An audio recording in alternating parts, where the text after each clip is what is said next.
Hey there. Tonight, we're setting sail into the heart of Greek myth, to a world of storms, gods, and endless seas, a place where cunning mattered as much as courage, and where the journey itself could last a lifetime. This is the story of Odysseus, king of Ithaca, master of wit, and hero of the long voyage home. Known for his clever mind as much as his bravery, his tale is one of trickery, loss, resilience, and the enduring hope of return. From the wooden horse at Troy to the trials of the open sea, his name became a symbol of survival against impossible odds. If this kind of storytelling helps you rest, feel free to like the video and subscribe, but only if it truly brings you peace. And let me know in the comments where you're listening from and what time it is right now. It's always strangely comforting to see who else is out there, drifting off to the same quiet story. So, dim the lights, let the waves quiet around you, close your eyes, and let's begin with the tale of Odysseus. Let us begin then with a man who was never entirely comfortable being ordinary. Odysseus of Ithaca, son of Laertes and Anticlea, husband to Penelope, father to Telemachus, and a fellow whom even the gods could not quite agree upon. Some called him cunning, others crafty, and more than a few used less polite terms. But in Homer's Odyssey, he is introduced with the word polytropos, a wonderfully Greek term that can mean of many twists and turns. This is fitting, not only because he would later endure the longest, twistiest journey home imaginable, but because his personality itself bent in every direction. A man of strategies, improvisations, disguises, and, occasionally, downright fibs.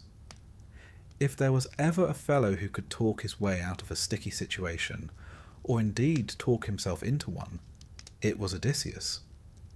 Now, Ithaca itself was not much to look at compared with the sprawling kingdoms of the mainland. It was a rugged island, rocky, windswept, perched in the Ionian Sea. Travellers from elsewhere might have sneered that it was hardly worth ruling at all. Yet for Odysseus, it was everything. His home, his inheritance, his kingdom. The Greeks, like many ancient peoples, didn't measure wealth merely in gold or luxuries, but in the land one ruled and the household one maintained. Ithaca's soil might have been stubborn, but it grew enough olives and grapes to keep its king fed, and its hills provided the goats and sheep that formed the backbone of Greek subsistence. What made Odysseus remarkable, though, was not Ithaca's landscape, but his mind. In the stories, he was not a hulking warrior like Ajax, nor a demigod like Heracles. Instead, he became legendary because he thought differently. Ancient Greeks valued this trait immensely, even as they mistrusted it. The word metis, cunning intelligence, was seen as both admirable and dangerous. A society built on honour and straightforward courage did not always know what to do with a man who preferred trickery to brute force. Yet time and again, Odysseus proved that sometimes a trick outlasts a spear. To understand him, it is useful to imagine the world in which he lived, the late Bronze Age Aegean, roughly the 12th century BCE, a time when powerful palatial centres dotted Greece, Mycenae, Pylos, Tiryns, Thebes, and traded with Egypt, Anatolia, and beyond. Ships crisscrossed the Mediterranean, carrying copper, tin, amber, and textiles. Warfare was brutal, often little more than raiding and burning. To survive, one needed not only strong arms, but also sharp wits. It is no surprise, then, that Odysseus came to embody the ideal of the clever survivor. There is a curious tale about his youth that already reveals his character. When he was still a young man, his grandfather Autolycus, notorious for being something of a con man himself, gave him the name Odysseus, which can mean the one who causes pain or the hated one. A charming family tradition, to be sure. The Greeks, you see, often believed names carried destiny, and in Odysseus's case, the meaning was prophetic. He caused pain to others, yes, but he also suffered it in abundance. One might say it was truth in advertising. Despite this ominous beginning, he built a life that appeared enviable. He married Penelope, a woman as clever as he, though considerably more patient. While Odysseus would spend decades wandering, Penelope's test of endurance was subtler, resisting 100 greedy suitors while keeping the household intact. Together, they had a son, Telemachus, who was still an infant when the drums of war began to beat. Ah, yes, the Trojan War. It is here that Odysseus's reputation truly took root. But before we rush off to Troy, let us linger on the fact that Odysseus never really wanted to go. Unlike Achilles, who sought glory, or Agamemnon, who sought power, Odysseus wanted to stay home. He enjoyed his hearth, his wife, and his quiet kingdom. When the Greek leaders gathered to march against Troy, Odysseus famously tried to avoid the summons. According to legend, he pretended to be mad, ploughing his field with an ox and a donkey yoked together, an absurd combination, and sowing salt instead of seed. A clever ruse, though perhaps not his finest. Unfortunately for him, Palamedes, another sharp-minded Greek, suspected the trick. To test Odysseus's sanity, Palamedes placed baby Telemachus in front of the plough. Odysseus, unwilling to kill his son, swerved aside, and his feigned madness was revealed. And so, reluctantly, he was bound for Troy. This episode tells us much about his character. Unlike many Greek heroes, Odysseus was not driven by blind passion or by the lure of Kleos, immortal fame, though he would later receive it. Instead, he was practical. He valued life at home over glory abroad, family over conquest. Yet he was also bound by the cultural web of obligation. The Greeks had sworn an oath years earlier to defend the marriage of Helen, the woman whose abduction by Paris sparked the war. Honour demanded that Odysseus join, no matter his personal preference. Now, as narrator, I must pause and note that much of this may be more myth than history. Scholars continue to debate whether the Trojan War was an actual conflict or a poetic exaggeration of smaller skirmishes. Excavations at Hisarlik, in modern-day Turkey, thought to be the site of ancient Troy, reveal evidence of destruction layers around 1200 BCE. There was indeed a city, and it likely did fall violently more than once. Whether it was destroyed because of a runaway queen with a fondness for handsome Trojans, however, is a separate matter. But the Greeks, ever fond of storytelling, elevated the event into a myth of destiny, and in those stories Odysseus played a central role. His reputation grew throughout the war, not because he was strongest, but because he was indispensable. When Achilles sulked in his tent, Odysseus was the one who went to persuade him back to the battlefield. When the Greeks squabbled, Odysseus often acted as the diplomat. He was not above a bit of deception either, once sneaking into Troy disguised as a beggar to gather intelligence. One might call him the original spy, though perhaps without the tuxedo and martini. It is important to recognize how the ancient audience viewed such behavior. To the Greeks, heroes like Achilles embodied beer, force and sheer physical dominance. Odysseus, on the other hand, embodied metis, cunning intelligence, resourcefulness, adaptability. These two qualities were often seen in tension, but also as complementary. In fact, the gods themselves reflected this dichotomy. Athena, who became Odysseus's patron, was the goddess of wisdom and strategy, while Ares represented raw, often reckless violence. That Odysseus found favour with Athena is no accident. They were kindred spirits, both preferring brains over brawn. In this way, Chapter 1 of our tale establishes the central theme.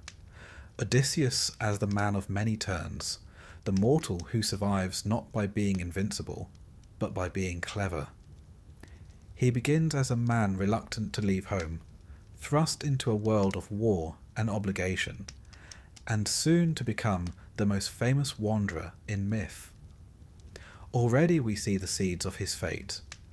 The gods will both aid him and hinder him, mortals will both admire and mistrust him, and through it all he will rely on that peculiar blend of quick wit and stubborn endurance. If you close your eyes now, you might almost picture him, standing on the shores of Ithaca, gazing out over the grey, wine-dark sea, knowing that his life would never again be simple. His mind, forever calculating, was already churning with schemes and strategies. He was about to embark on a journey that would test not only his body, but his very identity. And so, the man of many turns takes his first step into legend. And with that, dear listener, let us end this first chapter.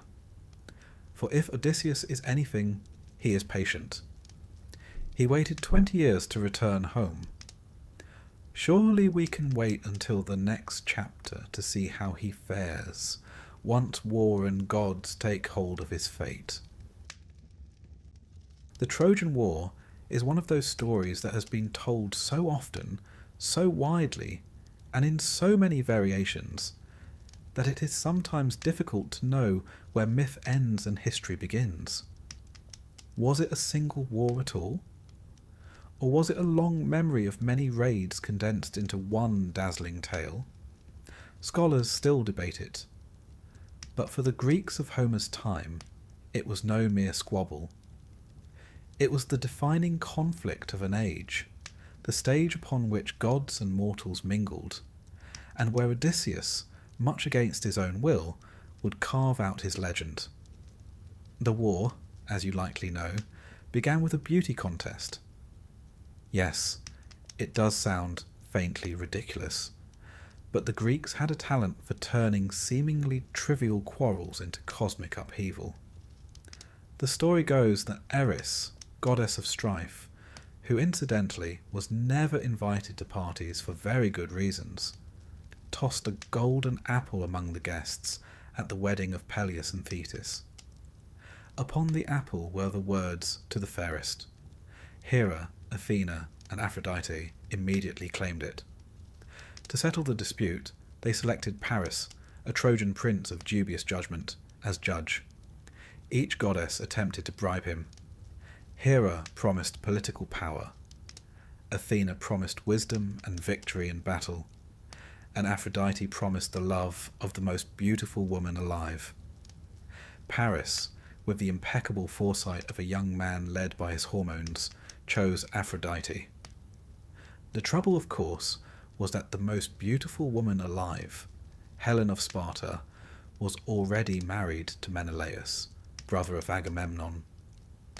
Paris carried her off, willingly or otherwise depending on which poet you prefer, and suddenly 1,000 ships were being launched across the Aegean. The Greeks rallied under Agamemnon's command, bound by the famous oath sworn years earlier when Helen first married. Every suitor of Helen had agreed that if ever she were taken, they would all come to her husband's aid. Honour, you see, is a dangerous glue. Once it sticks, it can drag everyone into catastrophe. Now, Where does Odysseus enter this grand pageant of egos, gods, and questionable decisions? As I mentioned before, he wanted no part of it. He valued Penelope and his infant son above the quarrels of kings. But the oath bound him as well, and once Palamedes exposed his feigned madness, there was no escape. And so, Odysseus prepared to leave his rocky Ithaca for the long, uncertain war at Troy. When the Greek armies gathered at Aulis, Odysseus quickly proved himself indispensable. He was not, by all accounts, the most charismatic commander. Agamemnon wore that dubious crown, but he had a gift for strategy and diplomacy. The Greeks were a fractious lot, each leader stubborn, proud, and not terribly inclined to follow another's orders. Odysseus often served as the voice of reason, persuading quarrelsome kings to work together. One can almost imagine him sighing, perhaps rubbing his temples, as yet another heroic hothead demanded his way. But the gods were watching. They always were in these stories, and they had their favourites. Athena, as mentioned, looked kindly on Odysseus, admiring his cleverness. Poseidon, however, would later take a rather dim view of him. Hera and Aphrodite had their own concerns, bickering endlessly, while Zeus occasionally stirred the pot for his own amusement. One might be forgiven for thinking that the Trojan War was less about mortals fighting, and more about divine politics spilling over onto Earth. Before battle was joined, there was a curious incident that highlights Odysseus's role. The Greeks learned from a prophecy that the war could not be won without the participation of Achilles. The young warrior, whose mother Thetis had dipped him in the river Styx, making him nearly invulnerable. Achilles, however, was hidden away by his mother, disguised as a girl among the daughters of a king. She hoped to keep him far from the dangers of war. Who then was sent to uncover him? Odysseus, of course. He arrived at the court, laid out gifts before the maidens, fine clothing, jewellery, and one curious addition: weapons. As the young women admired the fabrics, one figure could not resist seizing a sword and shield. That naturally was Achilles. Odysseus's trick worked, and thus the greatest warrior of the Greeks was recruited. Already we see a pattern. Again and again during the war, Odysseus played the role of the clever catalyst, the one who devised the schemes that enabled the Greeks to move forward. Without him, many of the pivotal events of the Trojan War might never have happened. He was less the boulder charging down the hill, more the lever shifting the mountain. The war itself, according to Homer and others, lasted 10 years. The poets tended to skip over much of the dreary fighting, preferring instead to focus on the grand personalities and the divine interventions. Odysseus featured prominently in several episodes. In the Iliad, we see him act as diplomat when Agamemnon and Achilles quarrel. When Achilles withdraws from battle, sulking in his tent, Odysseus is among those sent to persuade him back. The attempt fails, but the role is telling. He was the negotiator, the man trusted to reason with the unreasonable. There is also the story of the bow. Philoctetes, a Greek hero, possessed the bow of Heracles, an essential weapon according to prophecy. Yet Philoctetes had been abandoned on an island early in the war, stricken by a foul wound, an unbearable stench. Years later, the Greeks realized they needed him. Who could persuade him to return after such betrayal?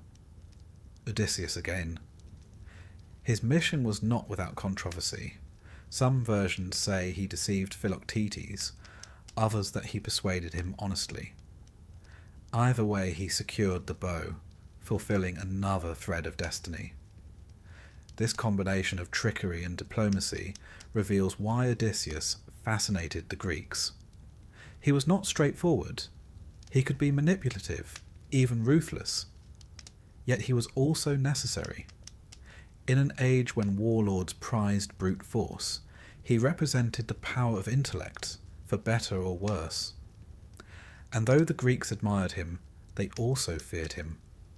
Clever men, after all, are unpredictable. As the war dragged on, Odysseus fought bravely when needed. Homer does not deny him courage, but his true fame lay in his mind. The culmination of this came, of course, with the Trojan horse. By the 10th year, the Greeks were weary. Troy's walls seemed unassailable. Direct assault had failed countless times, and so Odysseus proposed something radical: build a giant wooden horse, hollow inside, large enough to conceal soldiers. Leave it at Troy's gates and pretend to sail away. The Trojans, he reasoned, would drag it inside as a trophy. Now, one must admire the audacity. Ancient audiences certainly did. The trick worked too well. The Trojans celebrated, feasted, and dragged the horse into the city. By night, Odysseus and his hidden companions emerged, opened the gates, and Troy was doomed. The city burned, its people slaughtered or enslaved. The Greeks had won, and Odysseus had ensured his name would never be forgotten.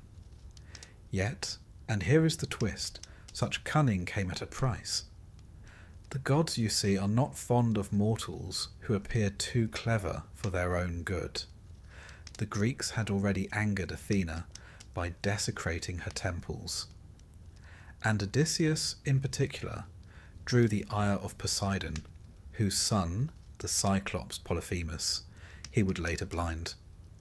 But even before that fateful encounter, his trick with the horse left a mark.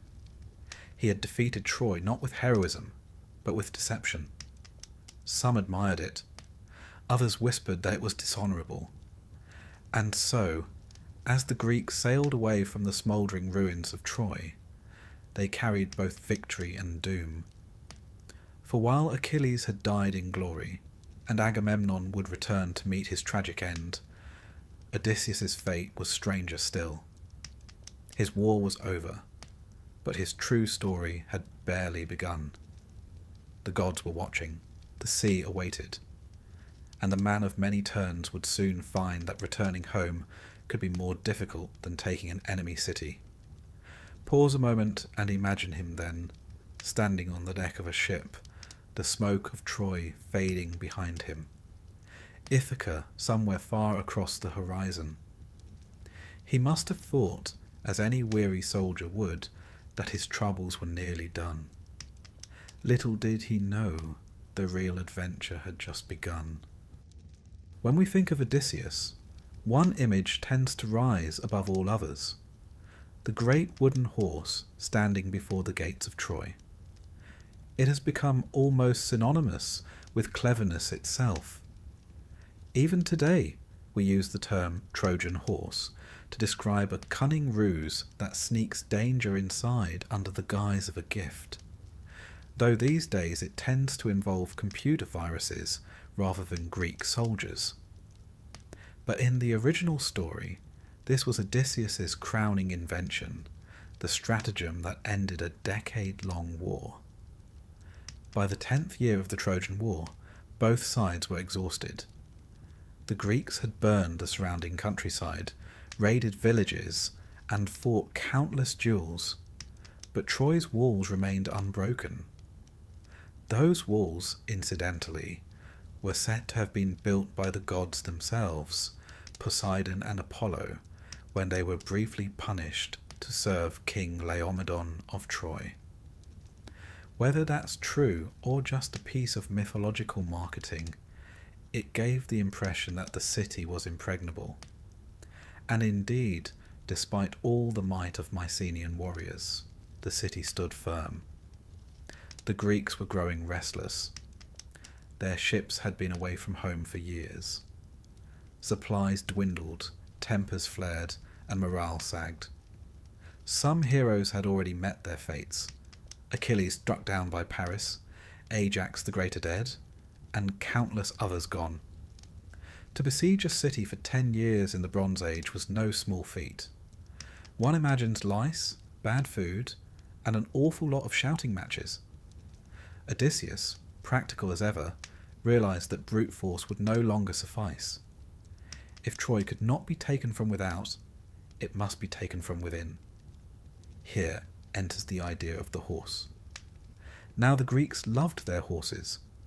Chariots were symbols of prestige, and cavalry, while not decisive in Greek warfare, was associated with nobility. To present a great wooden horse as an offering would appeal to Trojan pride. Some ancient sources even suggest that horses were sacred to Poseidon, making the gift appear doubly significant. The plan, then, was simple in conception but audacious in execution. Build a colossal horse, hollow it out, hide soldiers inside, and leave it as if it were a dedication to the gods. The Greeks would pretend to abandon the siege, sailing out of sight, while the Trojans, in their relief, would drag the trophy into their city. Of course, a plan like this raises practical questions. How large was this horse? How many men could it conceal? Ancient poets are delightfully inconsistent on this matter. Virgil, writing centuries later in the Aeneid, has the horse bristling with armed warriors, practically an entire battalion. Homer, in the Odyssey, is vaguer. Archaeologists, ever practical, point out that constructing such a structure out of Bronze Age timber would have been a formidable engineering task. Yet, as with all myths, the point is not logistics but symbolism. The horse was a deception embodied, a gift hiding destruction, a reversal of expectations. There is even a theory among historians that the horse may not have been literal at all. Some suggest it could have been a poetic metaphor for a siege engine, perhaps a battering ram or a mobile tower, that allowed the Greeks to breach the walls. Others argue it might recall an earthquake, since Poseidon was both god of horses and of tremors, and the city's fall could have been poetically attributed to his horse. But the Greeks themselves, when they told the story, delighted in the sheer theatricality of the ruse. It was not enough for Troy to fall. It had to fall with a twist worthy of Odysseus. And so the horse was built. The craftsman, led by Epeius, shaped its massive frame.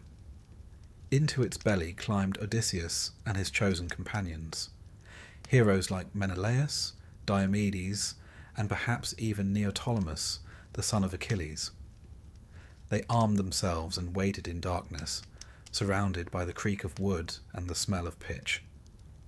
Outside, the Greek army pretended to sail away, though in truth they lurked just beyond sight, ready to return at a signal. The Trojans, upon discovering the deserted camp and the horse, reacted in predictable confusion. What was this enormous thing? A gift? A trap? A monument to Greek desperation? Opinions varied. Laocoon, a Trojan priest, famously warned, "Beware of Greeks bearing gifts." He urged the Trojans to burn the horse, to smash it to pieces, to distrust anything left by the enemy.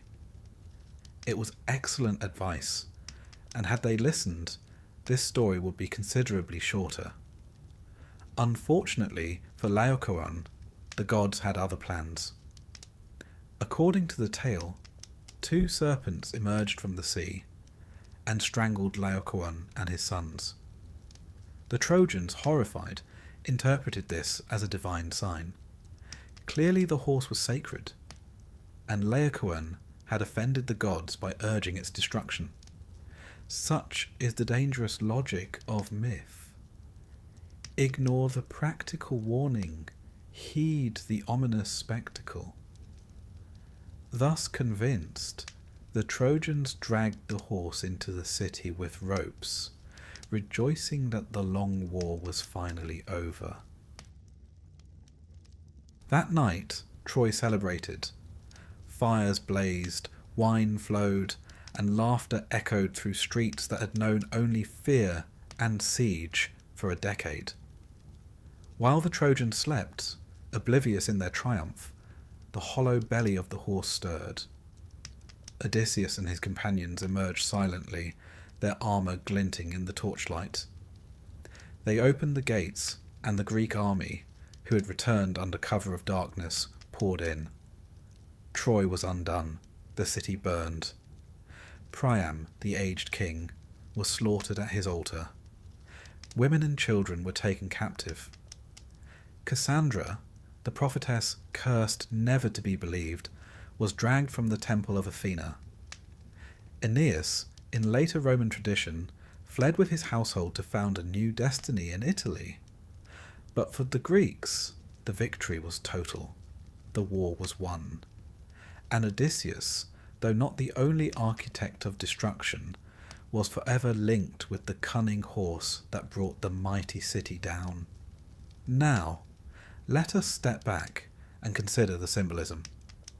To the Greeks, Odysseus's trick represented the triumph of intelligence over brute strength.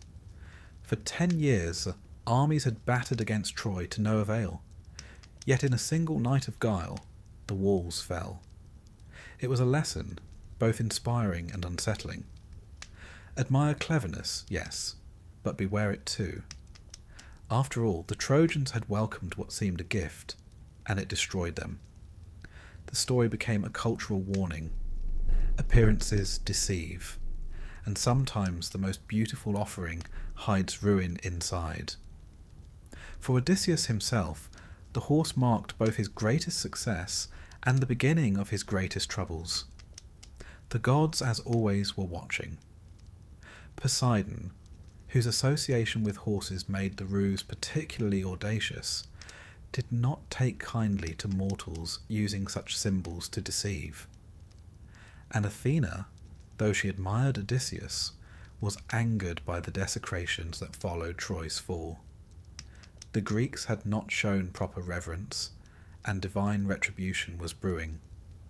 One might say that while the horse ended one journey, it launched another. Odysseus's long, harrowing voyage home. It is also worth remembering that not all Greeks approved of Odysseus's methods. In some versions, Ajax the Lesser sneered at the trick, considering it unworthy of true warriors. The tension between straightforward heroism and cunning strategy runs throughout Greek literature.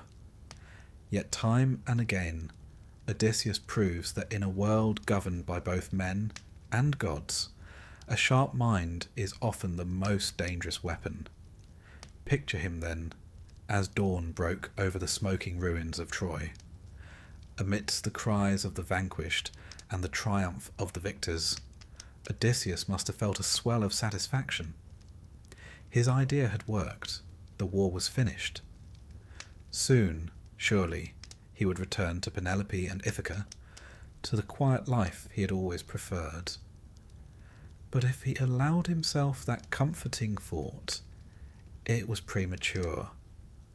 For even as the ashes cooled, the gods were plotting, the sea was stirring, and Odysseus's true Odyssey was only beginning. It is one of life's small ironies that Odysseus, who had survived 10 years of war at Troy, was undone not by swords or spears, but by his own tongue. It wasn't an arrow that delayed him, nor the cunning of enemies, but rather the impulse to shout his name into the wind, like a man posting on social media after winning a minor argument. Pride, in the world of Greek myth, is a dangerous business. And when one's pride collides with the dignity of the gods, the results are rarely pleasant. Let us begin by remembering who Poseidon was. To the ancient Greeks, Poseidon was not a gentle seaside deity presiding over holiday paddles and seashell collections. He was the shaker of the earth, the god whose temper sent walls tumbling, whose trident could raise islands from the sea or swallow them whole. Fishermen, traders, and soldiers depended on the sea for survival, yet they feared it too. The sea was life and death in equal measure. In Poseidon, that duality was personified. To fall foul of him was no small misstep. It was rather like irritating the weather itself. Now, Odysseus had already participated in a number of small impieties during the sack of Troy, as had many Greeks. The looting of temples, the dragging of statues into the dirt, the violation of sacred spaces. These were things the gods never forgot. Athena herself, once a loyal patron of the Greeks, grew cold with disapproval. But none of that compared to what was about to unfold with Polyphemus, Poseidon's own son. The tale of the Cyclops begins with landfall on a curious island. Imagine Odysseus and his weary sailors, battered by storms, gazing at a shoreline of rolling hills and caves cut deep into rock. These caves, as it happened, were not carved by human hands, but claimed by the Cyclopes, a race of giant shepherds. They had no ships, no agriculture, and no councils. Homer describes them as lawless, not in the sense of wickedness, but in the sense of isolation. Each man ruled his own household, and no one gave heed to neighbours. Civilization, in the Greek sense, did not touch them. For the Greeks, hospitality, or xenia, was sacred. A host was expected to welcome strangers, provide food and drink, and send them on their way with gifts.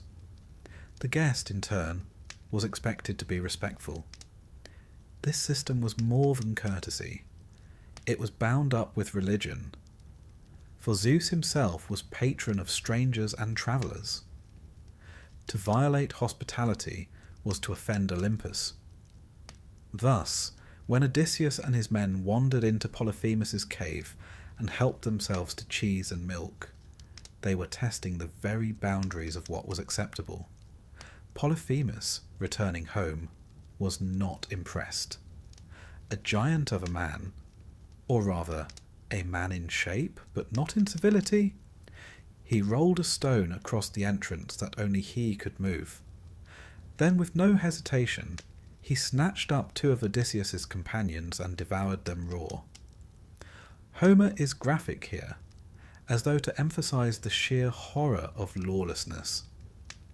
To the Greek ear, Polyphemus was not just a monster, but an anti-citizen, one who knew nothing of laws, councils, or proper respect. Trapped in the cave, Odysseus faced a dilemma. Violence was useless, for the stone at the entrance required strength beyond mortal measure. Escape seemed impossible, and so he turned, as always, to cunning. Producing a skin of strong wine, a gift from earlier travels, he offered it to Polyphemus. The Cyclops, unused to such potent drink, consumed it greedily. His single eye drooped, his head swayed. When asked his name, Odysseus replied with calculated mischief, "Nobody." And so, when the sharpened stake was driven into Polyphemus's eye, and the giant roared in agony, calling his neighbours for aid, they asked who was harming him. "Nobody!" he screamed. And satisfied that he was suffering from some divine illness rather than mortal attack, they left him to his misery. The escape was another masterpiece of cunning. Odysseus tied his men beneath the bellies of sheep, so that when Polyphemus, blind, felt along their woolly backs as they left the cave, he never noticed the men clinging underneath. It was, one must admit, both ingenious and slightly undignified. Heroes in Greek myth are not always graceful in their triumphs. At this point, the story might have ended well. They had escaped a grisly death, fooled a giant, and reached the safety of their ships. But Odysseus, unable to resist the temptation, shouted back across the water. He mocked Polyphemus, taunted him, and most fatally revealed his name and lineage. "Tell them it was Odysseus of Ithaca who blinded you," he boasted. Polyphemus then lifted his arms to the sky and prayed to his father Poseidon. It was a simple prayer, but devastating, that Odysseus might never reach home, or if fated to do so, that he should come late, alone in misery, to find sorrow waiting. Poseidon heard, and thus the die was cast. From this point forward, every storm, every detour, every misfortune at sea was tinged with Poseidon's anger. One might view the Odyssey as a series of unfortunate accidents, but Homer makes it clear these were not accidents. They were the steady hand of a god offended, guiding the winds and waves to thwart a mortal. Historically, this story reflects something deeper about Greek life. To the Greeks, the sea was at once highway and hazard. Traders depended upon it, colonists spread across it, and soldiers sailed upon it to wage wars. Yet the sea was fickle. A journey meant for a week might take months. Pirates lurked in hidden coves. Sudden storms could smash a fleet. Poseidon embodied this unpredictability, and the story of Odysseus gave mythological form to the daily anxiety of sailors. There is also the matter of hubris. The Greeks told such tales not only for entertainment, but as cautionary parables. Odysseus's mistake was not the blinding of Polyphemus. After all, survival justified cunning. His mistake was in boasting afterwards, in placing his pride above his safety. To insult a mortal enemy is foolish enough. To insult a god's child is reckless beyond measure. As Odysseus's ships sailed away, the waves grew restless. One can almost imagine the scene, the men rowing hard, glancing nervously at the horizon, while Odysseus stands tall, defiant, still calling taunts into the wind. And somewhere beneath the waves, Poseidon stirs, hearing his son's prayer. The god does not appear in dramatic lightning or thunder, as Zeus might. Instead, his vengeance is quieter, drawn out, not the blow of a sword, but the endless wearing down of patience, hope, and strength. In this way, Poseidon is unlike other gods. Ares brings sudden violence. Apollo sends plague. Hera unleashes storms of jealousy. But Poseidon prefers the slow grind, the long attrition. His revenge was not to strike Odysseus dead on the spot, but to ensure that every step of his journey would be delayed, twisted, and poisoned with sorrow. The Greeks, listening to this tale around the hearth, would have nodded knowingly. They too had been delayed by sudden winds. They too had cursed the sea as their little ships were tossed about like leaves. The myth of Odysseus was not just about one man's misfortune. It was a mirror of every sailor's dread. And so, Odysseus became not only a warrior, but the archetypal wanderer, the man who struggles against the currents of fate and the hostility of the divine. Without Poseidon's wrath, he might have been a clever king with a modest legend. With it, he became a figure of enduring fascination, a symbol of resilience against forces greater than oneself. Picture him now, at the prow of his ship, gazing into the distance. Behind him men whisper nervously. Ahead, the horizon is blank. The sea heaves beneath them, restless, alive. Every wave might conceal a blessing or a curse. Every gust of wind might bring them closer to Ithaca, or hurl them leagues away. Such was the gift Poseidon gave his son Polyphemus. Not immediate vengeance, but the long torment of endless wandering. And so, the story of Odysseus, from this moment on, is shadowed by the sea god's anger. Each new landfall, each new trial, can be traced back to that moment of pride outside the Cyclops' cave. For once, a god has fixed his gaze upon a mortal. There is no easy escape, only endurance. It is said that temptation is the true test of a man, and Odysseus, poor fellow, never lacked for it.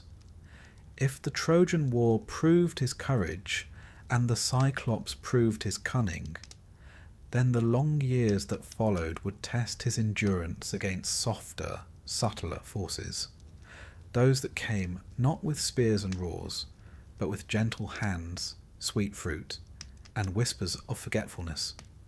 The first such trial came with the Lotus Eaters. Now, on the surface, the story seems almost laughably simple. Odysseus and his men land on a strange shore, encounter friendly locals who offer them fruit, and those who eat it promptly forget everything else.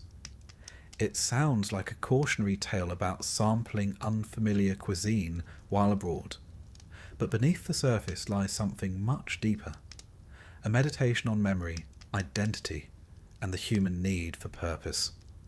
Let us set the scene. Imagine the weary ships of Odysseus gliding into a tranquil bay. The sun is warm, the air fragrant, the waves gentle.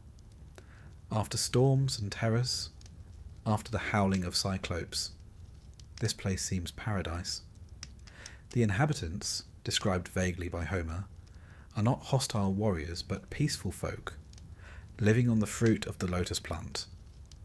They do not threaten the Greeks with swords. Rather, they welcome them with food. It is the softest kind of danger, the sort that seduces rather than strikes. The lotus fruit, according to Homer, had the peculiar property of making one forget home.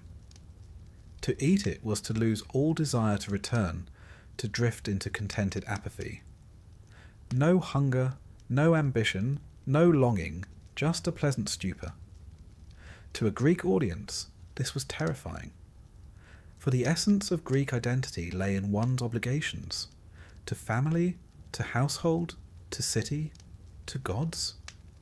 To abandon those was to cease being truly human. Here, Odysseus' role as leader is revealed in a new light. When his men tasted the fruit and begged to remain, he did not join them. He did not scold them either. Instead, with a mixture of firmness and compassion, he dragged them bodily back to the ships and bound them to the benches until the intoxicating spell wore off. It was not cruelty, it was protection. He knew that to surrender to forgetfulness was to lose themselves entirely. Historically, scholars have puzzled over the lotus plant. Some suggest it may have been a reference to the date palm, others to a type of jujube fruit, or even a kind of narcotic herb. Whatever the real inspiration, the meaning is clear. It symbolized escape through forgetfulness, a temptation as dangerous as any spear. In the wider cultural sense, this episode speaks volumes. The Greeks valued memory. Their epics were sung, their histories recited, their genealogies traced carefully. To forget one's past, to abandon the struggle for glory or return, was unthinkable. Even in death, heroes sought remembrance, for to be forgotten was a second death. Thus, the Lotus Eaters represented not merely laziness, but the erasure of self. One can almost hear the drowsy voices of the sailors. Why return to Ithaca? Why endure storms, monsters, and the anger of Poseidon? Here, the sun is warm, the fruit sweet, the days easy. Why suffer when one can drift? And Odysseus, shaking his head, must have thought of Penelope weaving by her loom, of Telemachus growing into manhood, of Ithaca's rocky hills waiting for his tread. He could not yield, not even to this soft oblivion. It is striking, too, that Homer placed this story early in the wanderings. Perhaps he wished to remind his listeners that the real challenge of life is not always in battle, but in resisting the gentle slide into forgetfulness.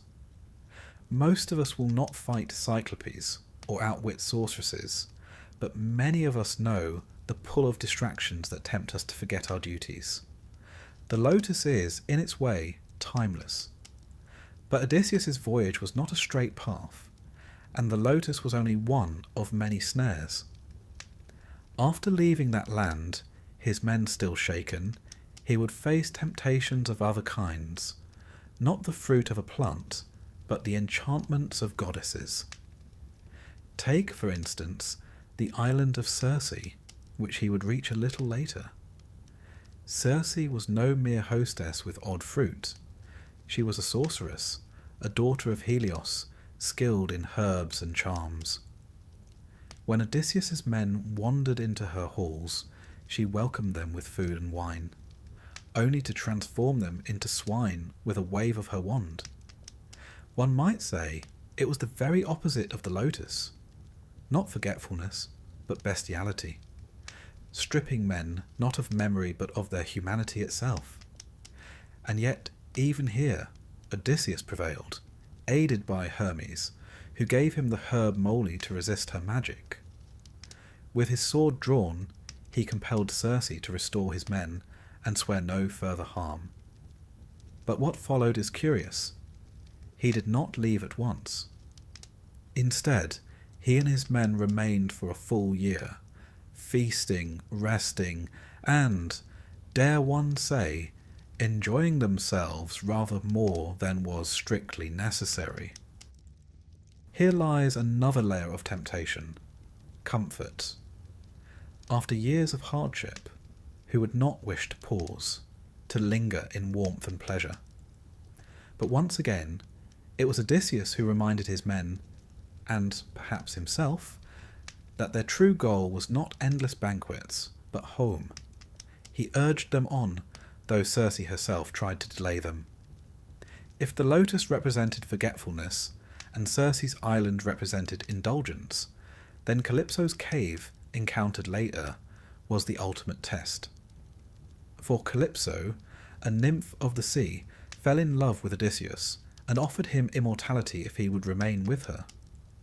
Imagine that. No more storms, no more dangers, no more decay. To live forever, beloved of a goddess, free from suffering. Many mortals would have seized it gladly. And yet Odysseus longed for home. He longed not for eternal bliss, but for Ithaca, for Penelope's quiet strength, for the familiar stones of his hearth, for the mortality that was his. For in Greek thought, immortality was not always a blessing. To live forever without one's true place, one's true identity, was no life at all. Thus, across these episodes, we see a pattern. Odysseus is tempted again and again, not only by monsters and storms, but by the desire to forget, to yield, to settle for ease. And each time he resists, sometimes with cunning, sometimes with sheer will. It is this that makes him heroic in the Greek sense. Not perfect, not without fault, but steadfast in clinging to his identity, his duty, his longing for home. And what of his men? They were less steadfast. Again and again they faltered, eating the lotus, succumbing to Circe, slaughtering the cattle of Helios. In them we see the frailty of mortals, in Odysseus the determination of one man. It is little wonder that, in the end, he alone returned. One can almost imagine Homer's audience nodding knowingly as they heard these tales. For life itself was full of lotus fruits, chances to drift, to abandon toil, to forget obligations. The farmer might grow weary of ploughing, the soldier of marching, the mother of weaving. But to yield was to abandon one's name, one's place, one's very humanity. Better to endure, to remember, to strive. So, as Odysseus' ships pulled away from the land of the Lotus Eaters, with groaning men bound to benches to keep them from leaping overboard, one senses the quiet lesson. Memory is survival, and home is worth the struggle. Even in the face of sweetness, one must not forget. And from that tranquil but dangerous shore, they sailed once more into Poseidon's seas, carrying with them not only the memory of temptation resisted, but the heavy knowledge that far greater tests still lay ahead. If Odysseus' wanderings had already felt like a nightmare, storms, cyclopes, and soporific fruit, then his next trial was the stuff of true terror, a journey into the land of the dead. For most men, death marked the end of travel.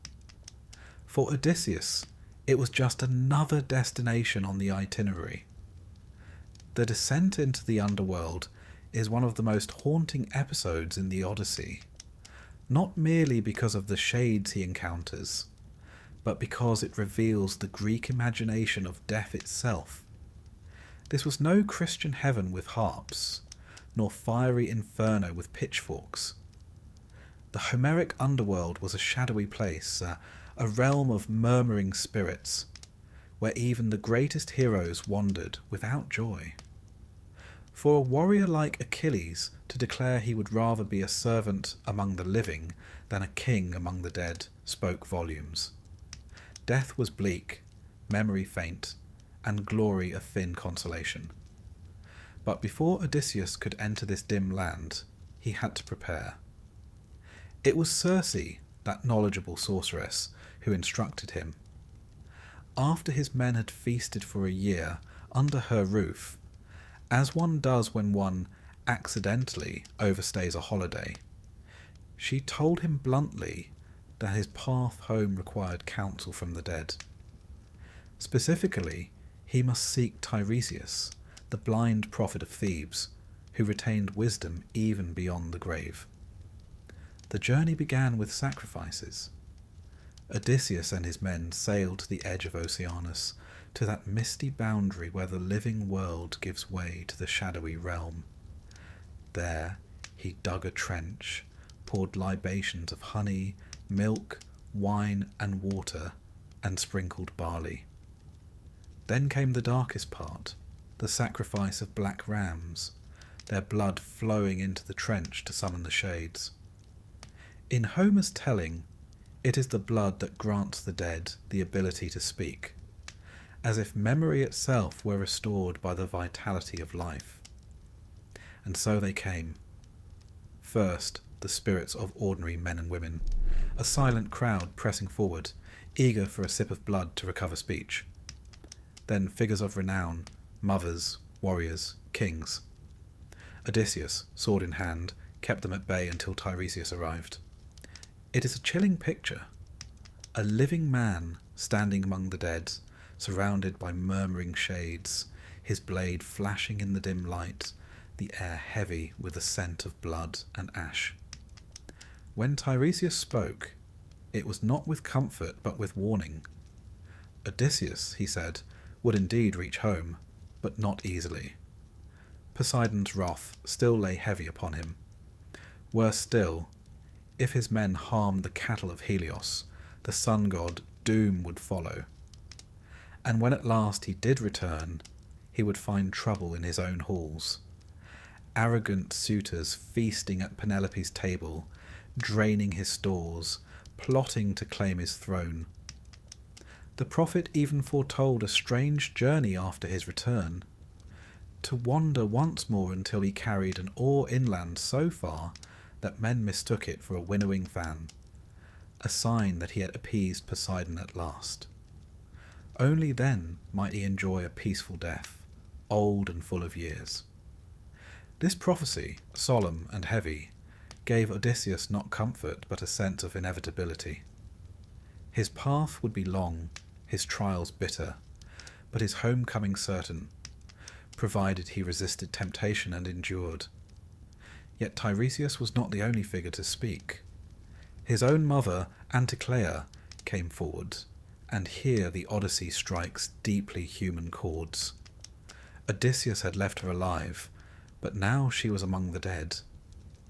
When he asked how she died, she replied simply, "Of longing for him." It is a moment of piercing sorrow. Not battlefield wounds, not disease, but grief and waiting that stole her life. For all his cunning and strength, Odysseus could not protect her from that. One almost hears the sigh in the poet's voice.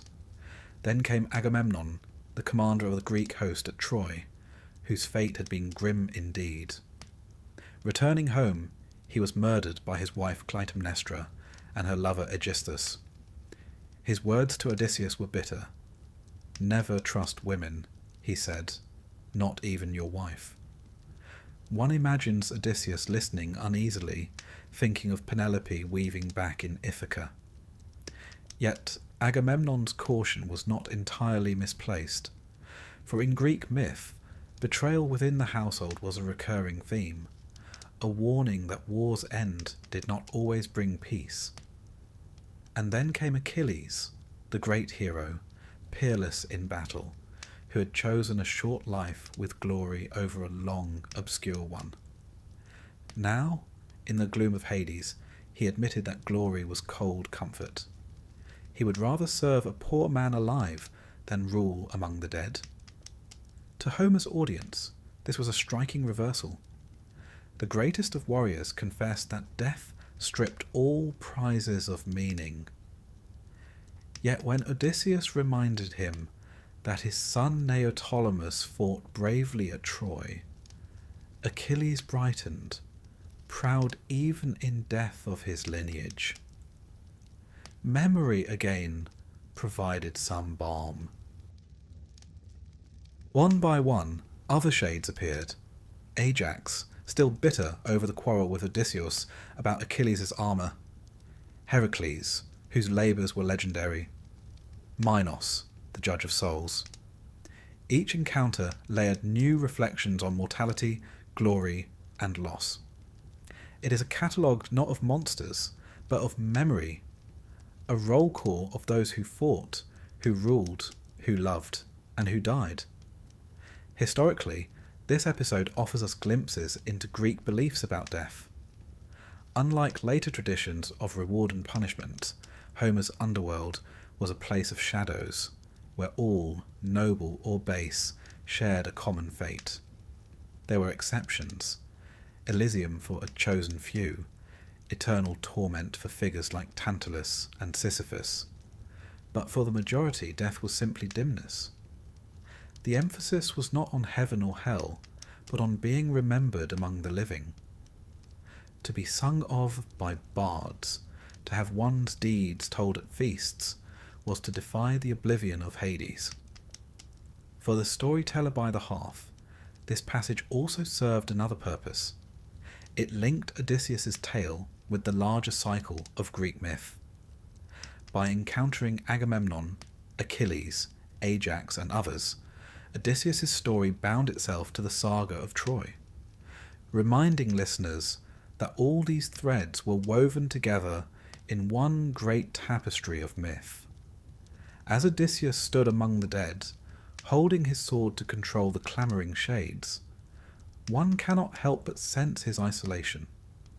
He was a living man in a land of the dead, a figure of warmth surrounded by cold. He must have longed for sunlight, for the crash of waves, even for the wearying trials of the sea. And yet he stayed until he heard all he must, until Tiresias' prophecy was secured, until he had spoken to his mother, until he had glimpsed the cost of glory in Achilles' words.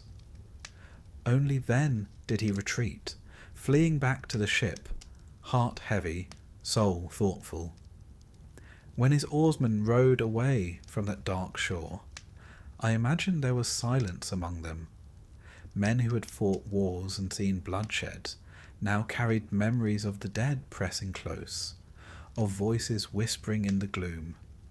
Perhaps they rowed faster than usual, eager to feel the spray of seawater, eager to smell salt air instead of the stench of blood sacrifices. To have walked briefly in Hades is enough to make even storm-tossed seas feel like a blessing. And so, Odysseus left the underworld behind, but its lessons clung to him. Memory, duty, endurance. These were the themes reinforced in the Land of Shades. For the living, the task was clear: to act so that one's name would be remembered, so that even in Hades, one might find comfort in knowing the bard still sang. As his black ship slipped once more into Poseidon's domain, Odysseus carried not only the weariness of travel, but the weight of prophecy. Ahead lay Scylla and Charybdis, the cattle of the sun, the song of the sirens. Yet behind him, in memory, drifted the pale faces of the dead, a reminder of what awaited all men in the end. If Odysseus's visit to the underworld had shown him the bleak certainty of death, his next leg upon the open sea brought him face to face with something altogether different. The living hazards of temptation and terror, the sort that no funeral dirge could soothe. The Aegean and wider Mediterranean were full of reefs, shifting currents and storms, but the Greek imagination clothed these natural dangers in flesh, feather and fang. And so the myths gave us sirens to embody the lure of knowledge, and monsters like Scylla and Charybdis to dramatise the no-win situation sailors knew all too well. Circe, that dependable font of inconvenient truths, was the one who briefed him on what lay ahead. Having just helped him speak with the dead, she did not sugarcoat matters. In fact, her tone, at least as Homer presents it, is rather matter-of-fact, as though one always prepares houseguests by listing off monsters, whirlpools, and murderous cliffs. She warned Odysseus of three things: the sirens, whose songs no man could resist; Scylla, a six-headed horror that would devour men whole; and Charybdis, the great maw of the sea, a whirlpool capable of swallowing an entire vessel. For a modern listener, one might think, surely this is an exaggeration, the stuff of poetic fancy. But for ancient Greek sailors, these tales reflected lived anxiety. The Mediterranean, though beautiful, was also treacherous. Narrow straits, sudden storms, and strong currents made the sea as much an adversary as a pathway. Myth and reality wove together, and so the voyage of Odysseus became not only entertainment, but instruction, a reminder that the ocean's beauty is matched by its peril. The sirens, those infamous singers, were not fish-tailed mermaids, as later art would suggest, but part woman, part bird creatures, perched upon rocky crags. Their hybrid form echoed Near Eastern motifs of bird women linked with death and enchantment, and their irresistible power lay in their voices. They promised knowledge, not just beauty or love, but total knowledge of the world. For a seafaring people who lived by rumour, memory, and uncertain navigation, such an offer was intoxicating. To know all fates, all events, all histories, who could resist? Odysseus, ever the curious man, certainly could not. But he was also cautious, and Circe's warning still rang in his ears. He ordered his men to plug their ears with beeswax, softening it with their hands and pressing it into place, a sight that must have looked comical if not for the deadly seriousness of the task. Then, with the solemnity of a man preparing for temptation, he instructed them to lash him tightly to the mast, and no matter what he shouted, they were not to untie him. His men obeyed, no doubt, with the faint amusement of soldiers who rarely get to tie up their own commander. As the ship approached, the sirens began their song. Homer wisely does not attempt to give us the tune, for how can mortal poetry capture a sound that enslaves the will? Instead, he records the words. They hailed Odysseus by name, calling him glorious, promising him knowledge of all things under the sun. And Odysseus, true to form, struggled furiously against his bonds, straining to leap overboard, screaming at his crew to release him. They, deaf to his pleas, rowed on with grim determination, eyes fixed ahead. The ropes cut into his flesh as he twisted, but they held, and the ship glided safely past. Only once the music faded into silence did his body slump, spent and trembling against the mast. He had heard the sirens, but survived. The episode became a parable in Greek thought. The sirens embodied not just lust or danger, but the peril of unrestrained curiosity, the hunger for knowledge without discipline. Later philosophers would reinterpret them as symbols of cosmic harmony or deceptive pleasure, while medieval writers turned them into temptresses of the flesh. Yet in Homer's world, their menace was simpler and deeper. They offered wisdom that was not meant for mortals, a vision too powerful to bear. Odysseus alone among men heard their song and lived, but only because he bound himself first. No sooner had his ship escaped this melodious doom than the greater hazard appeared, the dreaded passage between Scylla and Charybdis. Mariners believed this strait, with its violent currents and rocky cliffs, corresponded to the Strait of Messina between Italy and Sicily, a channel notorious for its unpredictability. To sail through it was to face two perils side by side, each capable of destruction. On one side was Charybdis, the whirlpool, imagined as a monstrous mouth in the sea. 3 times a day she sucked down the waters and belched them out again in thunderous surges. Any vessel caught in her pull would be swallowed whole. On the other side crouched Scylla, half hidden in her cliffside cave.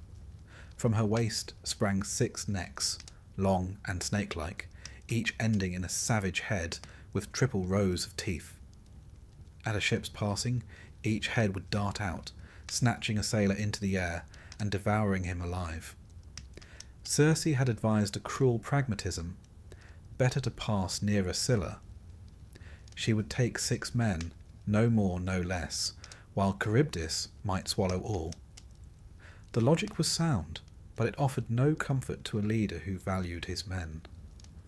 Odysseus must have wondered which 6 faces would be lost, which voices would be silenced forever in screams. Yet he had no choice but to steer toward her cliff. The description of the strait is one of Homer's most vivid. The sea roared and seethed, the air shook with the thunder of Charybdis drawing down the waves. Above, jagged rocks jutted like teeth, and the shadows of Scylla's cave loomed. The men rowed hard, muscles straining, sweat pouring, eyes wide with fear. Odysseus, in full armour, gripped his spear, though Circe had warned him it would be useless. Perhaps he hoped by defiance alone to shield his men. And then it came, sudden, merciless. 6 necks lashed out from the cave, 6 gaping jaws seized 6 men. Their screams echoed as they were lifted from the deck, flailing helplessly, calling their comrades' names. In a heartbeat they were gone, devoured before their companions' eyes.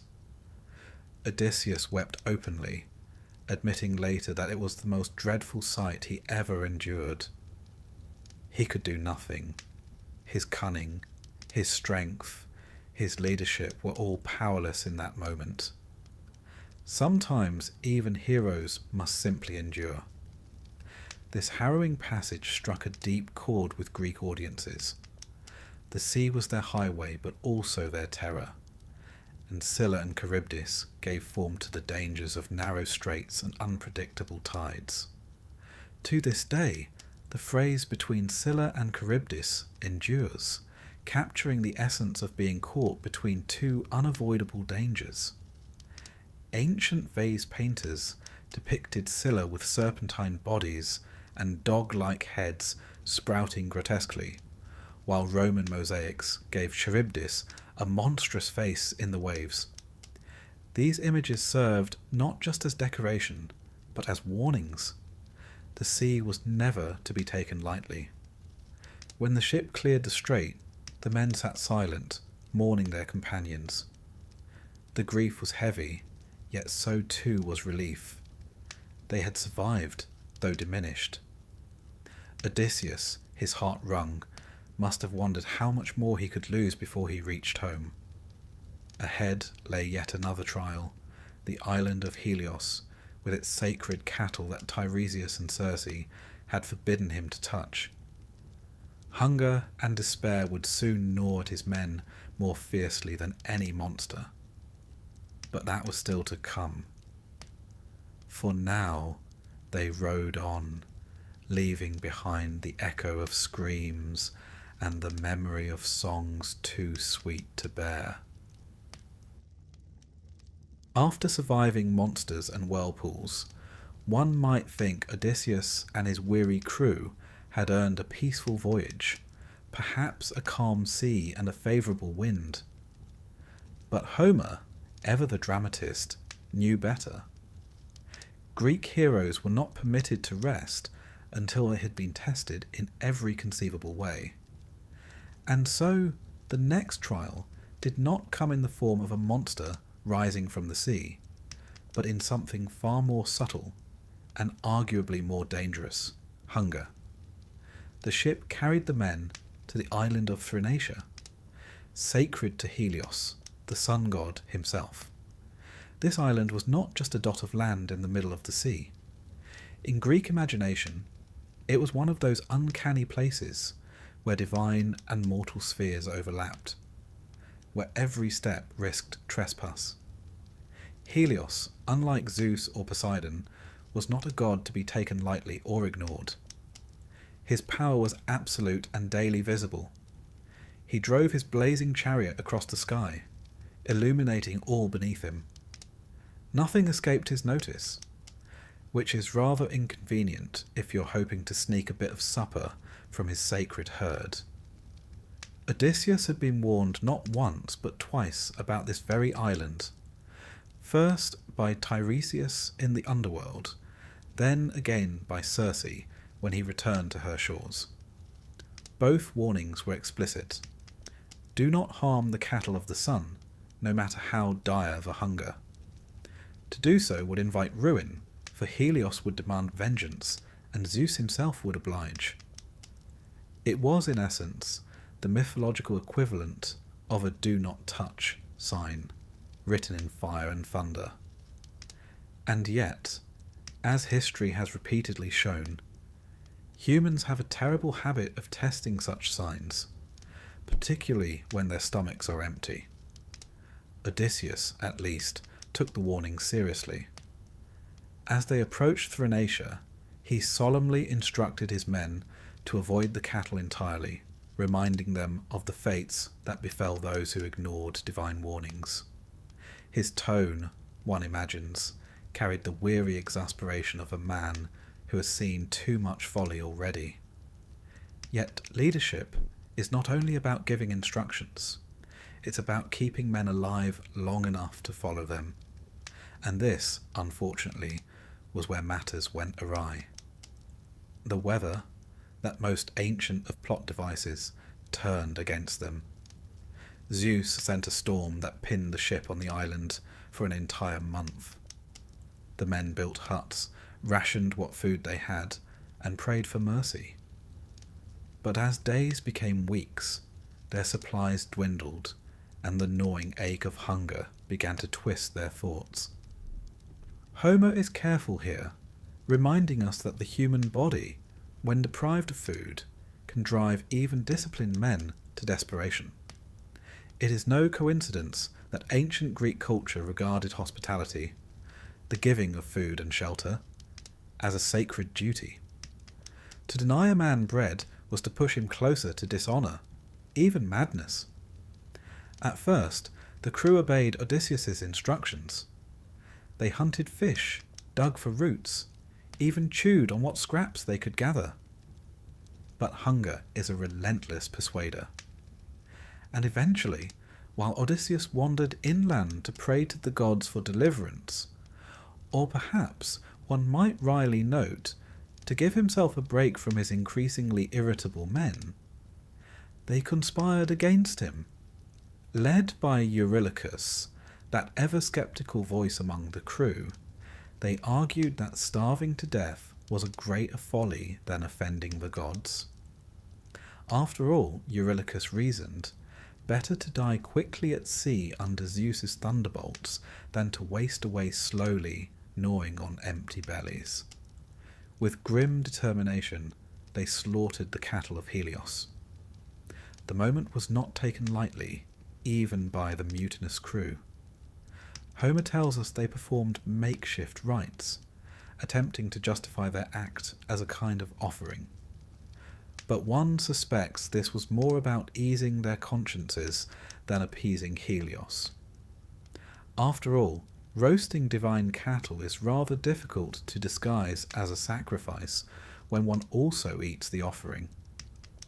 The smell of roasting beef filled the air, a fragrance both delicious and damning. Odysseus, returning to the shore, was horrified. He knew instantly that the men had doomed themselves, and indeed Helios, who sees all, saw this as well. Enraged, he stormed to Olympus to demand retribution. The Homeric gods, we must remember, were not abstract forces of morality. They were deeply personal beings, quick to anger, proud of their possessions. Helios's cattle were not just animals, they were symbols of his dominion, his pride, his sacred right. To slay them was to insult the very order of the cosmos. Zeus, ever eager to maintain divine balance, agreed to punish the men. But he bided his time, for the gods often allowed mortals the illusion of safety before striking. For several days the crew feasted joyfully. They ate until they could eat no more, savouring what seemed like a reprieve from death. It is almost comical, in a dark way, to imagine their satisfaction, knowing what storm loomed ahead. One can almost hear Homer's audience chuckle grimly, shaking their heads at the foolishness of men who think they can outwit both hunger and the gods. Then, when the winds finally shifted and the ship sailed once more, Zeus unleashed his vengeance. Black clouds gathered, lightning split the sky, and thunder roared across the waves. The sea itself rose in fury, waves towering and crashing down upon the vessel. A bolt of lightning struck the ship, splintering the mast and tearing the hull apart.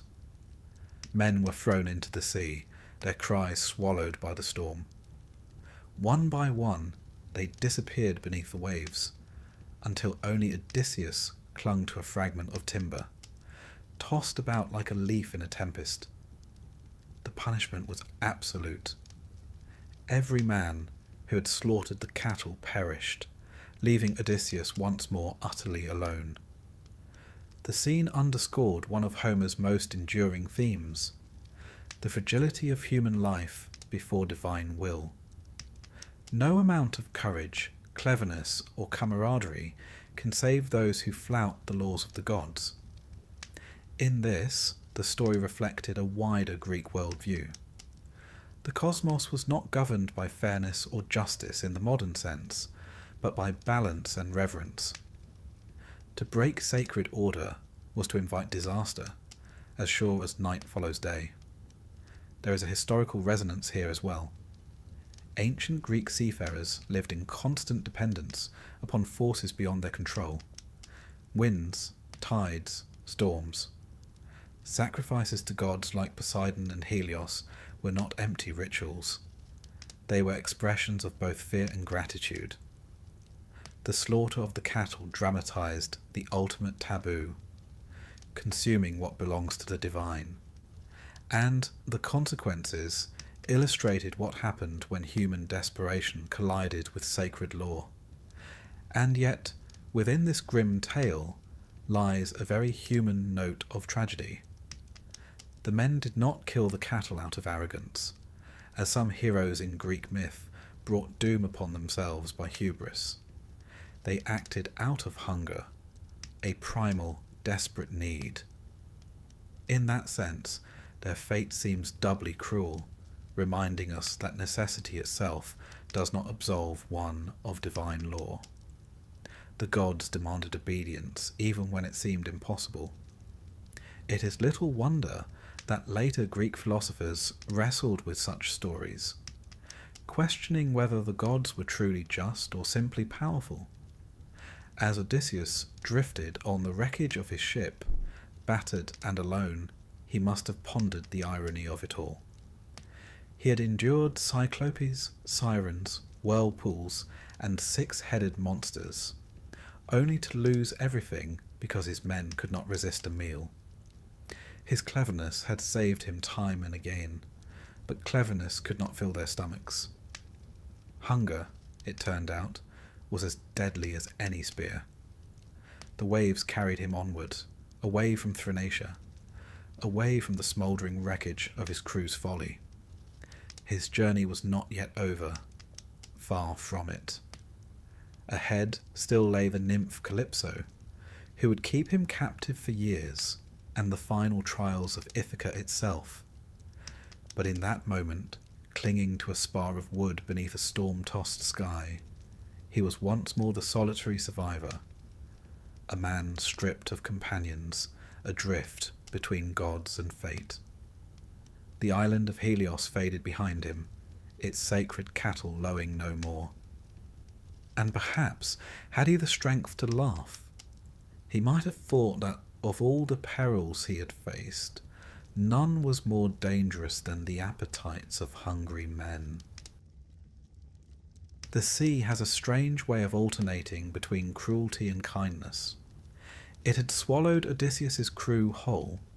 It had torn his ship apart with the thunderbolts of Zeus, and it had left him drifting on a broken spar, battered by waves and winds. Yet the same sea that punished also delivered. When Odysseus, skin burned by salt, muscles aching, lips cracked, was finally washed ashore, it was not onto jagged rocks that would dash him to pieces, but onto soft sand, shaded by green groves, where he would find rest. He had reached Ogygia, the island of Calypso, though he did not know it yet. Homer lingers in describing Ogygia, and with good reason. This island is not just a backdrop.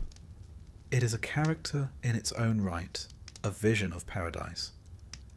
There were lush meadows blooming with violets and wild parsley, fragrant cedar and cypress trees, birds singing sweetly among the branches.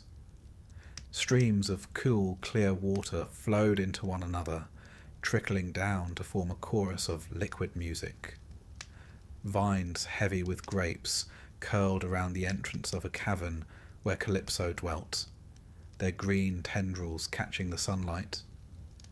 To the ancient Greeks, whose lives were often marked by harsh terrain, arid soil, and uncertain harvests, such a place must have seemed a dream, an impossible oasis. And there within this paradise lived Calypso, daughter of the Titan Atlas. Her name, the Concealer, is telling, for she was fated to hide Odysseus away from the world. She found him on the shore, half dead and clinging to life, and like many nymphs in Greek myth, she felt an immediate pull toward the wanderer. She nursed him, bathed his wounds, fed him roasted meats and sweet wines, clothed him in fine linen. and she did more than heal him. She fell in love with him. Or perhaps, more accurately, she decided she could not bear to let him leave. What followed is one of the great paradoxes of the Odyssey. For 7 long years, Odysseus remained with Calypso. She offered him not only her affection, but immortality itself. If he would stay by her side, she promised, he would never age, never die, never see his body weakened by time. Imagine such an offer to a man who had survived Troy, who had seen companions cut down in battle, who had wept at the sight of men devoured by monsters. Eternal life in a paradise far removed from war and hunger might have sounded like a gift beyond measure. And yet Odysseus was miserable. Homer gives us an image of him sitting upon the shore each day, gazing out at the horizon, tears streaming down his face. Around him stretched paradise, yet his heart was chained to Ithaca. He longed for Penelope, for Telemachus, for the rough soil of his homeland. This longing is not incidental. It is the very essence of Nostos, homecoming, the central theme of the Odyssey. For the Greeks, to be cut off from one's homeland was the deepest wound of all. Here, Homer's genius shows itself. He reminds us that immortality, far from being an unquestioned blessing, can be a burden. To live forever in paradise without the things that matter most, love, family, the rhythm of a mortal life, is no true life at all. Odysseus preferred the fleeting span of human existence, even with all its hardships, to endless eternity without purpose. In this, he differed from many figures in myth who grasped at immortality.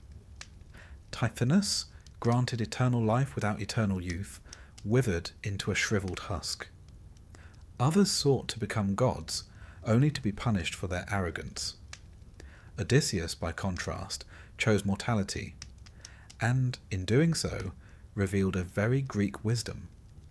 It is the limits of life that make it meaningful. But Calypso was not merely a captor. She loved him, or at least believed she did, and her island was both cage and sanctuary. One imagines her frustration as Odysseus wept day after day for Ithaca. She had offered him everything she could: food, love, even the defiance of death itself. Yet it was not enough. Love, when it demands surrender of the self, becomes a kind of imprisonment.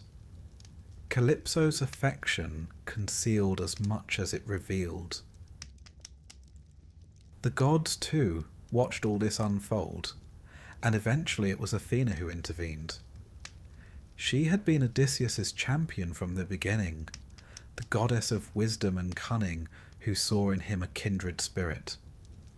She petitioned Zeus to allow him to return home at last, and Zeus, after due deliberation, agreed. He sent Hermes, the swift messenger, with winged sandals, to carry the decree to Ogygia. Hermes' arrival on Calypso's island is described with characteristic detail. He found her in her cavern, weaving with a golden shuttle, the air around her filled with fragrance. It is an image that emphasizes her domesticity and her divinity alike, a goddess engaged in the timeless labor of women. When Hermes relayed Zeus's order that she must release Odysseus, Calypso was indignant. She accused the gods of hypocrisy, and with good reason. Male gods, she pointed out, were free to take mortal lovers, to father children with impunity, to keep companions as long as they pleased. Yet when a goddess dared to claim a mortal man, she was scolded and commanded to let him go. It was, she argued, a double standard. Her protest is one of the few places in Homer where a divine female voice challenges the inequities of the cosmos. Calypso's words resonate even today, for they reveal an awareness that the rules of the world, even the divine world were written to favour men. Yet for all her protest, she could not defy Zeus. Reluctantly, with wounded pride, she agreed to obey. When she told Odysseus, her tone was half bitter, half resigned. She framed it as her choice, though both knew it was the will of Zeus. Still, she did not hinder him. Instead, she gave him what he needed: tools to fell trees, an axe to shape them, augers to bore holes, and ropes to lash the timbers. With her guidance, Odysseus built a raft strong enough to withstand the sea. She provisioned it with food and drink, clothed him in garments fit for a traveller, and even gave him a favourable breeze at his departure.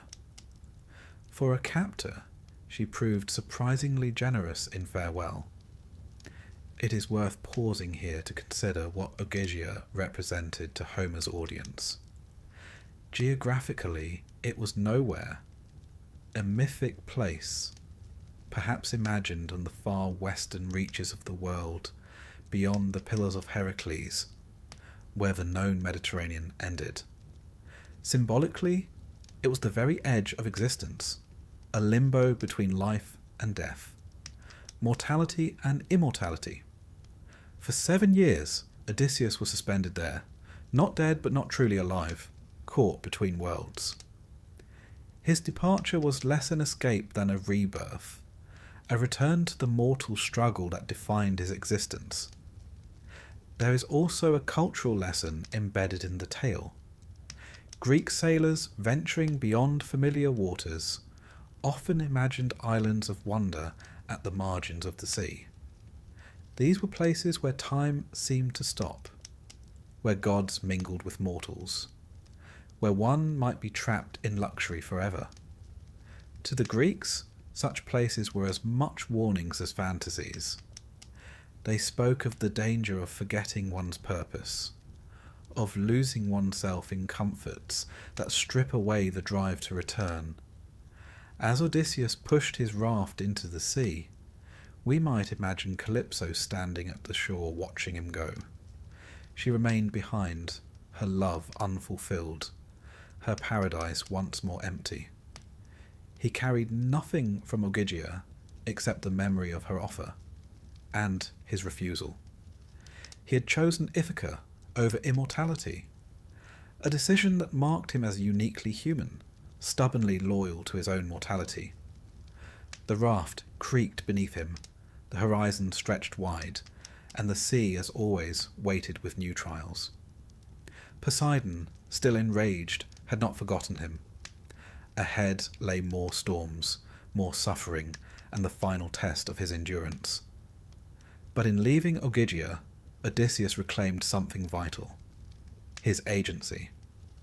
For 7 years he had been a passive figure, trapped by Calypso's love.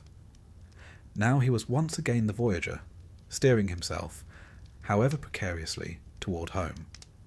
And so the island of Calypso faded into myth, both a paradise and a prison, a reminder that even the most beautiful cage is still a cage.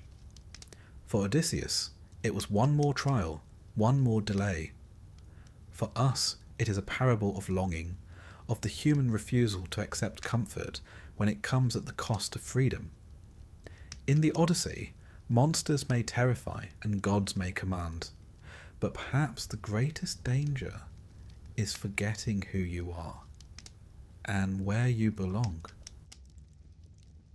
At last, after years of war, wandering, storms, monsters, seductions and losses, the man of twists and turns was nearly home. Odysseus's raft, hastily built with Calypso's guidance, did not carry him far before Poseidon noticed. The sea god, still fuming that Odysseus had blinded his beloved Polyphemus, stirred up a storm so furious it seemed determined to crush not just one man, but the very idea of human resilience. The raft splintered, waves thundered overhead, and Odysseus was tossed like driftwood. And yet, as so often in his tale, just when despair seemed final, help arrived. This time it was Ino, a sea goddess of curious origins, once a mortal woman transformed after a tragic plunge into the waves. She took pity on Odysseus, rising from the surf with her shimmering veil, and advised him to abandon the raft and cling to her divine scarf, which would bear him safely to shore. He hesitated.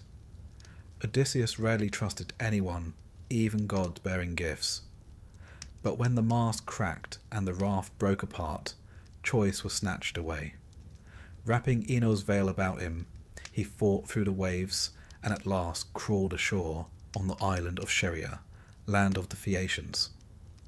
If Ogygia was timeless paradise, Scheria was civilization perfected, a vision of how the Greeks imagined a prosperous and just society might be.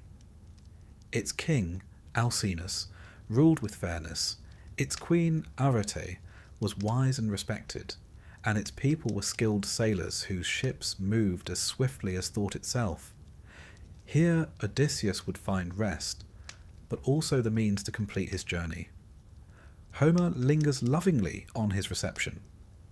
Exhausted, naked, salt-encrusted, Odysseus collapsed under an olive bush. In the morning, he was discovered not by warriors or kings, but by Nausicaa, the princess, accompanied by her handmaids.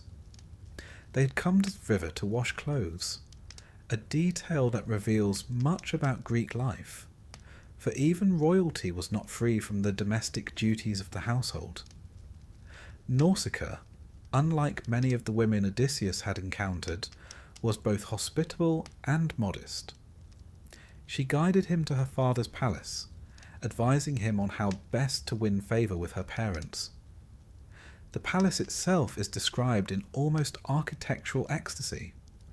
Walls gleaming with bronze, doors made of silver and gold, orchards heavy with fruit that never ceased bearing. To the Greeks, such abundance must have seemed near divine, the kind of prosperity that bordered on immortality. And here, at last, Odysseus told his full tale. Up to this point, much of his wanderings had been implied, but now he recounted them in full. The Cyclops, Circe, the Sirens, Scylla and Charybdis, Calypso. One imagines the Phaeacians listening, wide-eyed, as though hearing the very blueprint of myth itself. Alcinous, moved by his story, promised to help. The Phaeacians placed Odysseus on one of their magical ships, loaded with treasures, a generosity that would, ironically, doom them. For when Poseidon saw what they had done, he punished them by petrifying the very ship that carried Odysseus, turning it to stone as it entered their harbour. Thus, even kindness to the wanderer had its price. But Odysseus at last set foot upon Ithaca, though not in triumphal fanfare. Athena, ever his ally, cloaked him in mist and disguised him as an old beggar. Why? Because Ithaca was no longer safe. In his absence, suitors had overrun his halls, feasting on his livestock, wooing his wife, plotting to seize his throne. These were not noble rivals, but greedy opportunists, arrogant in their consumption and disrespectful of Xenia, the sacred code of hospitality. To the Greeks, violating Xenia was not merely rude, it was sacrilege, and the suitors had gorged themselves on it for years. So Odysseus crept into his homeland in rags, unrecognized by all but his faithful old dog, Argos, and here Homer breaks hearts. Argos, once swift and strong, lay neglected on a dung heap, too weak to move. Yet when he heard his master's voice, his ears pricked, his tail gave a feeble wag, and he died, at peace at last, having waited 20 years to see his master return. It is a moment of devastating simplicity, a reminder that loyalty outlives strength. Disguised still, Odysseus sought out allies. He revealed himself to his son, Telemachus, who had grown into a man during his absence. The reunion between father and son is tender but strategic. They weep together, but soon turn to plotting vengeance. With Athena's guidance, they prepare for the reckoning. Penelope, meanwhile, remained the image of patience and wit. For 20 years she had delayed the suitors, weaving by day and unpicking her loom by night, promising to choose a husband once her weaving was complete. It was a clever trick, but even cleverness has limits. Now the suitors pressed harder, demanding she choose. She devised a final contest. Whoever could string Odysseus's great bow and shoot an arrow through 12 axe heads would win her hand. The challenge was nearly impossible. The bow was massive, and only Odysseus had ever wielded it with ease. The day came. One by one, the suitors tried and failed, grunting and straining, the bow refusing their efforts. Then the beggar stepped forward. They laughed, mocked, even scolded Penelope for allowing him a chance. But Odysseus, calm, steady, strung the bow with the ease of a bard tightening his lyre. He notched an arrow, let it fly, and it sang clean through the line of axe heads. In that instant, silence fell, and then fury broke loose. Odysseus revealed himself, his disguise cast aside. Together with Telemachus and a few loyal servants, he slaughtered the shooters in a scene as bloody as any on the plains of Troy. Arrows flew, swords clashed, and bodies piled upon the feasting hall floor. When it ended, the violators of hospitality lay dead, justice meted out by the hand of the long-absent king. Yet even then, reunion was not simple. When Penelope finally faced Odysseus, she did not throw herself into his arms. She was cautious, sceptical. After all, many men had tried to deceive her. So she devised one final test. She ordered a servant to move their marriage bed into another room. At this, Odysseus cried out in protest. The bed could not be moved, for he himself had built it around the trunk of an olive tree, its roots sunk deep into the earth. Only he could know this secret, and with that, Penelope knew beyond doubt that her husband had returned. At last, after 20 years, they embraced. The Odyssey could end there, but Homer lingers. The suitors' families clamoured for revenge, and bloodshed threatened to plunge Ithaca into civil war. Yet Athena, descending in a blaze of divine authority, declared peace. Her word was final, for even vengeance has its limits when the gods demand closure. Thus, with order restored, Odysseus was truly home. What do we make of this ending? It is not the fairy tale resolution one might expect. Odysseus does not return to a throne untouched, but to a land scarred by absence, a family worn by grief, a kingdom unstable. The lesson is not that homecoming erases suffering, but that endurance, wit, and loyalty can survive it. For the Greeks, this was enough.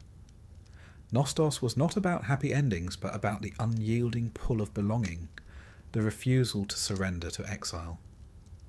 The Odyssey closes with Odysseus where he always longed to be, beside Penelope, in his own bed, within his own walls.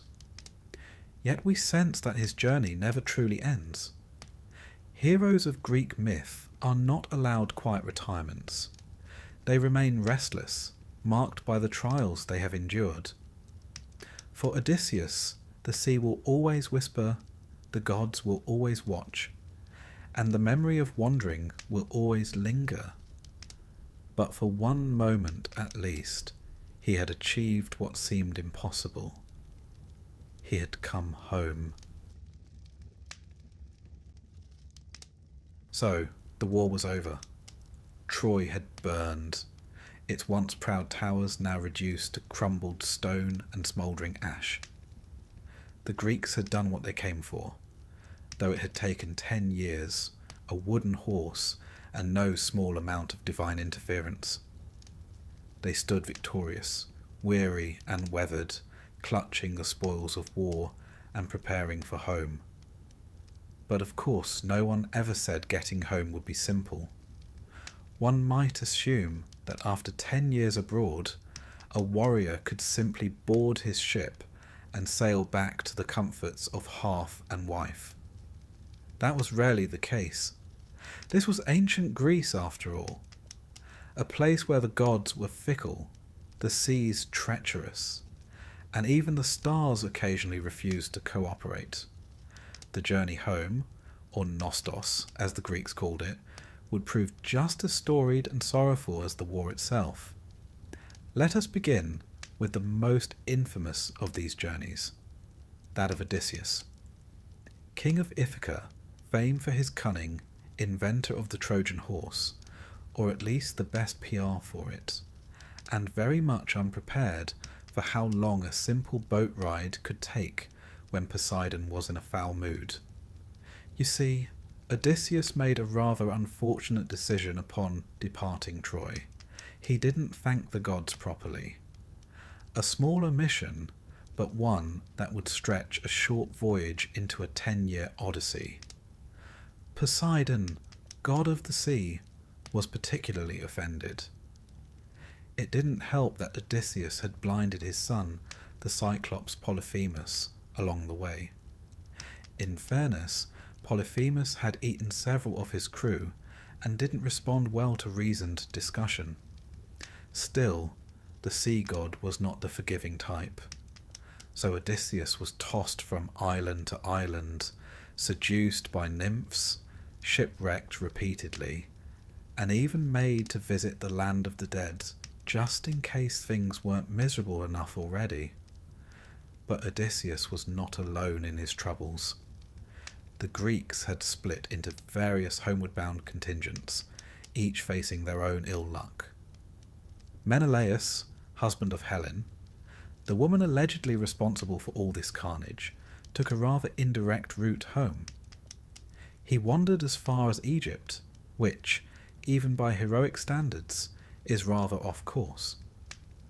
There he wrestled with the shape-shifting sea god Proteus, as one does, in order to gain the knowledge of how to appease the gods and calm the winds. This required holding Proteus tightly while he transformed into a lion, a snake, a tree, and a stream of water, before finally surrendering his secrets. There were no shortcuts in Bronze Age travel. Historical records, well, as much as we can call them that, do suggest that Greek sailors at the time weren't especially equipped for reliable maritime navigation. They hugged coastlines, avoided night travel, and interpreted weather patterns through a mixture of guesswork and prayer. Their ships were sturdy enough for the Aegean, but the open Mediterranean posed significant challenges. Add to this the divine meddling, and one can see why so many of these heroes took the scenic route home. Diomedes, one of the mightiest warriors of the war, fared little better. He returned to Argos only to find that his wife had taken a lover during his absence and was plotting to kill him. To her credit, 10 years is a long time. Rather than make a fuss, Diomedes fled to Italy, where he eventually faded into the vague mists of local legend, worshipped in some places as a minor deity. A rather anticlimactic ending for a man who once wounded both Ares and Aphrodite in battle. Nestor, the oldest and perhaps wisest of the Greek commanders, seems to have made it home without too much divine harassment. It helps, one suspects, that he kept his head down, said his prayers, and refrained from boasting about clever ideas involving wooden horses. There's a lesson in that. Agamemnon, leader of the Greek coalition and brother to Menelaus, did reach home, only to be murdered in his bath by his wife Clytemnestra and her lover Aegisthus. but more on that particular bit of family dysfunction in the next chapter. Suffice it to say, the post-war glow did not last long for the house of Atreus. There was a curious sense in the Greek imagination that war never truly ended. Victory was merely the prelude to a different kind of suffering. The gods did not reward triumph with peace. In fact, they often punished it. Hubris, that quintessentially Greek concept of arrogant pride, was a capital offence in the eyes of Olympus. If a man returned home boasting of his glory, he was inviting divine correction. And then there were the storms. Natural, of course, but also supernatural. The seas between Troy and Greece were notoriously rough. The Hellespont, the Aegean, and beyond, all capricious, especially to ships lacking proper ballast or understanding of wind currents. The Greeks often personified these elements as gods or spirits, harpies, sea nymphs, angry winds. Because when your fleet is scattered overnight and half your crew vanishes, blaming an angry goddess feels more comforting than admitting you misread a cloud. The return home also meant confronting time itself. 10 years of war meant a decade lost. Children grew up without fathers, political alliances shifted, and thrones were not always waiting patiently for their former occupants. The journey was not just geographical, it was existential. These men returned not as heroes, but as strangers. This theme runs deeply through Homer's Odyssey. Odysseus longs for home, for Ithaca, for Penelope and Telemachus. Yet at every turn he's offered comfort, even immortality, by figures like Calypso. Still, he chooses hardship. The Greek mind revered the idea of nostos, but it also understood that one could never truly go home unchanged. The home you remembered was gone, and so were you. Meanwhile, the gods watched all this with their usual mix of boredom and caprice. Athena took a special interest in Odysseus, helping him occasionally when she remembered to, while Zeus played both sides as usual. Poseidon sulked, Hermes ferried souls to the underworld, and Apollo, who had spent much of the war firing plague arrows, returned to more musical pursuits. The war had ended, but peace was elusive. Even those who made it back without divine interference faced restless kingdoms and unruly citizens. Some were worshipped, others resented. The line between hero and troublemaker blurred easily. And what of the ships themselves? Ancient Greek ships, primarily pentaconters and biremes, were long, narrow, and powered by both sails and oars. They weren't built for comfort. There were no cabins, no galleys, no protection from the elements. Sailors slept where they could, ate cold rations, and relied on wind and muscle. Navigation was by stars, sun, and intuition. That so many even attempted long voyages is a testament to their stubborn optimism. Or perhaps their lack of alternatives. Many of the ships were lost, scattered in storms or dashed against unfamiliar shores. The sea claimed them silently. No epic poems were written for those whose names did not survive, but their ghosts, one imagines, lingered along lonely beaches and under wine-dark waves. In the centuries that followed, Greek poets and playwrights would return again and again to these post-war stories. The nostoi, as they came to be called, were an entire genre. The war was a given, brutal but glorious. The return, though, was where the real drama lay. That's where men broke, or bent, or found meaning. We're used to thinking of myths as grand, flashy things. Monsters, magic, climactic battles. But the Greeks understood that the quiet aftermath was where tragedy bloomed. The war ended with a horse and fire. But the real stories began when the sails went up, and home became a dream somewhere on the horizon. Even in the archaeological record, there are hints of this turbulent return. Many Mycenaean palaces show signs of sudden destruction around the same period: burned walls, toppled columns, abandoned treasures. Was it invasion, rebellion, or simply the long echo of a war that refused to stay on foreign soil?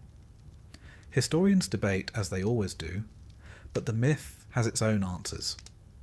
The gods were not finished yet, so the Greeks sailed home, slowly, painfully, circuitously. They were shipwrecked, seduced, cursed, and forgotten.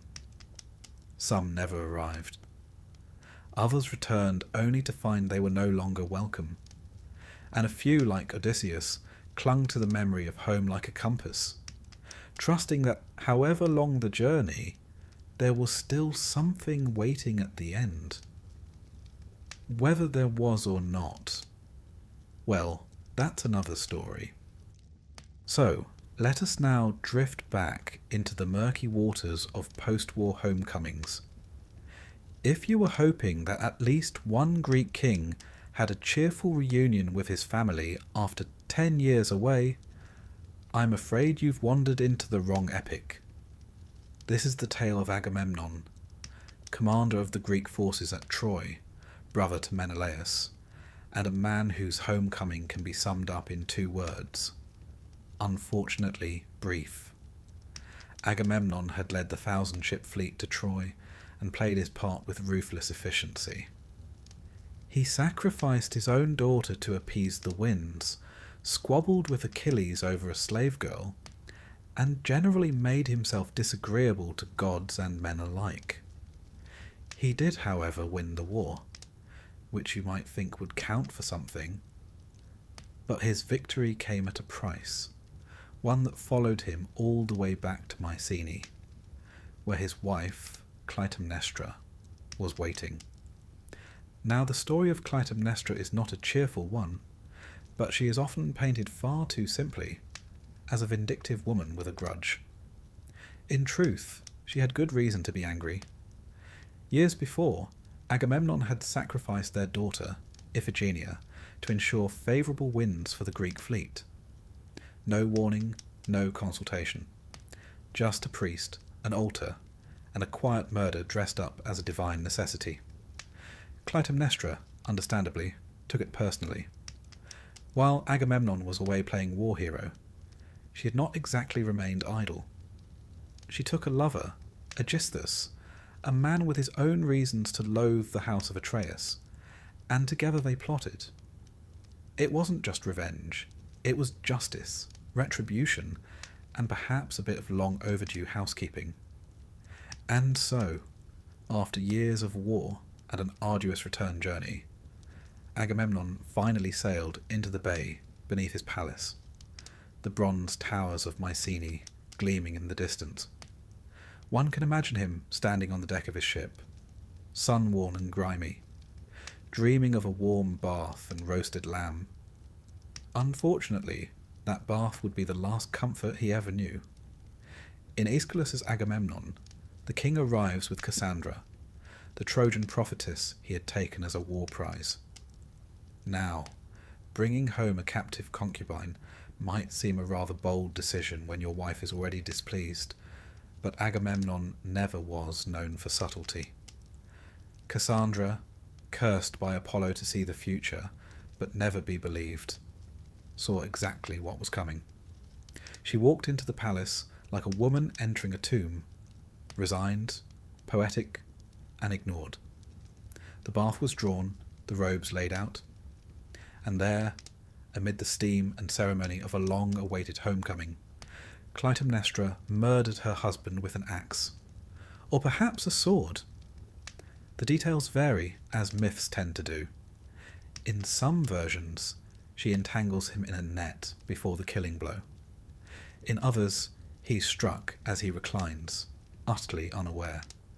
But all agree on the outcome. Agamemnon, war hero and king, dead in his own house by his wife's hand. It wasn't just personal, it was political, symbolic, even ritualistic. The house of Atreus had long been a mire of curses, betrayals and bloodshed.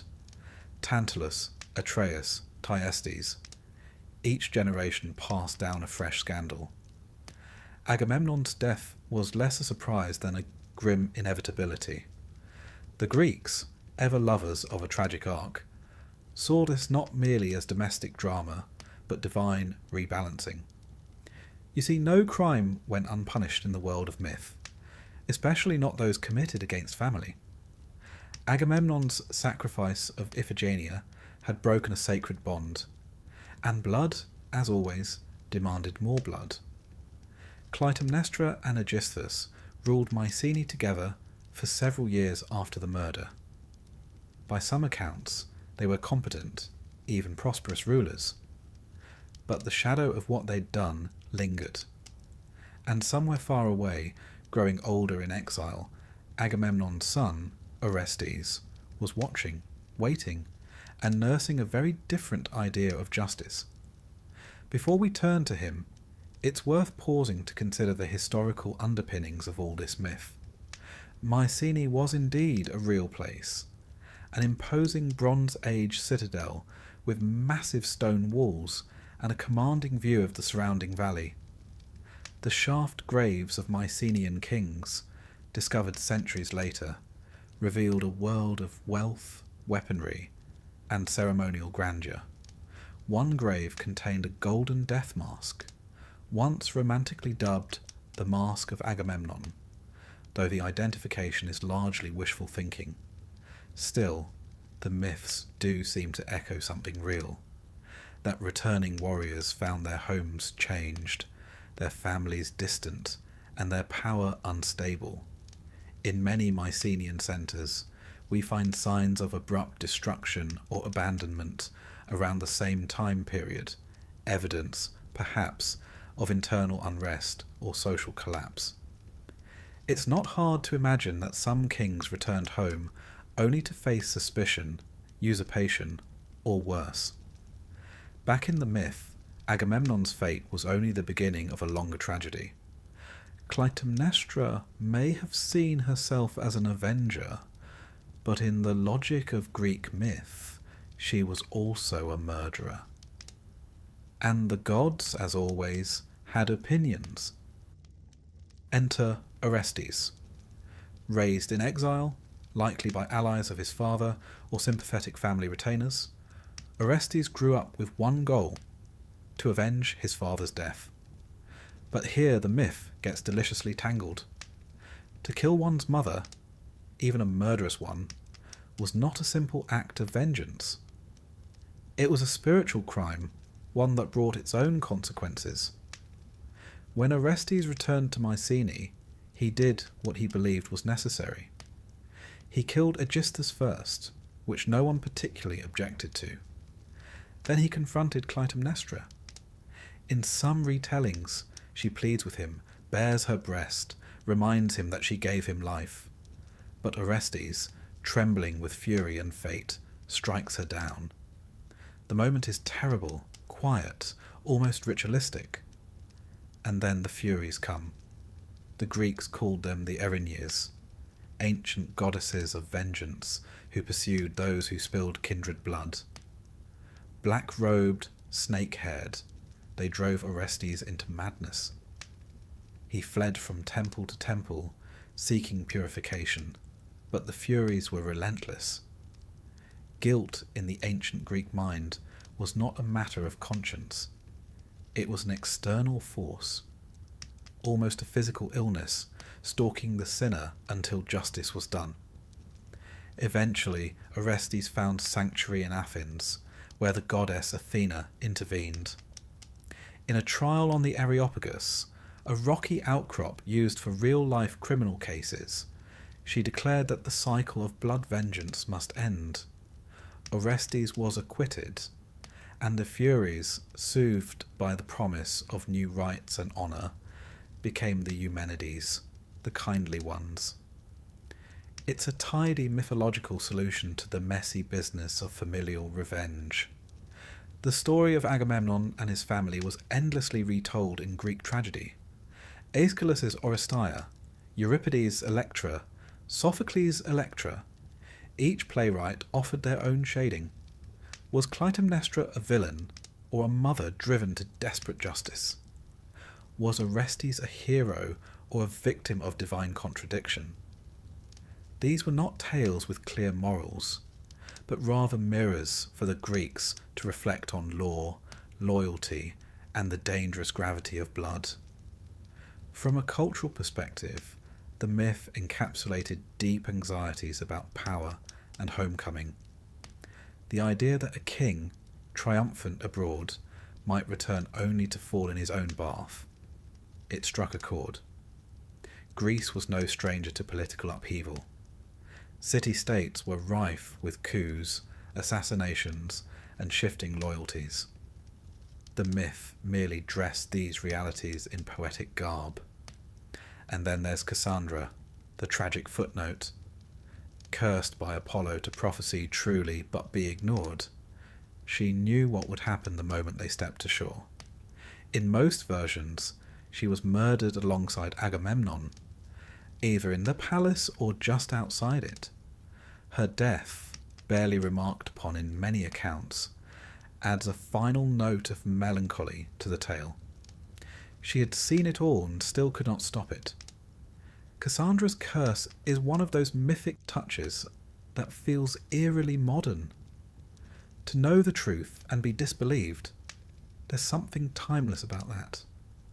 She becomes a symbol not just of doomed foresight, but of the loneliness that comes with clarity. The home of Agamemnon thus became a kind of mythological crime scene, revisited again and again by poets, playwrights, and priests. It was a cautionary tale, a tragic cycle, and a puzzle box of competing ethics. Was Agamemnon a villain for killing his daughter? Was Clytemnestra right to kill him? Was Orestes justified in avenging his father? Each answer led to another question. But for our purposes, here in the soft, slow hours of night, it is enough to say that Agamemnon came home and died. That a bath, which might have been warm and soothing, became a tomb. That behind palace walls, the real war continued, quieter but no less brutal. And that even kings, even the great and bronze-clad, were not spared the price of their choices. So the torch of vengeance passed from hand to hand, from Clytemnestra to Orestes, from gods to mortals and back again. And in the quiet corridors of Mycenae, the stones remembered it all. Tomorrow, perhaps, we'll visit Odysseus again. But for now, let us rest in the ruins of a palace where the echoes of footsteps, long silence, still murmur their ancient regrets. Let us now turn to a man who, more than any other, came to embody the very concept of Nostos, the homecoming. Odysseus, king of the modest island of Ithaca, veteran of the Trojan War, and possessor of a famously complicated relationship with the gods.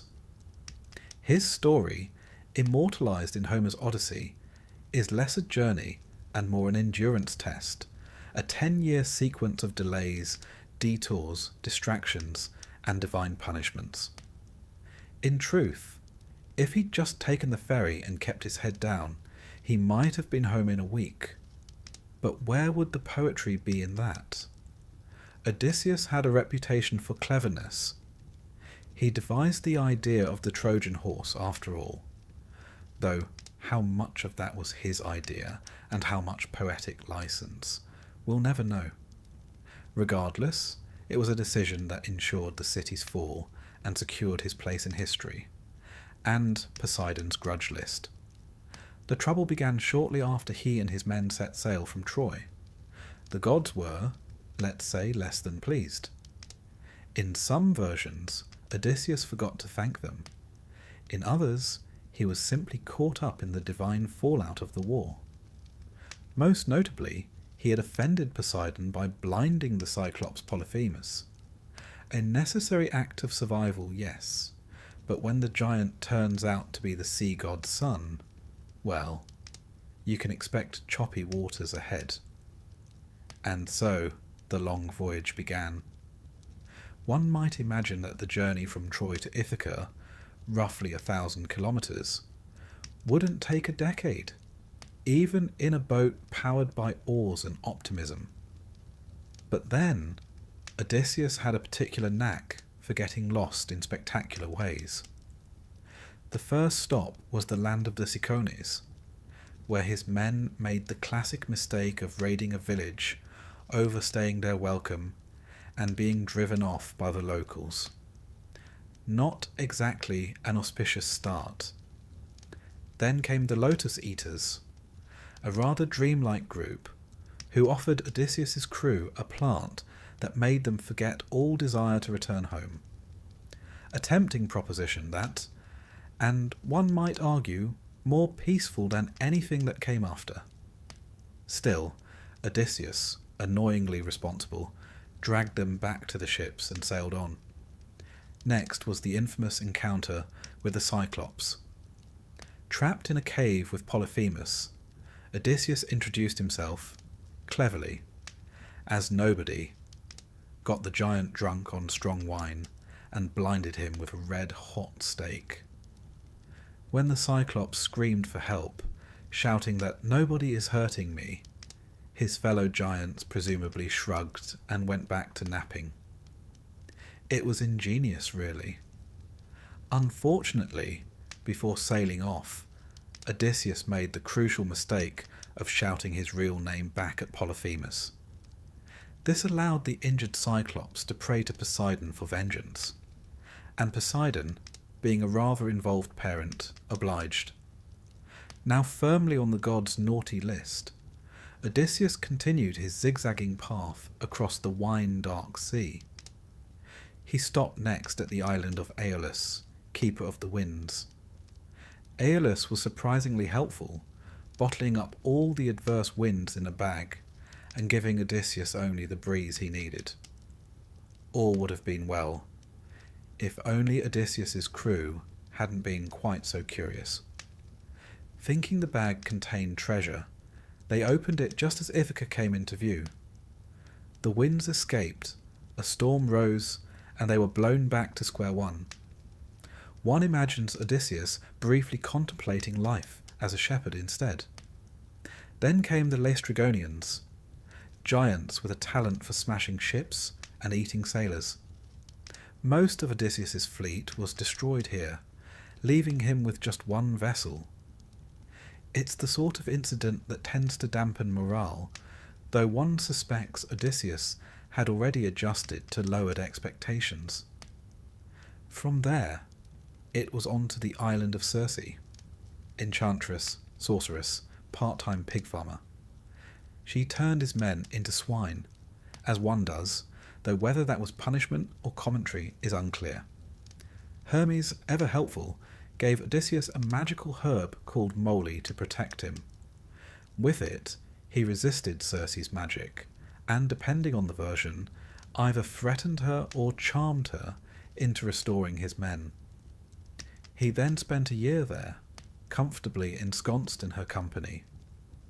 A rather long delay, though Circe did have a very nice villa.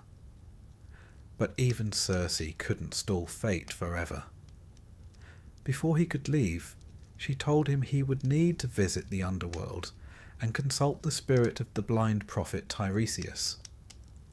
It was the sort of thing Greek heroes were expected to do on long journeys, a little necromancy between islands. So, Odysseus sailed to the edge of the world, sacrificed a ram, and waited while the dead gathered round. Tiresias offered a grim forecast: hardship, loss, and danger. But eventually, if he was careful, Odysseus might reach home. He also saw the shades of his mother, Achilles and Agamemnon, who, you may recall, had recently had a very bad bath. Emerging from the land of the dead with no small amount of existential baggage, Odysseus returned to Circe, who provided more advice. Avoid the sirens, she said, seductive singers who lured sailors to their deaths. Odysseus, ever the curious one, had his men plug their ears with wax while he had himself tied to the mast, just so he could hear their song without succumbing. It was, admittedly, a very Odyssean solution. Practical, perilous, and just a bit arrogant. Next came Scylla and Charybdis, a six-headed monster and a ravenous whirlpool placed inconveniently close together. Odysseus steered toward Scylla, sacrificing a few men rather than risk the entire ship. It's the sort of decision that ancient Greek leaders were expected to make without blinking, though one suspects there were some complaints from the rowing benches. At last, they reached the island of Phrynicia, where sacred cattle belonging to Helios, the sun god, grazed in peace. Odysseus warned his men not to touch them. They promised, and then, while he was napping, they promptly slaughtered and ate several. Helios, unsurprisingly furious, demanded punishment. Zeus obliged with a storm that destroyed the last of Odysseus's crew. Only the man himself survived, clinging to a broken mast, drifting aimlessly until he washed up on the island of Ogygia. Here he met Calypso, a beautiful nymph who offered him immortality if he would stay. It might have seemed like a good deal. No more storms, no more monsters, and an eternity of relaxation. But Odysseus longed for home, for Penelope, for Ithaca. Calypso, both tender and sorrowful, let him go, but not before 7 long years had passed. A different kind of imprisonment, that. Comfort without belonging. At last, with divine help, Odysseus built a raft and sailed once more. Poseidon, still holding a grudge, sent another storm. The poor man could hardly sneeze without attracting weather. He was eventually washed ashore on the land of the Phaeacians, who thankfully turned out to be decent people. They gave him food, clothes, and a proper ship home. After 10 years of wandering, he reached Ithaca at last. But even then, the journey wasn't quite over. His home had been overrun by suitors, dozens of grasping, boastful men courting his wife and feasting in his halls. Disguised as a beggar, Odysseus plotted his revenge. With the help of his son Telemachus, he strung his old bow and dispatched the shooters in a rather bloody finale. Arrows, spears, and poetic justice all around. At last, he revealed himself to Penelope.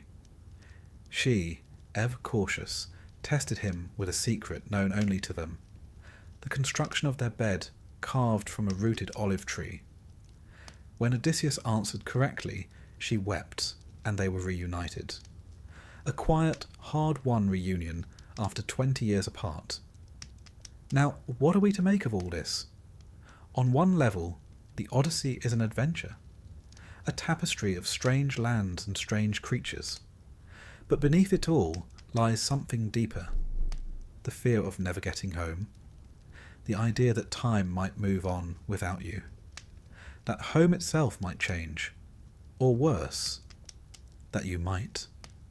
Historically, the story reflects the uncertainties of ancient travel. Greek sailors had no maps, no compasses, and very little understanding of ocean currents. Storms, pirates, and unfamiliar coastlines were constant threats. To sail from one island to another could mean weeks of delay or permanent disappearance. The sea was not just a place. It was a personality, and usually a moody one. And yet Odysseus persisted, not because he expected comfort, or glory, or even survival, but because he believed in Ithaca, in Penelope, in the possibility that home, however distant or changed, was worth the journey. So tonight, let us sail gently through the Ionian breeze, past sleepy islands and forgotten shores. Let us follow a man too clever for his own good, drifting not in haste but in hope. Monsters may rise, tempests may howl, but the stars above remain quiet and constant. And somewhere, far across the sea, a lamp is burning in a window. Ithaca waits. Not everyone who fought at Troy ended up in an epic poem or on the side of a vase. Some heroes did not sail home in triumph, or wander famously for 10 years. No, some slipped into the margins, their stories quieter, sadder, and mostly uncelebrated. In this chapter, we turn to those figures, brave, flawed, and frankly unlucky, who survived the war, but not the peace that followed. First, let us linger a moment with Ajax the Greater, not to be confused with Ajax the Lesser, who will have his own inglorious exit soon enough. Ajax the Greater was a giant of a man, second only to Achilles in strength and battlefield presence. He was a tower of bronze and bellowing rage, fierce in combat and at times a little too proud of it. When Achilles died, slain by a Paris-assisted arrow to the heel, rather inconsiderate of him, there arose a question among the Greeks. Who should inherit his armour? It was no ordinary kit after all. Forged by Hephaestus himself, it glittered like fire and symbolised the might of the Greek war machine. Naturally, both Ajax and Odysseus laid claim to it. Now, Ajax had the stronger argument. He'd fought tirelessly, protected the ships, and retrieved Achilles' body under heavy fire. But Odysseus had the sharper tongue. In a public debate, essentially an early Greek talent show for war resumes, Odysseus spun a more persuasive tale, citing strategy, diplomacy, and the favour of the gods. The audience, swayed by words more than wounds, awarded him the armour. Ajax did not take the loss well. According to Sophocles and later mythographers, Ajax spiralled into a state of humiliated fury. At night, he planned to kill the Greek leaders responsible. But Athena, protective of Odysseus, muddled his mind. In a haze of madness, Ajax slaughtered livestock, thinking they were his enemies. When he awoke and realised what he had done, surrounded by the bloodied corpses of sheep and cattle, he was overcome with shame. He walked away from the camp, planted his sword in the ground, and fell upon it. A brutal, silent end for a man who had fought so loudly. There's something deeply Greek in this. The idea that the true wound is not death in battle, but dishonour in peace. Ajax was not killed by sword or spear, but by a loss of standing, of meaning. A hero without recognition is, in the Greek imagination, barely a man at all. The gods gave him strength, but they did not give him a second act. His death was mourned by many, but especially by his half-brother Teucer, an archer and a steadfast companion throughout the war. Teucer tried to give Ajax a proper burial, but Menelaus and Agamemnon initially forbade it. Proof that even corpses had politics in those days. Eventually, Odysseus himself intervened, arguing that Ajax, whatever had happened, was still a great warrior. A small act of decency in a war mostly lacking in them. Teucer, exiled for failing to bring his brother home, wandered off and eventually settled in Cyprus, founding the city of Salamis. Or so the legends say. It's a quieter legacy, no monsters, no divine wrath, just a man trying to put something in the ground that wasn't a weapon. Then there's Philoctetes, perhaps the most reluctant of the heroes. His tale begins not at Troy, but on the way there. He possessed the bow of Heracles, gifted to him as a reward for lighting the funeral pyre of the great hero. This bow, it was foretold, would be needed to win the war. Unfortunately, Philoctetes had a bit of a foot problem. At Lemnos, he was bitten by a snake, a minor thing in most stories, but in this case, the wound festered. It stank. It wept. It made the journey unbearable. His cries disturbed the other warriors, and his smell, well, apparently it was memorable. So, with all the empathy of a conquering army, the Greeks abandoned him on the island, leaving him with his bow, his pain, and a lot of time to think. For years he lived there, wounded and alone. But eventually, when Troy still refused to fall, a prophecy surfaced. The bow of Heracles was indeed required. Cue the awkward return of Greek diplomacy. Odysseus, naturally, was sent to retrieve the man he had once abandoned. He brought with him Neoptolemus, the teenage son of Achilles, another man with a complicated father-shaped shadow to fill. Different versions tell it differently. In some, Neoptolemus wins Philoctetes over with honesty and kindness. In others, he tricks him, only to be overcome with guilt and return the bow. But in the end, Philoctetes is healed, either by divine intervention or Greek medicine, and brought back to Troy. He shoots the arrow that finally fells Paris, and thus completes his unhappy arc. After the war, Philoctetes' story peters out. He's said to have wandered, perhaps founding a city or two, but the myths don't linger on him. His fame, like many others, was tied to a single arrow. When that was loosed, so too was his relevance. And what of Ajax the Lesser? Ah, yes, not to be confused with his more honourable namesake, this Ajax was best known for committing one of the more appalling crimes during the sack of Troy. In the temple of Athena, he assaulted Cassandra, dragging her from the altar and claiming her as a prize. The act was a double outrage, not just against a woman seeking sanctuary, but against the goddess whose temple he violated. Athena did not take it lightly. Though the Greek leaders were divided on how to respond, some wanted to punish him, others looked away. They ultimately allowed him to sail home. It was a decision they'd regret. As his ship sailed through the angry sea, Athena called down a storm. Ajax, cast into the water, clung to a rock and boasted that the gods couldn't kill him. A bit of classic hubris. Poseidon, unimpressed, split the rock and drowned him. In the Greek tradition, no sin goes unpaid, and no arrogance goes uncorrected. Ajax the Lesser's name was blackened. His death was not heroic, it was a warning. Then there are the unnamed and half-named heroes, the foot soldiers, the shipmates, the men who bled and died in the margins. Greek myth, for all its grandeur, has a curious amnesia when it comes to the majority.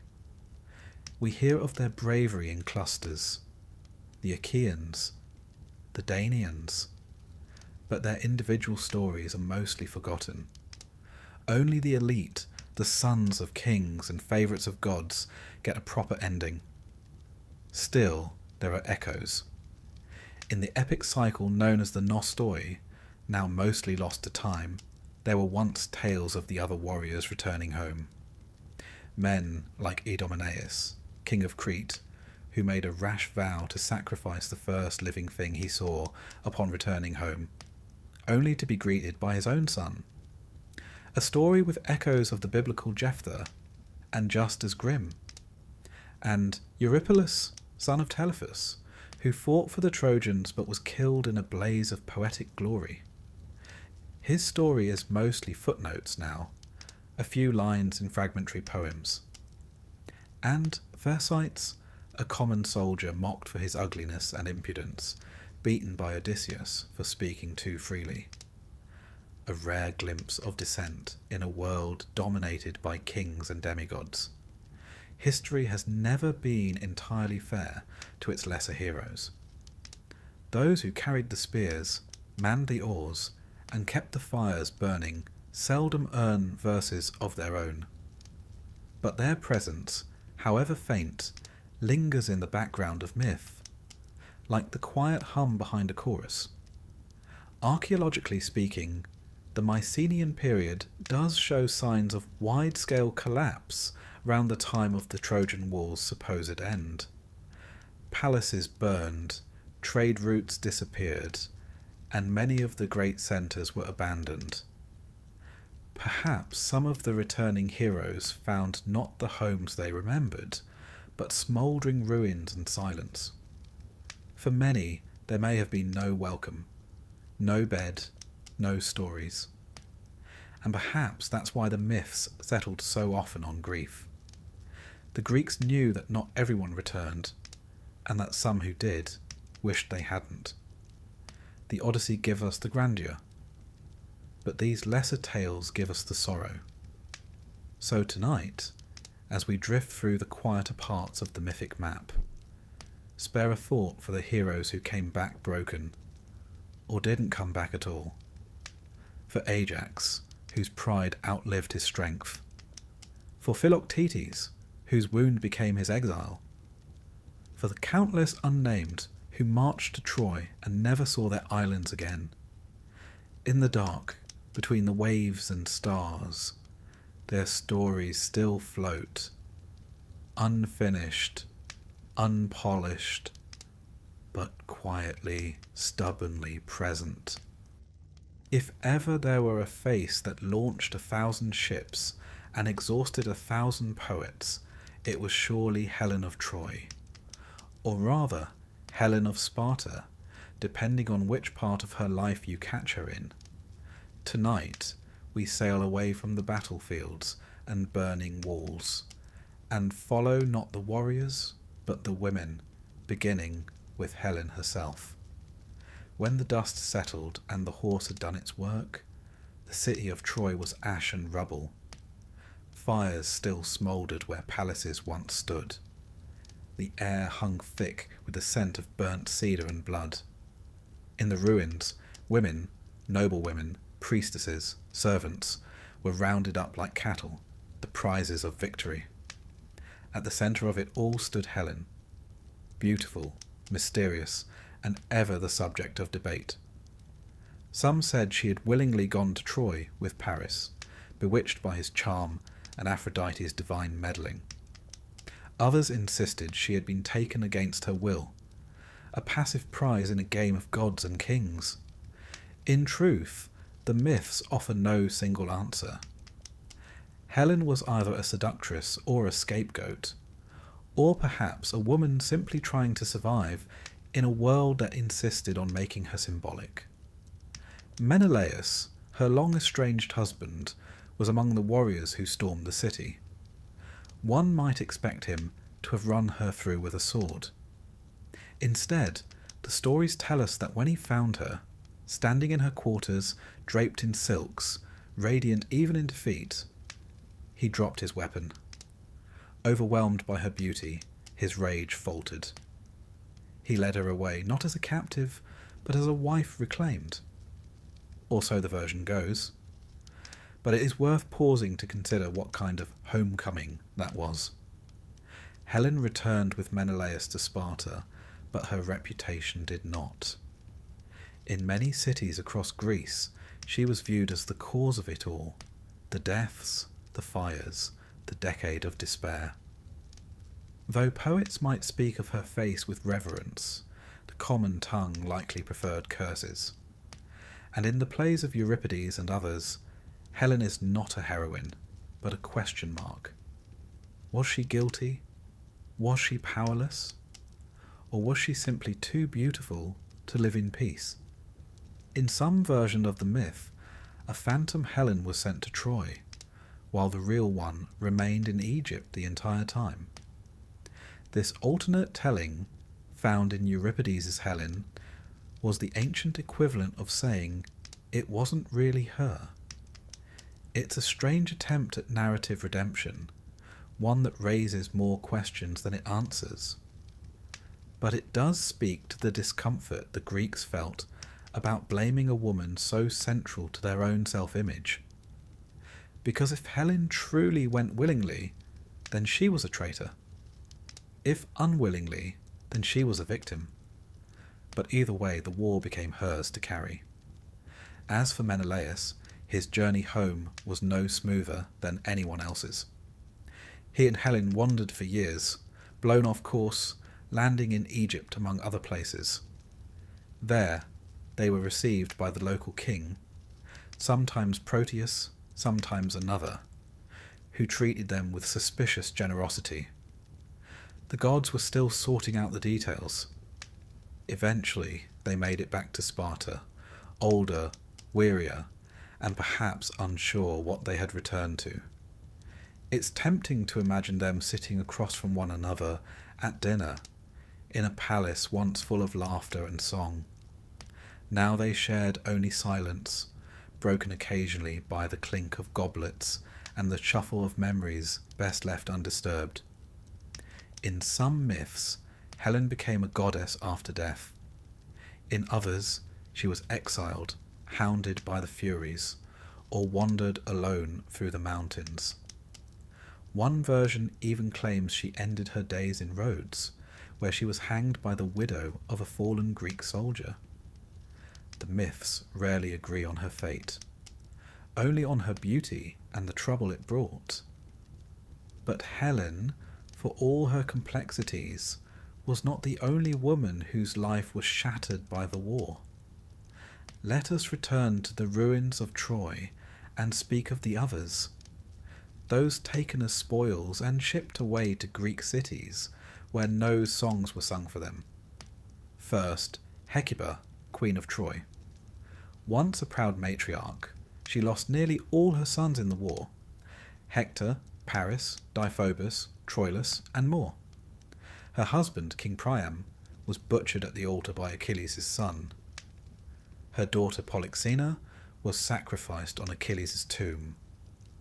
Her grandson, Astyanax, the infant son of Hector, was thrown from the city walls by the Greeks, so that he might never grow up to avenge his father. A precautionary cruelty, if ever there was one. And Hecuba? She was given to Odysseus, the most diplomatic of the Greeks, but one suspects even he found little comfort in her bitter company. In Euripides' Hecuba, she is transformed from queen to beast by grief. In some versions, she literally becomes a dog, throwing herself into the sea, howling.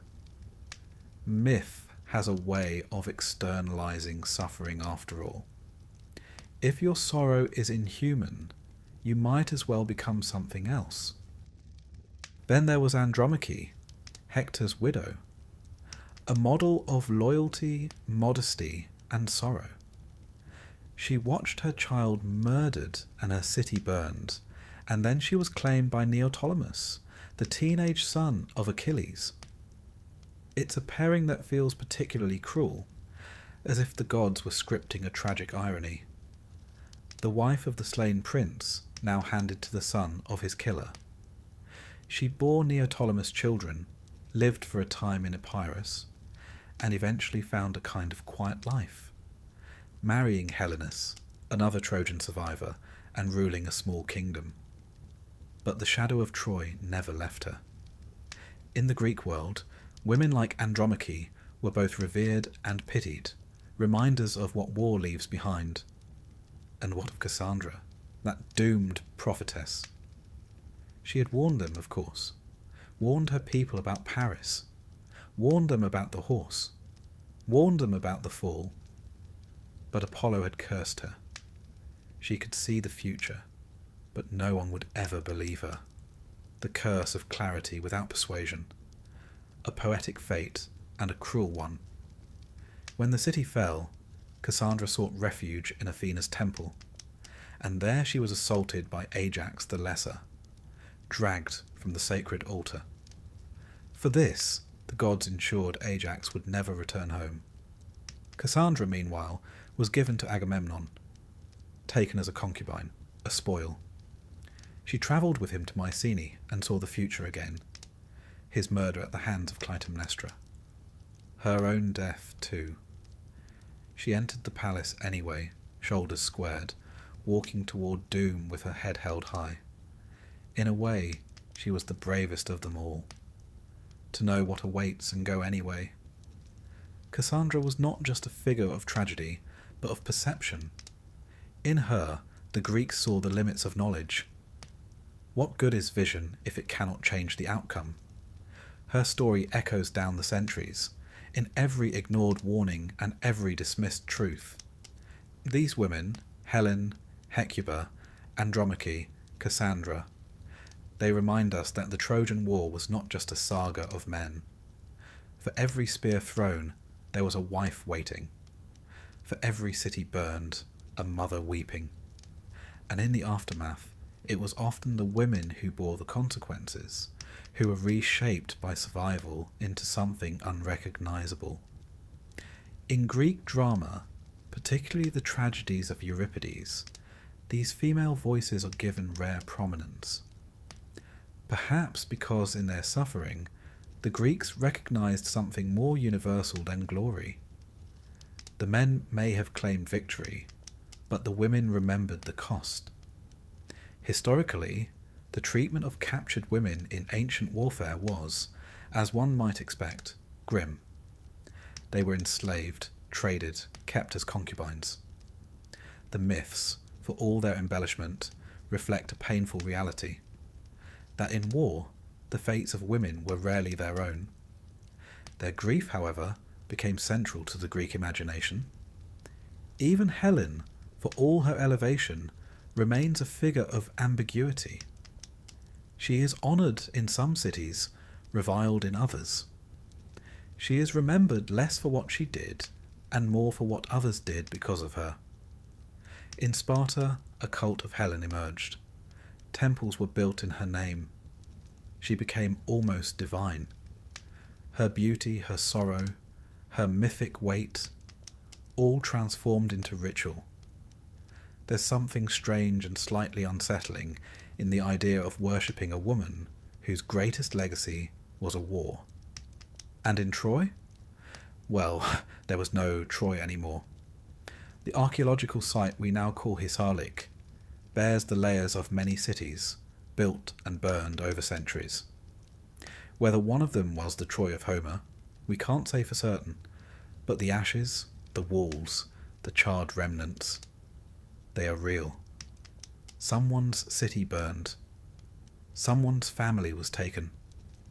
So tonight, let us walk softly among the ruins, past the broken columns and the windswept stones, past the temple steps where Cassandra cried out, past the palace halls where Hecuba once ruled, where Andromache rocked her child to sleep, where Helen stared out over the sea, perhaps wondering what all the beauty had been for. These were not silent women. The myths may have tried to sideline them, but their voices echo, persistent and clear. They remind us that behind every war story lies another, quieter, lonelier, more enduring. And perhaps, if the gods are ever listening, it is these stories they remember best. Tonight we turn our gaze to a boy who entered the Trojan War at its end and departed the world not long after. Neoptolemus, son of Achilles, grandson of Peleus, and great-grandson, on his mother's side, of a man called Lycomedes, who mostly stayed out of the epics. Neoptolemus came late to the war, but made a remarkable impression. In many ways, he was everything his father was, and, perhaps, everything he wasn't. Born on the island of Scyros, Neoptolemus was raised far from the clatter of spears and war cries. His mother, Deidamia, had once known Achilles before he was famous, when he was hidden away by his mother Thetis in an attempt to prevent his doomed fate. Dressed as a girl among the daughters of Lycomedes, Achilles in disguise found love and a son. as one does, apparently, during such awkward arrangements. But destiny has a way of tracking down those who try to avoid it. By the time Neoptolemus was old enough to hold a spear, the Greeks had been at war for nearly a decade. Troy still stood. The warriors were weary, and Achilles was already dead, felled by a poetic arrow guided by Apollo and shot by Paris, who, as we've noted before, rarely did anything without divine assistance. Now, a new prophecy emerged. The Greeks would not win unless they brought the son of Achilles to the battlefield, as if the gods, having taken the father, demanded the child in his place. So Odysseus, ever the recruiter, sailed to Scyros and fetched the boy. Neoptolemus arrived in Troy not as a soldier, but as a symbol, a vessel of inherited wrath. And indeed, he seemed to carry that wrath with great enthusiasm. While Achilles had moments of introspection, hesitation, even grace, Neoptolemus often lacked such subtlety. He was fierce, brutal, and quick to violence. Some ancient writers admired his decisiveness, others found it alarming.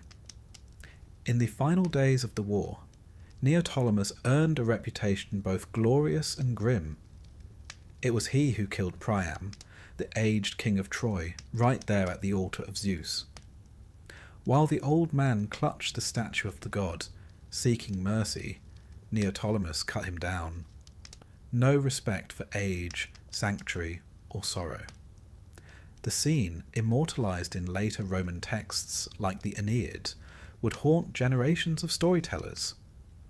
He also, according to some versions, threw Astyanax, Hector's infant son, from the city walls. A practical act, the Greeks would say. A horrifying one, the rest of us might. The boy, after all, could grow into a man and seek vengeance. And so, Neoptolemus ensured there would be no next generation of Trojans. He was not content to end the war. He wanted to erase its memory. For his efforts, he received Andromache, Hector's widow, as a war prize. And so the woman who had once lain beside the Prince of Troy now found herself bound to the killer's son. A cruel symmetry, if ever there was one. They left Troy together, part of the Greek fleet limping home through unfriendly seas and discontented gods. Some were shipwrecked, others wandered for years, but Neoptolemus somehow made his way to Epirus, a land in northwestern Greece, and carved out a small kingdom there. The myths say he ruled wisely, perhaps mellowed by time and distance, or perhaps just tired. But the fates had not quite finished with him. In some versions, he travelled to Delphi, the sacred sanctuary of Apollo, either to seek guidance or demand justice. There, depending on which story you prefer, he either insulted the priests, desecrated the temple, or simply arrived at the wrong moment. Whatever the cause, he was murdered, either by the temple servants or by Apollo himself. Cut down not in battle, but at the threshold of the god who had once guided Paris's arrow into his father's heel. Poetic again, and deeply Greek. You see, Neoptolemus lived under the long shadow of Achilles, a father who was both legend and ghost. The Greeks were fascinated by inheritance, not just of blood, but of doom. To be the son of a hero was to be born halfway into a story already moving toward tragedy. Achilles had been complex, wrathful, yes, but also capable of mercy. He mourned Patroclus. He returned Hector's body to Priam. There was a strange nobility in him, a tragic beauty. Neoptolemus, by contrast, rarely paused to reflect. He killed with confidence. He ruled with force. And then, like so many others, he vanished young. But the Greeks did not discard him. They gave him cults, shrines, a hero's status. In some corners of the ancient world, he was worshipped alongside his father. Perhaps the Greeks, ambivalent as they were about violence, respected someone who didn't hesitate. Still, his legacy is uneasy. Even the playwright struggled with him. In Sophocles' Philoctetes, we see a different Neoptolemus, a conflicted boy, torn between duty and honour. Odysseus sends him to deceive Philoctetes, to steal the bow of Heracles. But Neoptolemus cannot go through with it. He is drawn to pity, to decency. It's a fascinating portrayal. Not the blood-soaked youth of Troy, but a thoughtful young man trying to make sense of a brutal world. It's hard to say whether Sophocles was offering an alternate version or a redemption arc. Greek tragedy, after all, often reinterpreted its heroes. What mattered was not the facts, such as they were, but the moral weight of the story. Historically speaking, Epirus did indeed have myths connecting it to Neoptolemus and his descendants. The Molossian dynasty, one of the more powerful Greek royal lines, claimed to trace its roots back to him. Through them, so too would Alexander the Great, whose mother Olympias came from that bloodline. Alexander, never one to resist a good myth, was quite pleased by the association. In this way, Neoptolemus lived on, not just in tragedy, but in genealogy. And what of Andromache, who followed him from Troy to Epirus? She bore him sons. One, named Molossus, would become the ancestor of kings. Andromache, so often portrayed as a grieving widow, was also a survivor. In some versions of the myth, after Neoptolemus' death, she married Helenus, the Trojan seer and son of Priam, who had also survived. Together they ruled a small kingdom, a curious echo of Troy on Greek soil.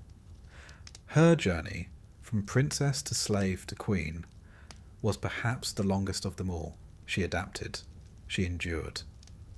In Greek drama, she is often the voice of memory, of what was lost and what still hurts. The aftershocks of Neoptolemus' brief life rippled far. In Rome, Virgil gives us the Aeneid, where a wandering Trojan, Aeneas, meets Andromache in Epirus. She tells him her tale. A tale of ruins, exile, and quiet resilience.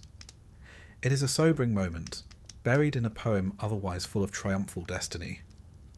Even the Romans, who admired conquest, seem to pause at her story. And then, as ever, there's the matter of legacy. Neoptolemus left no epics of his own, no Neotolia. He exists as a sequel, an epilogue to Achilles, a footnote to Troy. But in that short space, he managed to kill a king, win a city, and father a dynasty. Not bad for a teenager. And yet, one cannot help but wonder, what if he had lived longer? Would he have grown into a wise king? Would the rage have softened? Or would the fire that burned so brightly simply have burned everything near it? The Greeks were fond of such questions. In their myths, youth is often equated with danger. The young are full of force, but lack temperance. Achilles dies young. Patroclus dies younger. Neoptolemus continues the pattern. The gods, it seems, did not permit long lives to those who shine too brightly. Perhaps that's why Odysseus, older and greyer, survives his journey. Not because he is stronger, but because he is slower, more cautious, more cunning. The flame that flickers lasts longer than the one that blazes. So tonight, we leave Neoptolemus not in the blood-stained temple of Delphi, nor on the smoking battlements of Troy, but somewhere in the quiet hills of Epirus, a young man still learning how to wield a crown. Perhaps he stands at the edge of a cliff, wind tugging at his cloak, staring out at the sea his father once crossed, wondering if he is meant for more than war. or perhaps not. Perhaps his story ends exactly as it should. Brief, brilliant, and sharp-edged. A warning and a memory. The kind of hero whose fire lit up the sky, if only for a moment. There are homecomings, and then there are Greek homecomings, where the phrase "welcome back" is often followed by murder.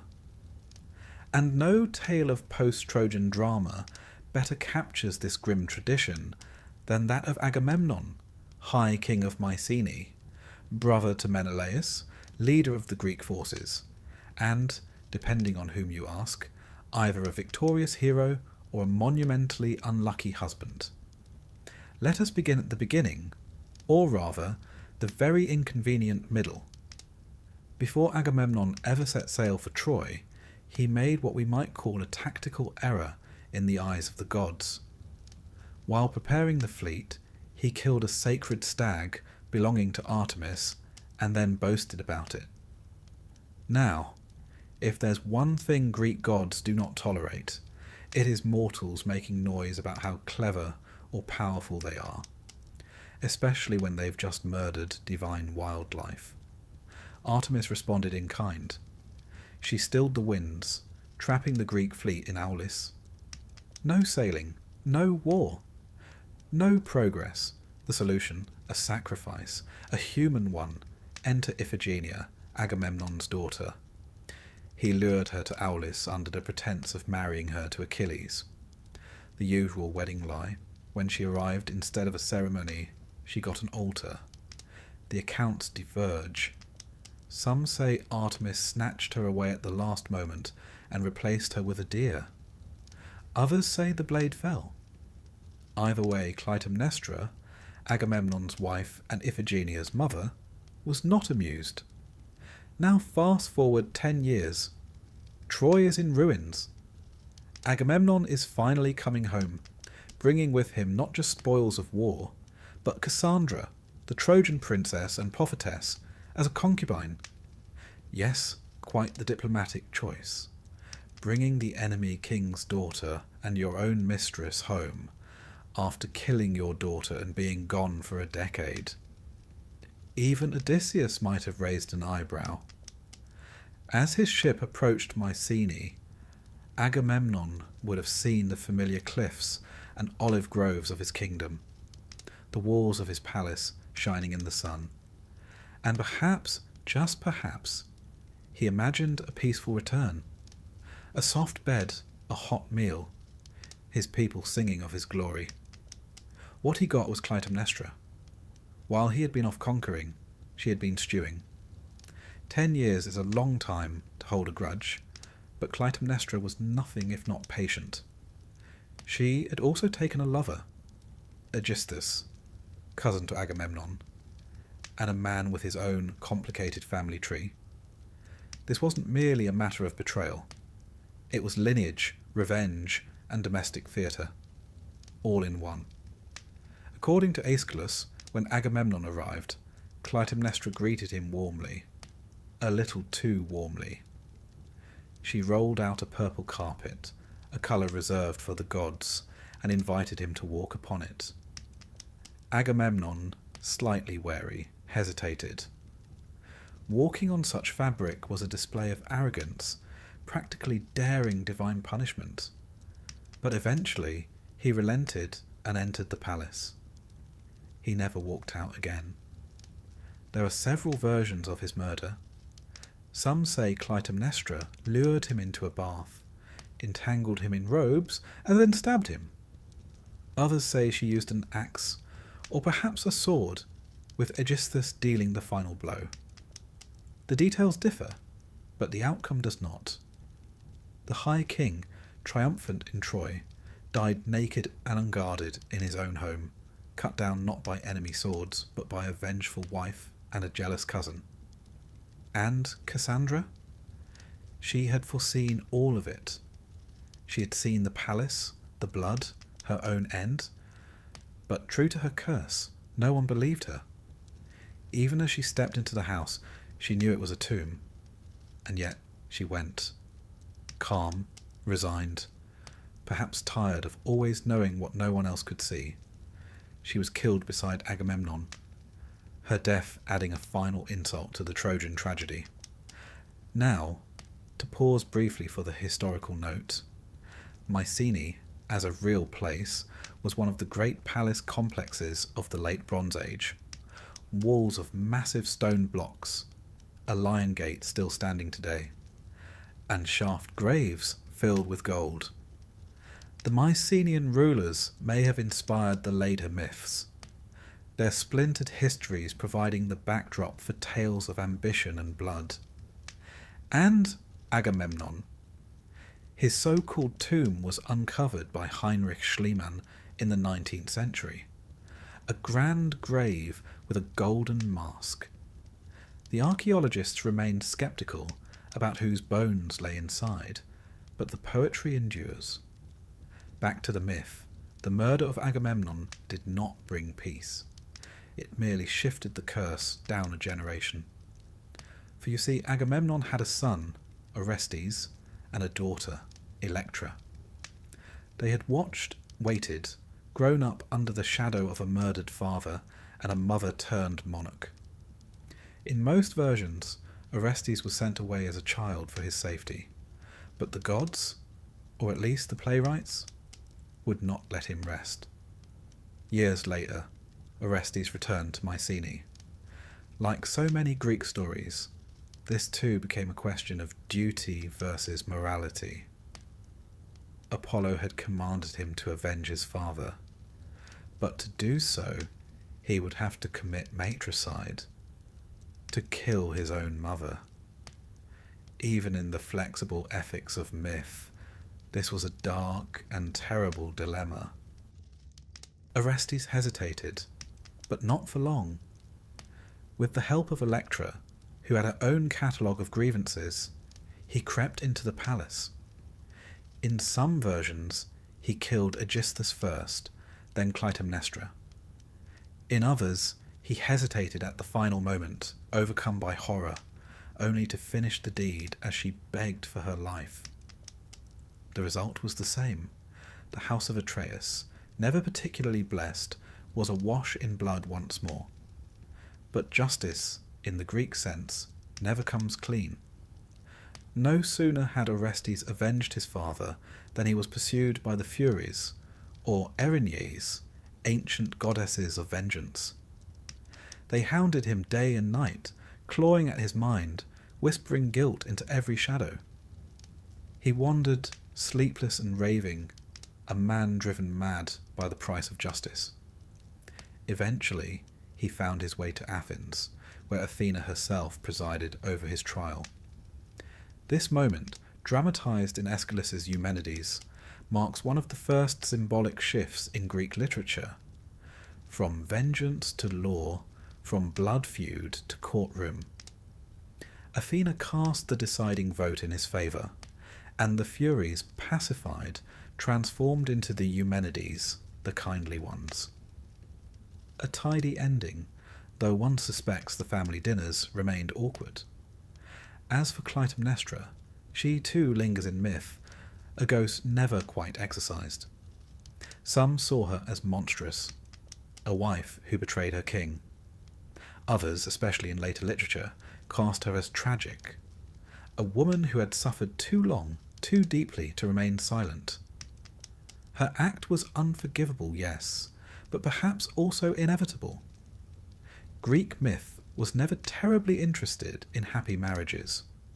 They were stories of passion, betrayal, revenge, the kind of things that made for good theatre and terrible family life. In Agamemnon and Clytemnestra, we see the collision of power and pain. A king who sacrificed his daughter for wind, a queen who waited 10 years to strike, and a son caught in the middle. Even the name House of Atreus carries weight. Atreus, Agamemnon's father, had his own scandalous past. He once murdered his brother's children and fed them to him at a banquet. Yes, a family dinner where the main course was revenge. The curse that followed them all, Agamemnon, Orestes, and even Electra, was said to have begun there, in blood and deceit. It's almost as if the Greeks were trying to tell us something about inheritance. To the ancient mind, families could carry curses as surely as they carried wealth. The sins of the father, and grandfather, and great-uncle were not easily forgotten. The gods might forgive. The Furies would not. And perhaps that's why the tragedy of Agamemnon strikes such a deep chord. It isn't about a king dying in war. It's about what happens after. The slow rot beneath the golden throne, the wife pacing the palace year after year, the child who must decide which parent to betray. There's a quiet horror to it. No monsters, no sieges, no divine thunderbolts. Just the simple terror of returning home to find everything waiting, and none of it good. Tonight, then, let us walk through the palace halls of Mycenae.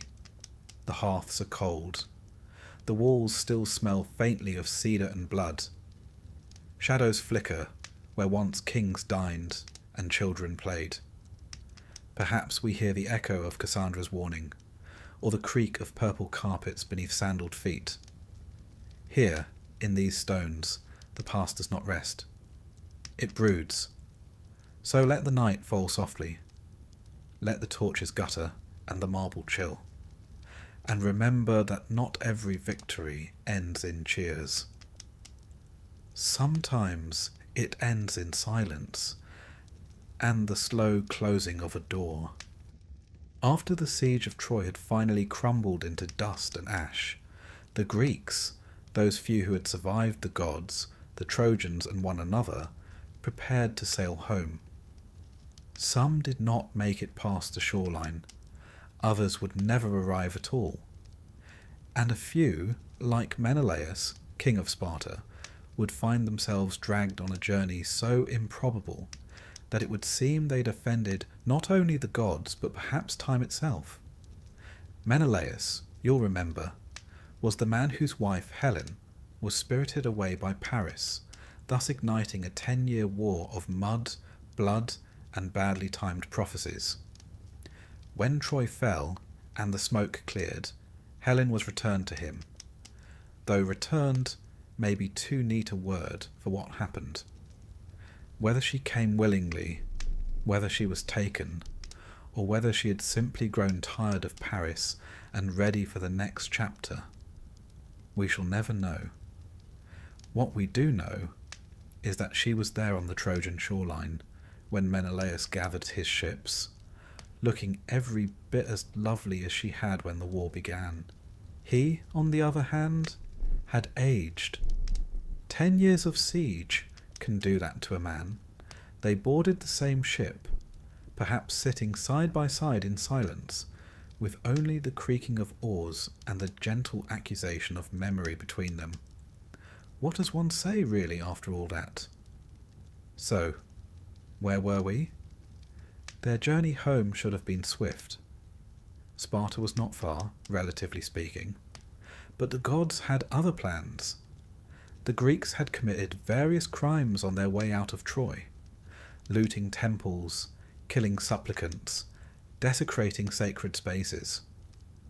Athena, in particular, had been slighted, and her wrath hung over the fleet like a thundercloud.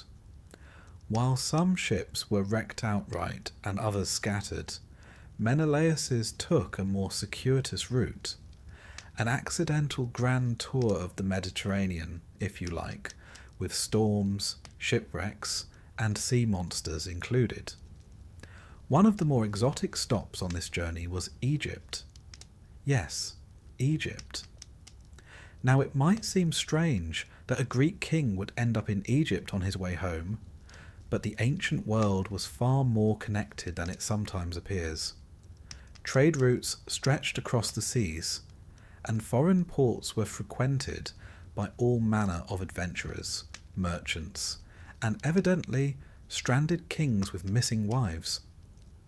In fact, some versions of the myth, like those found in Herodotus, suggest that Helen never went to Troy at all. According to that version, Paris was blown off course and landed in Egypt with Helen in tow. There, the Egyptian king, horrified that Paris had abducted another man's wife, promptly took her into protective custody. Paris was sent away, and the real Helen remained in Egypt throughout the entire war, while a phantom Helen, an illusion, was in Troy. It's a rather elegant narrative solution, really. If true, it means the Greeks fought a 10-year war over a cloud, literally. The gods, it seems, had a taste for irony. But in most versions, Helen did go to Troy, and it was during the return from Troy that Menelaus found himself in Egypt, with his real, and possibly somewhat awkward, wife beside him. There, the myths tell us, he met Proteus, a prophetic sea god and old man of the sea who could shift shape at will. Proteus was not the sort of being one simply interviewed. He had to be captured, physically pinned down, and held through all his transformations until he relented and spoke. And so, following local advice, Menelaus crept upon Proteus while he napped on the shore among his seals, yes, seals, and wrestled him into submission as he morphed into fire, water, a lion, a serpent, and various other alarming shapes. Menelaus held on.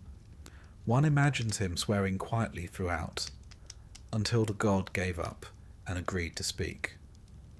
Proteus, apparently impressed or simply annoyed, told Menelaus how to appease the gods and continue his journey. Sacrifices would be required, as always, and some divine grovelling. He also informed Menelaus that his brother Agamemnon had been murdered upon returning home. One imagines that news landing like a stone in Menelaus's chest. Victorious, yes, but at what cost? Eventually, with the proper rites performed and favourable winds at last, Menelaus and Helen continued their return voyage. It is said that their journey took 8 years in total. 8 years to come home to a city that had once sung their names, now perhaps quiet with confusion or resentment. And here's where the myth gets complicated. Menelaus and Helen resumed their rule in Sparta.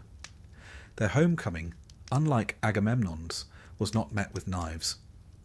The palace gates opened, the hearth fires were lit, the people bowed, and yet something must have shifted between them. A decade apart. A war. A long sail through hostile waters. A marriage frayed by the gods themselves.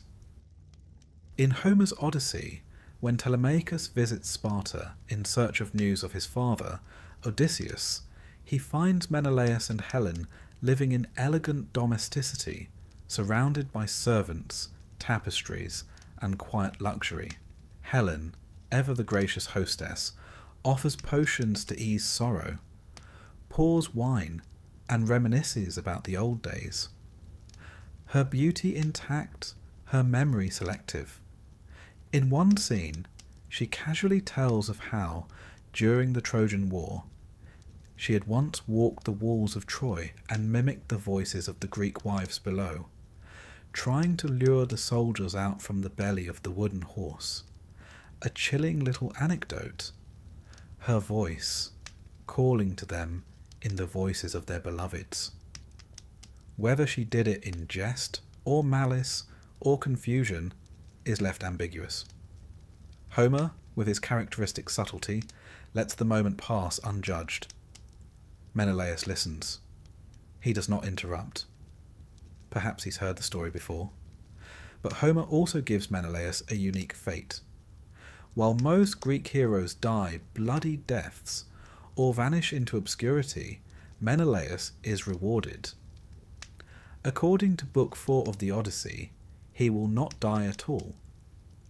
Because he is the husband of Helen, daughter of Zeus, he is destined to be sent at the end of his life to the Elysian fields, a sort of Greek paradise at the edge of the world, where the air is always mild, the sun never too hot, and heroes may relax without fear of divine punishment. It's an odd reward, given how much trouble he endured, but perhaps the gods felt he'd earned it. As for Helen, her later fate is as inconsistent as ever. In Sparta, she was worshipped after her death, or perhaps even before it. A temple to Helen stood there, and offerings were made in her name. Some said she had been taken to Olympus, made divine by Zeus himself. Others claimed she fled to Rhodes, where she was hanged by the widow of one of the Greek warriors who died at Troy, a bitter form of justice. And in some strange accounts, she even married again to Achilles himself in the afterlife, reunited in the Isles of the Blessed, where mythologies merge and old enmities are forgotten. But the Menelaus-Helen saga remains one of the most enigmatic. There are no great battles in their post-war tale, no wrath of Achilles, no suitors slain, just the slow, strange return of two people bound together by fate, reputation, and possibly very little else. And what do we make of Menelaus then? He is not the most glamorous of the Greeks, not the strongest, not the cleverest. He does not give stirring speeches or launch dramatic solo attacks. But he endures. He reclaims his wife. He survives the gods. He returns home. He is, in some ways, the everyman of the epic. Less radiant than Achilles, less sly than Odysseus, but steady. Slightly bewildered, often wrong-footed, but never broken. In the Iliad, he fights bravely but without glory. In the Odyssey, he rules with calm dignity. He is both cuckold and king, hero and husband. A man who simply wants his home, his wife, and a little peace. Which, given the state of the Greek mythological world, is quite the ambition. Historically, Sparta in the late Bronze Age may indeed have been the seat of a powerful ruler. Its later martial reputation, so famous in the classical period, was not yet fully formed. Instead, it was a place of trade, of sanctuaries, of richly decorated tombs. Menelaus and Helen, if they lived at all, would have ruled over a land of olive groves, river valleys, and slowly fading Mycenaean splendour. Perhaps they walked together in the evenings, king and queen of a world already slipping into legend. Perhaps they said very little to each other. Perhaps they had said everything during the war, and the silence was what came next.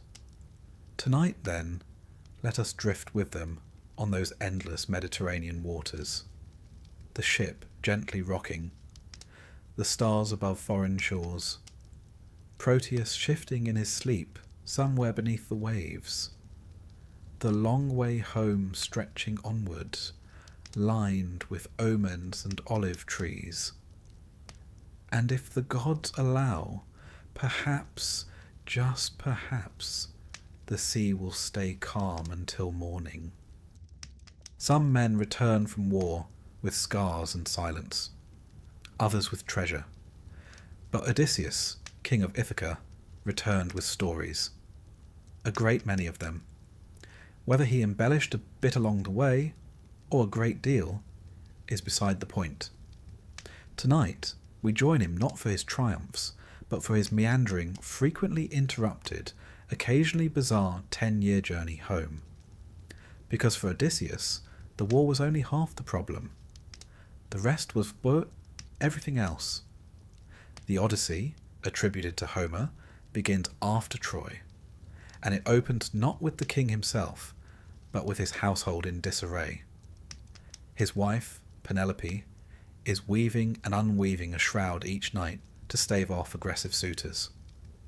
His son, Telemachus, is awkward, moody, and increasingly suspicious that his father is never coming back. And the kingdom of Ithaca is slowly, inevitably, becoming someone else's. But where is Odysseus? stranded as it happens on an island with a goddess. Her name is Calypso, and she is in no hurry to let him leave. For 7 years she keeps him in a kind of bittersweet captivity, offering him immortality, love, and a worry-free existence. He declines, which may strike you as a strange choice. Immortality and divine companionship are nothing to sneeze at. But Odysseus, for all his cleverness, is a man fixated on home. Even if home is full of suitors drinking his wine and eyeing his wife. Eventually the gods intervene. Hermes arrives with a message from Zeus. Let him go. Calypso, grumbling, obeys. Odysseus builds a raft and sets sail, only to be shipwrecked almost immediately by Poseidon, who still holds a grudge. The sea god had never forgiven Odysseus for blinding his son, the Cyclops Polyphemus. More on that shortly. He washes up on the shores of Scheria, home of the Phaeacians, who are helpful, curious, and crucially enjoy a good tale. Here, Odysseus finally begins to recount what's happened since Troy. His adventures unfold in a long, winding flashback, a kind of dinner party storytelling session with a side of trauma.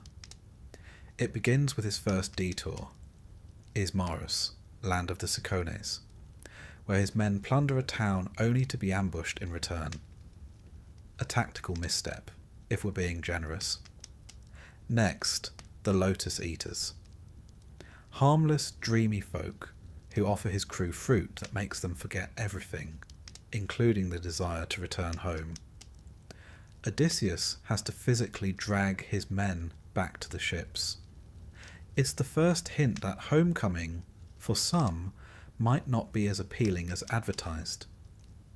Then comes the Cyclops. Odysseus and his crew stumble upon the cave of Polyphemus, a one-eyed shepherd of considerable size and poor manners. They help themselves to his cheese and wine, rude, and are promptly trapped inside. Polyphemus begins eating them one by one. Odysseus, ever the schemer, tells the Cyclops his name is nobody, gets him drunk, and drives a sharpened stake into his eye while he sleeps. The next morning, when Polyphemus howls for help, the other Cyclopes ask who's hurting him. "Nobody," he bellows, and so they leave him alone. A clever trick, but one that comes with a price. As they flee, Odysseus shouts his real name back to the blinded Cyclops, because of course he does. Pride. It undoes many a Greek hero. Polyphemus prays to his father, Poseidon, to curse Odysseus, and the sea god obliges. From here, it all unravels. At Aeolia, the god Aeolus gives Odysseus a bag containing all the winds, a rather generous gift. So close to Ithaca they can see the shoreline, Odysseus's crew, suspecting treasure, opens the bag. The winds explode, the ship is thrown back to Aeolia, and this time Aeolus refuses to help. Understandably. Next stop, Laestrygonians, giant cannibals. They destroy most of his fleet and eat quite a few men. Only one ship escapes. Then, Circe, a sorceress who turns men into pigs. Odysseus, aided by Hermes, resists her magic and becomes her lover instead. They stay a year. It's becoming a theme. Circe eventually helps him with directions, but to proceed, he must visit the underworld and speak with the prophet Tiresias. Down he goes, offering blood and prayers. In the gloom of Hades, he meets the ghost of Elpenor, one of his men who fell off a roof. He sees his mother, long dead. He speaks to Achilles, who admits that he'd rather be a poor farmer among the living than a lord among the dead. Even the great heroes, it seems, tire of their own glory. From the dead, Odysseus returns to Circe, then sets off again. Next, the sirens. Their song lures sailors to their deaths. Odysseus, ever curious, wants to hear it. He plugs his men's ears with wax and ties himself to the mast. The song is haunting, irresistible, but he cannot move. and so they pass safely. Then Scylla and Charybdis, a six-headed monster on one side, a deadly whirlpool on the other. They sail between the two, losing men to Scylla's snapping heads. It's not exactly a win, but it's better than total annihilation.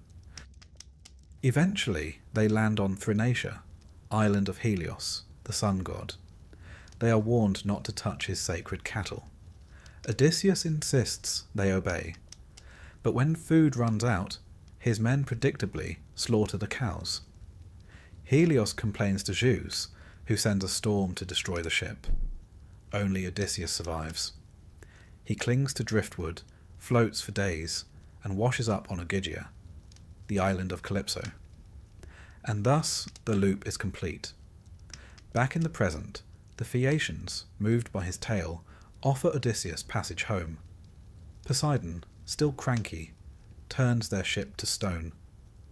But Odysseus at last sets foot on Ithaca. He doesn't announce himself immediately. Always cautious, always calculating. Disguised as a beggar, thanks to Athena's help, he enters his own palace and surveys the chaos. Over 100 suitors have taken residence, drinking, feasting, and pressing Penelope to choose a new husband. Penelope, for her part, has stalled brilliantly. She told them she'd choose once she finished weaving a shroud for Odysseus's father. Each night she undid her day's work. For 3 years they were fooled. Eventually they caught her. But still she held firm. A woman of quiet genius, Odysseus, still disguised, is mocked by the suitors. He endures it, waits, plans. Finally he reveals himself. By stringing his old bow and shooting an arrow through 12 axe heads, a feat no one else could match. Then he kills them all, every last suitor, with arrows, swords, and help from his son and a few loyal servants. The great hall of Ithaca is soaked in blood. The crime, in Homer's eyes, is not vengeance, but hospitality violated. These men overstepped, and now the reckoning has come. But even after this, peace is not guaranteed. The families of the slain suitors rise up, ready to continue the cycle. Athena intervenes. A fragile truce is declared. And finally, the home that Odysseus longed for becomes his again. Not just in bricks and walls, but in name and rule and quiet. Now the curious thing about Odysseus is that his tale doesn't end there. In some later traditions, Odysseus doesn't stay home. One version claims he grows restless and sets off again, this time westward, beyond the known world, seeking to find where the sea ends. Others say he was eventually killed by his own son, Telegonus, born of Circe, who arrives unknowingly in Ithaca and strikes down his father by mistake with a poisoned spear. A rather Greek ending, that, fated, ironic, and familial. But in Homer's version, Odysseus remains. Older, weathered, a king once more. Historically, the island of Ithaca, or rather, the various locations claiming to be it, has been the subject of much scholarly debate. Some archaeologists believe the Homeric Ithaca may not align with the modern island bearing the name. Others insist it does. Regardless, the Odyssey captures the essence of what it meant to be Greek in that age. To travel, to long for home, and to be wary of gifts from strangers. Odysseus stands apart from the other Greek heroes.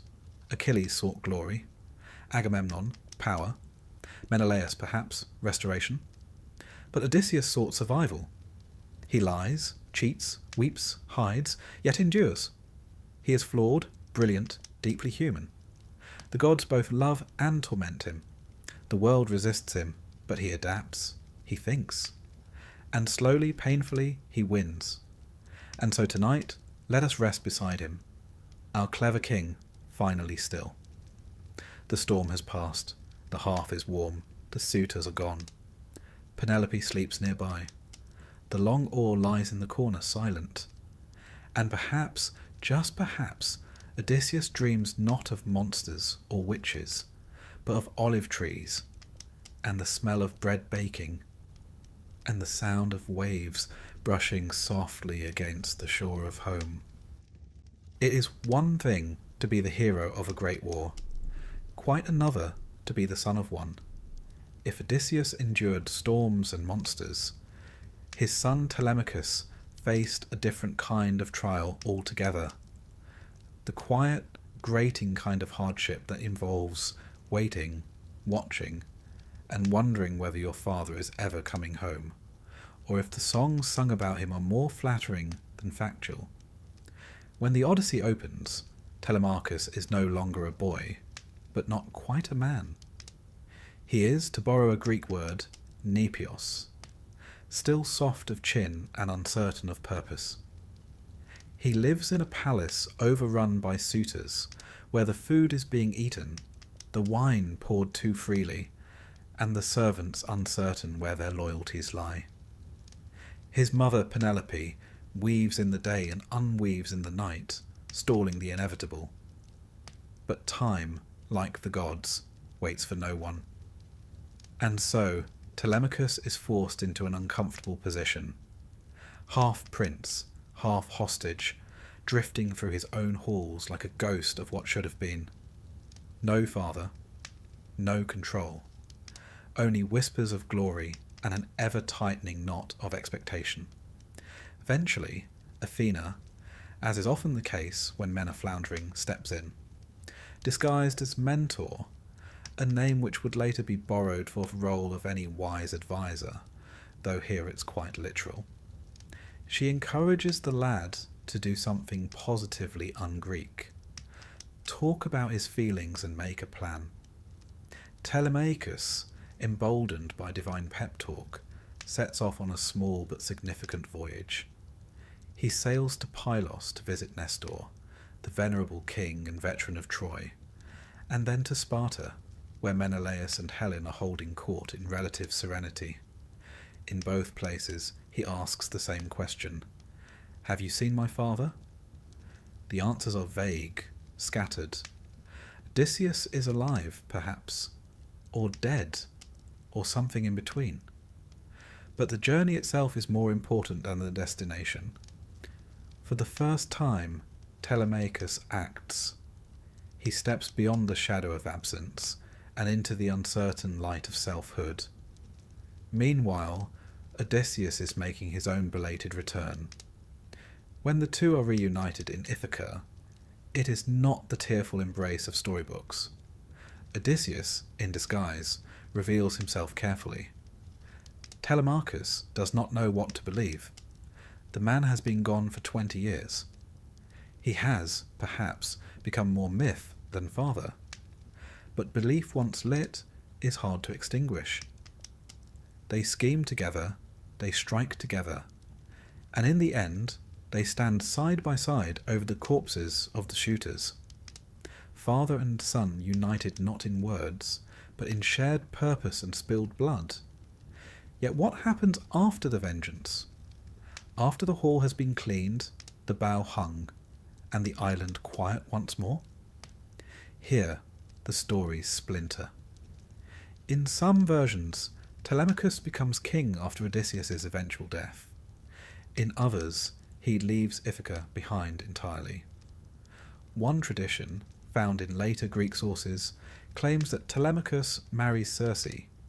Yes, that's Circe, the enchantress who once turned his father's men into pigs. In an act of mythological neatness, Odysseus' son and his former lover build a new dynasty on the island of Aiaia. Together, they have a son named Latinus, who, depending on your source, goes on to found part of Italy. The myth is fluid, as always, and the past has a tendency to loop back on itself in peculiar ways. There's also the tale of Telegonus, Circe's son with Odysseus. In one particularly ironic telling, Telegonus grows up unaware of his father's identity, sails off to find him, and accidentally kills him with a spear tipped with the venom of a stingray. In a gesture of mythical symmetry, he then marries Penelope, his father's widow, and Telemachus marries Circe.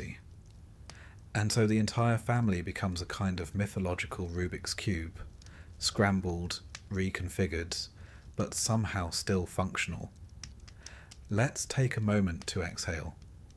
These tales, shifting and contradictory, are not meant to be consistent. The Greeks didn't worry about canon the way we do.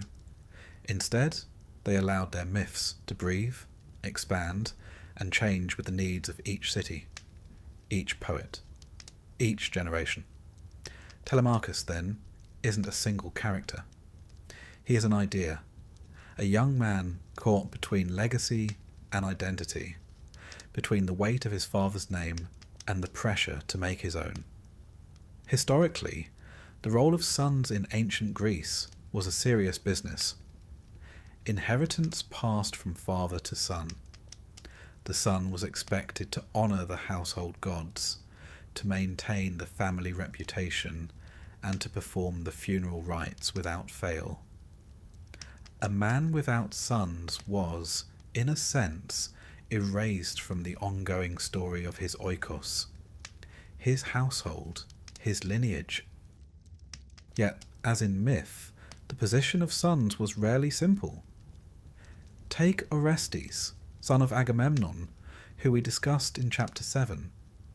He avenged his father by killing his mother. Not exactly a tale you'd want performed at your birthday feast.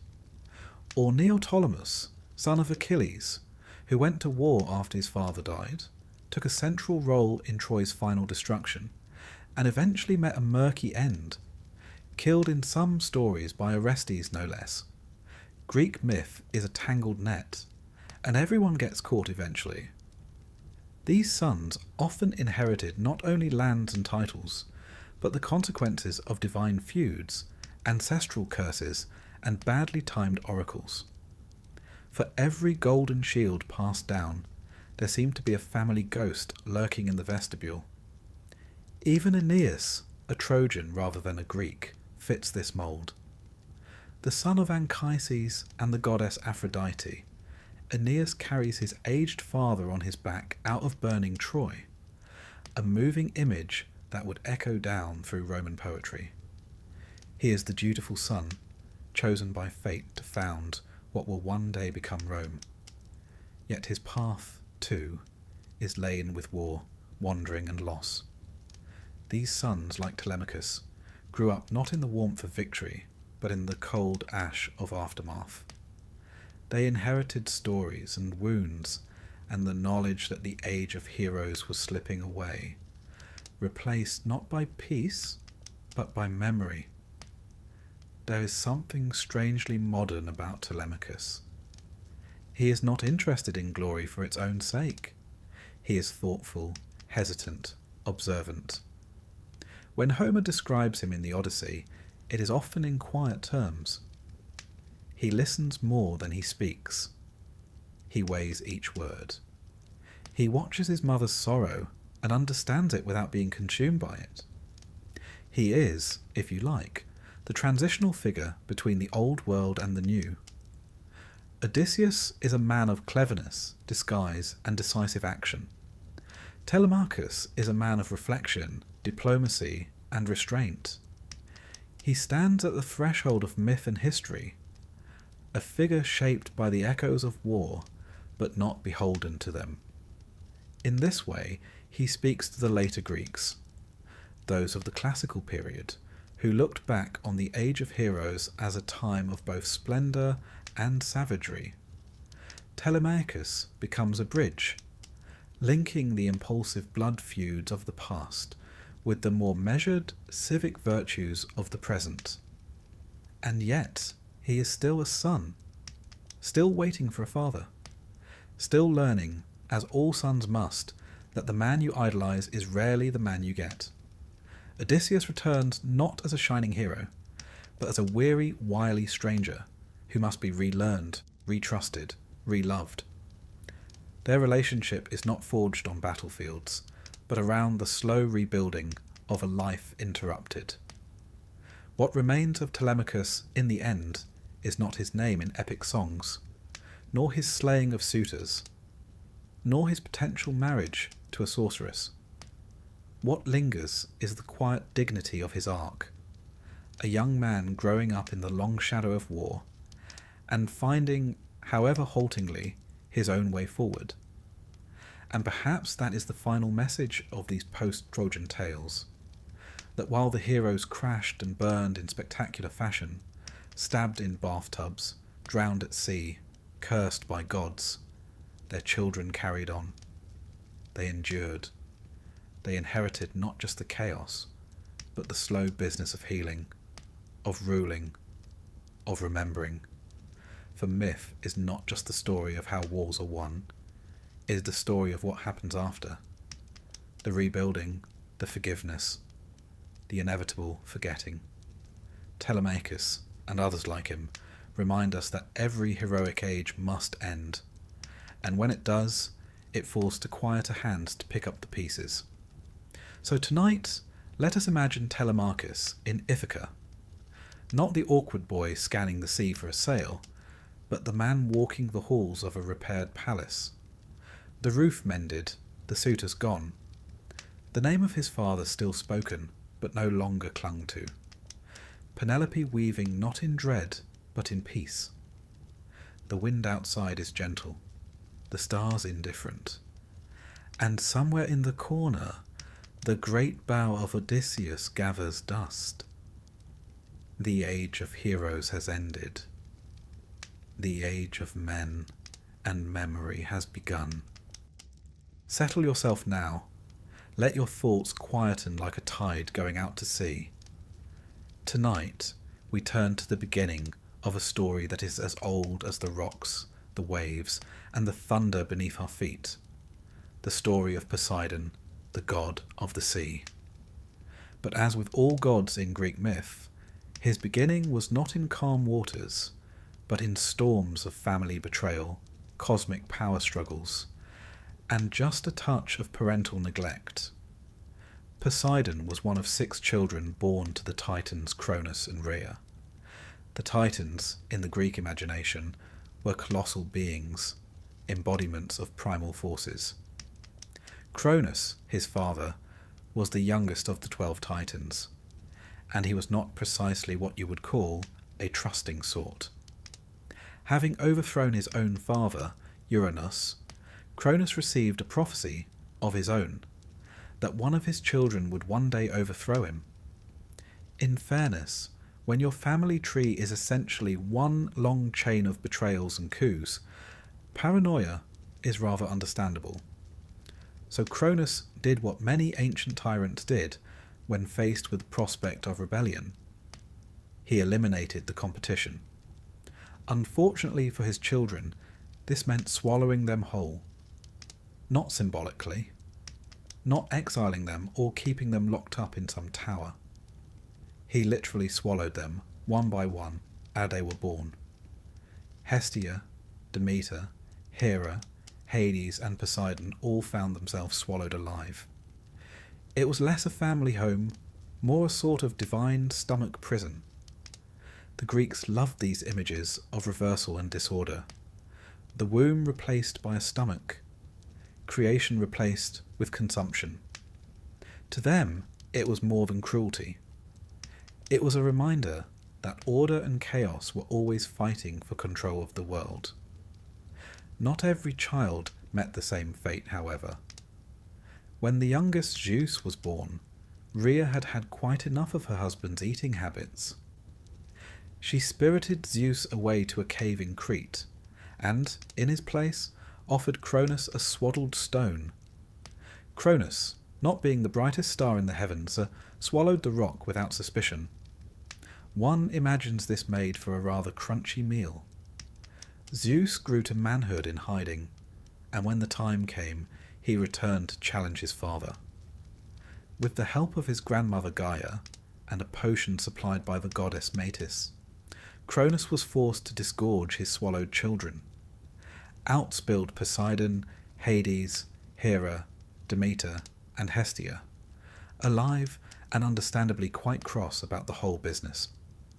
From this peculiar beginning, the three brothers, Zeus, Hades, and Poseidon, became the great powers of the cosmos. But before that division came the Titanomachy, the great war between the younger Olympian gods and the older Titans. Poseidon fought alongside his brothers in that cosmic conflict, armed with the trident crafted for him by the Cyclopes. Now, you might imagine a trident as a simple three-pronged spear, useful for spearing fish. In mythology, however, it was something else entirely. A divine weapon capable of shaking the earth and stirring the seas into fury. To the Greeks, who lived in a land regularly shaken by earthquakes and dependent upon seas that could turn treacherous without warning, this made perfect sense. What better weapon for the god of the sea than one that could command the chaos of nature itself? When the war was won, the three brothers cast lots to decide their domains. Zeus received the sky, Hades the underworld, and Poseidon, fittingly, the sea. Some versions of the myth note that Poseidon was not entirely pleased with this division. After all, the skies seemed brighter and more glorious, while the sea was unpredictable, stormy, and dark. But to the Greeks, who depended upon the sea for trade, travel, and sustenance, Poseidon's domain was nothing less than vital. Without the sea, there was no Greece. It is important to pause here, because Poseidon's character makes much more sense when we understand the Greek relationship with the sea. Ancient Greece was not a single unified land, but a collection of rocky peninsulas and islands scattered across the Aegean. Travel by land was slow and difficult. Travel by water, though dangerous, was essential.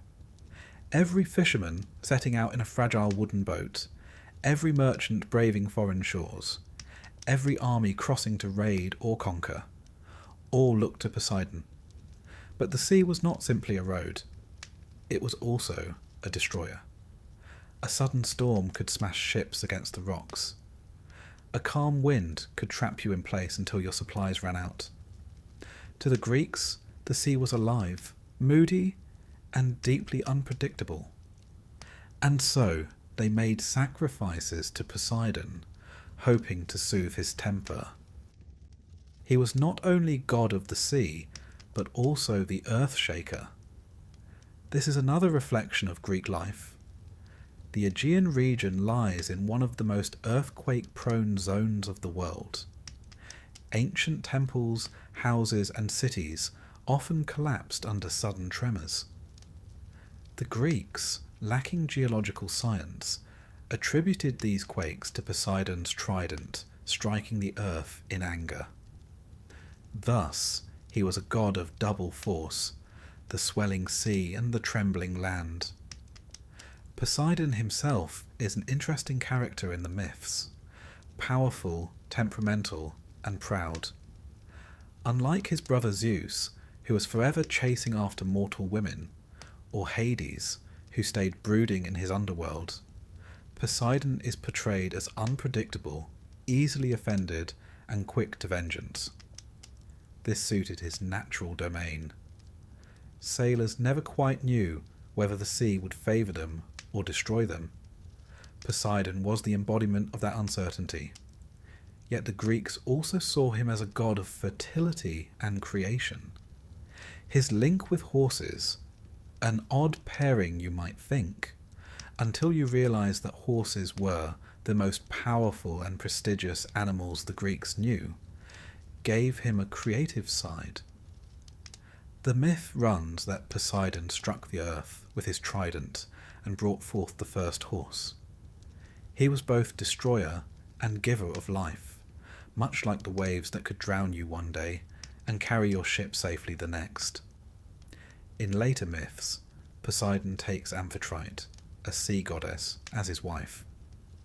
she was not especially eager at first. In fact, she fled his advances.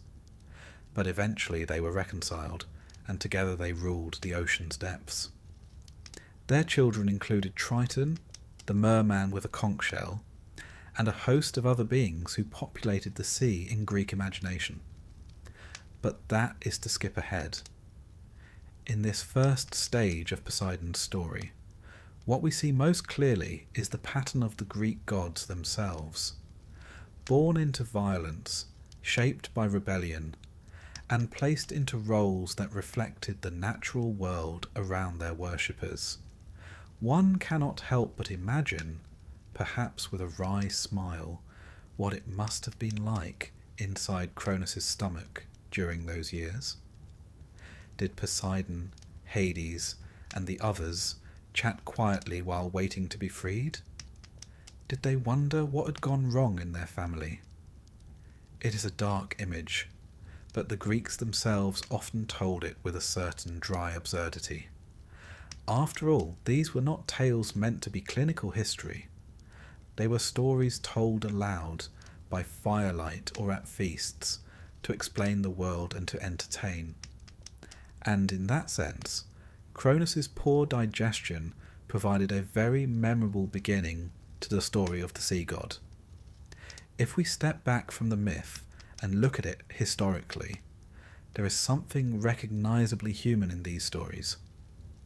In many ancient cultures, younger generations overthrowing older rulers was a repeating theme. The Greek myths gave cosmic form to this pattern. Just as kings and city-states rose and fell in human life, so too did gods replace their fathers and take their place. Poseidon, Zeus, and Hades, therefore, were not just divine characters, but reflections of the constant cycle of power in the human world. And so, in this first chapter, we find Poseidon emerging from darkness, born of betrayal, freed from his father's belly, armed with a trident that could command the world's most fearsome forces, and given dominion over the restless seas. His story, like the waves, would rise and fall with tempests, rivalries, and uneasy peace. But before we drift further into the storm of his myths, the contests, the monsters, and the quarrels, we pause here, letting the sea rest in our imagination. The sound of waves, eternal, rocking us gently towards sleep. Poseidon has been born, and his trident gleams, ready to stir the waters of history. When we last left Poseidon, he had been rather unceremoniously swallowed by his father, spent some uncomfortable years in divine indigestion, and finally spilled back out into the world alongside his siblings. Hardly the most dignified beginning, but the Greeks rarely gave their gods smooth starts. Now freed, the children of Cronus faced a world still ruled by the Titans, the older generation of gods who had shaped the cosmos since the dawn of time. The stage was set for one of the greatest battles in mythology, the Titanomachy, the war between the old order and the new. It is difficult to imagine what such a war looked like, and perhaps that is the point.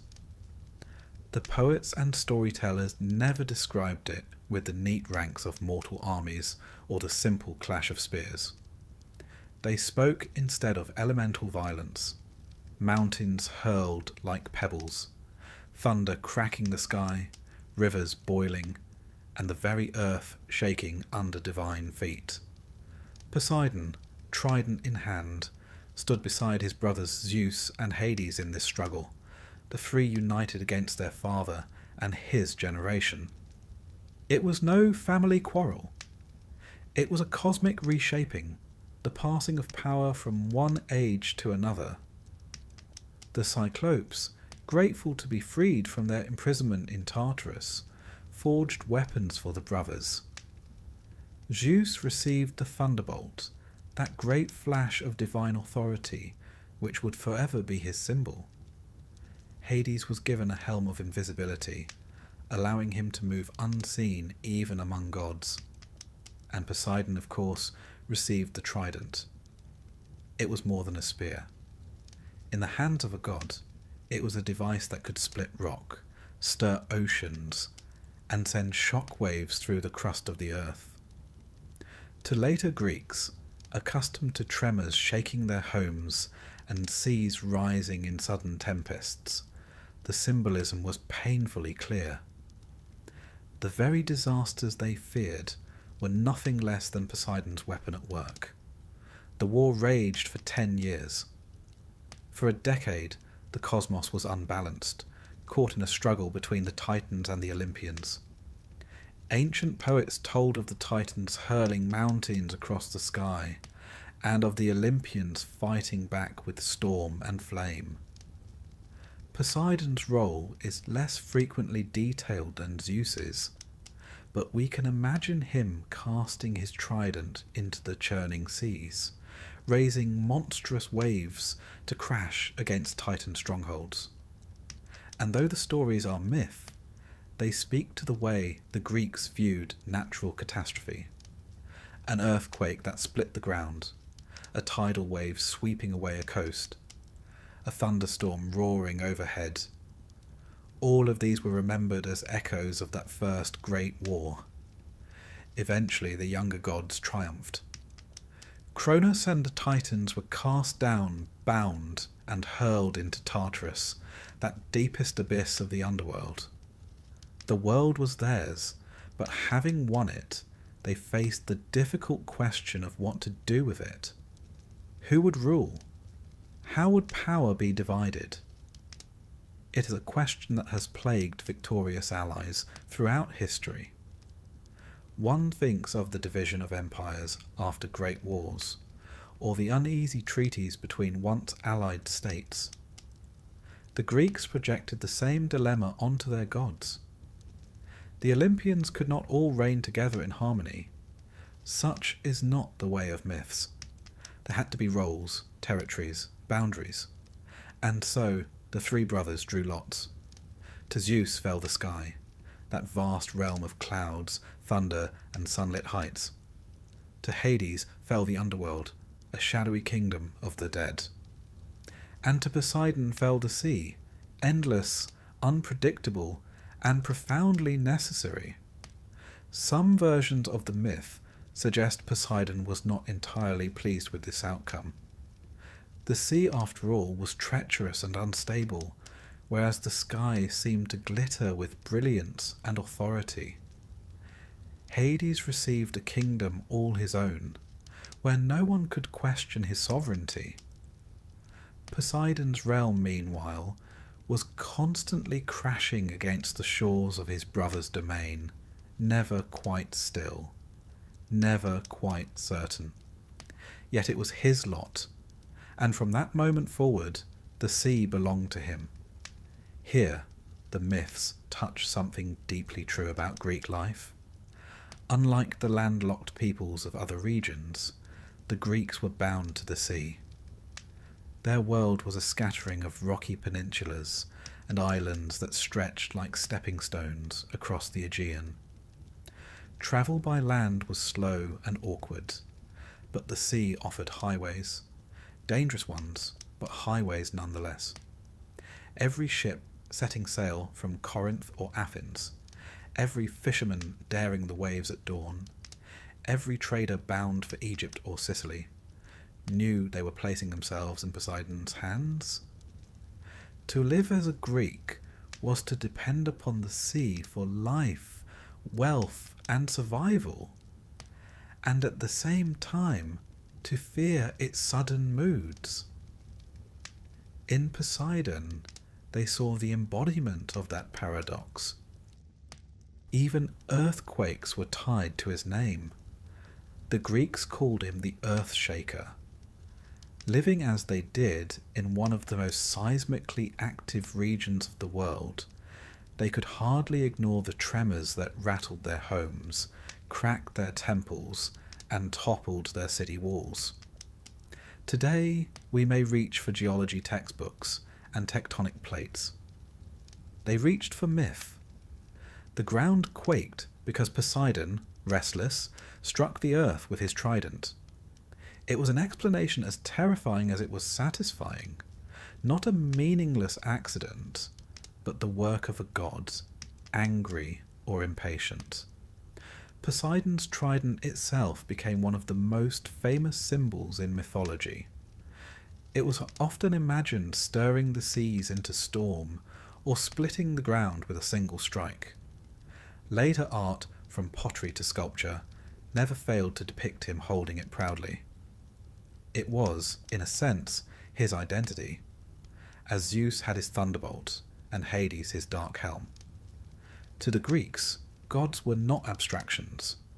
They were beings with visible, recognizable traits, and Poseidon without his trident would have seemed incomplete. Yet there is also a more curious side to Poseidon's new role. He was not merely a god of destruction. The myths often describe him as a giver as well. He was linked to horses, for reasons that might strike us as odd at first.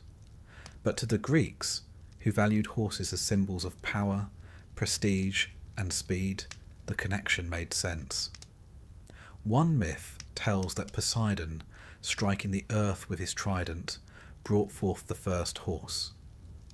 Others describe him as a tamer of steeds, their divine patron. Perhaps there was some practical association too.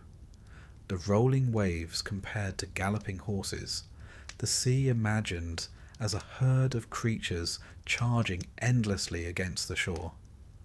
What is clear is that Poseidon's realm was vast and complex. It was not simply the sea as water, but all that the sea represented: travel, danger, trade, fertility, destruction, and creation. His temperament matched it. Unlike Zeus, who clung to order, or Hades, who ruled in silence, Poseidon was moody. Sailors never knew whether he would favour them or wreck them. He was both protector and punisher, saviour and destroyer. In him, the Greeks saw the contradictions of their own world reflected back. The division of the cosmos into three realms also speaks to a larger Greek worldview. They believed in balance: sky, sea, and underworld, each ruled by a brother, none able to dominate entirely. It was a fragile balance, to be sure, but it was balance nonetheless. And within that framework, Poseidon was essential. Without him, the sea would have no master, no explanation. His domain might not have seemed as glorious as the sky, or as sovereign as the underworld, but it was unavoidable. The Greeks could not ignore the sea, and therefore they could not ignore Poseidon. One imagines, perhaps with a small smile, the moment of drawing lots. Did Zeus cough politely and suggest he had shuffled fairly? Did Hades sigh and accept his gloomy fate without complaint? Did Poseidon raise an eyebrow at the endless salt-water domain now laid upon him? Myths do not answer these questions, but they leave room for us to wonder. And the humour of divine family politics is never far from the surface. The gods, after all, were mirrors of human society. Brothers argued, power was divided uneasily, and luck played its role. With the Titanomachy concluded and the cosmos divided, Poseidon settled into his role. He would build a palace of coral and gold beneath the waves, populate his realm with sea creatures both wondrous and terrifying, and begin the long history of quarrels, rivalries, and adventures that would define his myth. But even here at the beginning, we already sense his nature. He is restless, powerful, and unpredictable. The sea made flesh, with all its beauty and danger. The Greeks, telling these stories by lamplight or in crowded marketplaces, must have looked to the horizon and felt the truth of them. The sea was never far away, and it was never tame. To explain its moods, To imagine a god wielding a trident and shaking the earth was not only poetry, it was survival. And so Poseidon, once a child swallowed in fear, emerged from war as a king, his throne set not in the sky nor in the earth below, but in the shifting, rolling, eternal waters of the world. When the cosmos had been divided and the lots drawn, Poseidon was given dominion over the sea. It was not the tidy realm that Zeus claimed in the heavens, nor the enclosed kingdom that Hades received beneath the earth. The sea was endless, shifting, and unpredictable. To rule it was to hold power over something that could never truly be mastered. It was a gift of majesty and a burden of restlessness. And perhaps this is why Poseidon came to be remembered as a god with moods as changeable as the waters he commanded. The poets imagined that he established his home in a palace beneath the waves, a hall of coral and gleaming stone with silver rooftops and gates of pearl. Dolphins played in its courtyards. Hippocamps, half horse, half fish, drew his chariot across the waters, and his son Triton blew a conch shell to calm or stir the tides. If Zeus's throne on Mount Olympus was a beacon of lofty authority, Poseidon's palace was a majesty hidden in the depths, mysterious and unreachable, like the sea itself. Of course, no mortal ever saw such a place. The Greeks described it as a way of explaining the unknown. What lay beneath the waves, in the vast dark that swallowed ships and treasures, had to be filled with something. And what better than the hall of a god, gleaming just out of reach? For sailors staring at the horizon, the thought of Poseidon watching was both reassuring and a little unnerving. His most famous emblem, the trident, was everywhere. To a fisherman it was a tool, but in Poseidon's hands it was no ordinary spear. With it he could raise storms, split rocks, or shake the earth until cities fell. Earthquakes, so common in Greece, were seen as his strikes against the ground. Storms that dashed ships against rocks were his anger, and a calm sea his fleeting generosity. Just as Zeus was never depicted without his thunderbolt, Poseidon was never imagined without his trident. It was the very essence of his power, as much a part of him as the waves themselves. But the sea was more than a destroyer. It was also bountiful. It gave fish to coastal villages, it linked distant lands, and it carried ships laden with goods. Wine, olive oil, pottery, and grain crossed the Aegean to enrich city-states. Homer himself called it the wine-dark sea, glowing with strange colours under the sun. The Greeks both feared and loved it, just as they feared and honoured Poseidon. This duality shaped Greek identity. Unlike the Egyptians, bound together by the Nile, or the Mesopotamians, whose rivers ran steady through their plains, the Greeks had no single river to unite them. Instead, they were tied together by the sea. Islands and peninsulas were like stepping stones, and every road eventually led to water. The sea was at once the lifeline and the danger. To worship Poseidon was not optional. It was a necessity of survival. His symbols went beyond the trident. Horses, for instance, were tied to his name. In some stories he created the first horse by striking the earth with his trident. In others, he tamed them and was their divine protector. At first, horses and sea gods seem an odd pairing, but the Greeks often spoke of waves as if they were creatures, white-maned and galloping endlessly against the shore. Horses also represented wealth and prestige, and dedicating them to Poseidon was a mark of respect. In fact, one of the stranger offerings made to him was the drowning of horses in the sea, grim, but thought appropriate for a god who ruled both land and water. Dolphins, on the other hand, softened his image.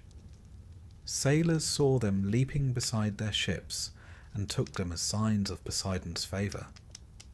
While Zeus had his eagle and Athena her owl, Poseidon had dolphins, playful and loyal companions of the deep.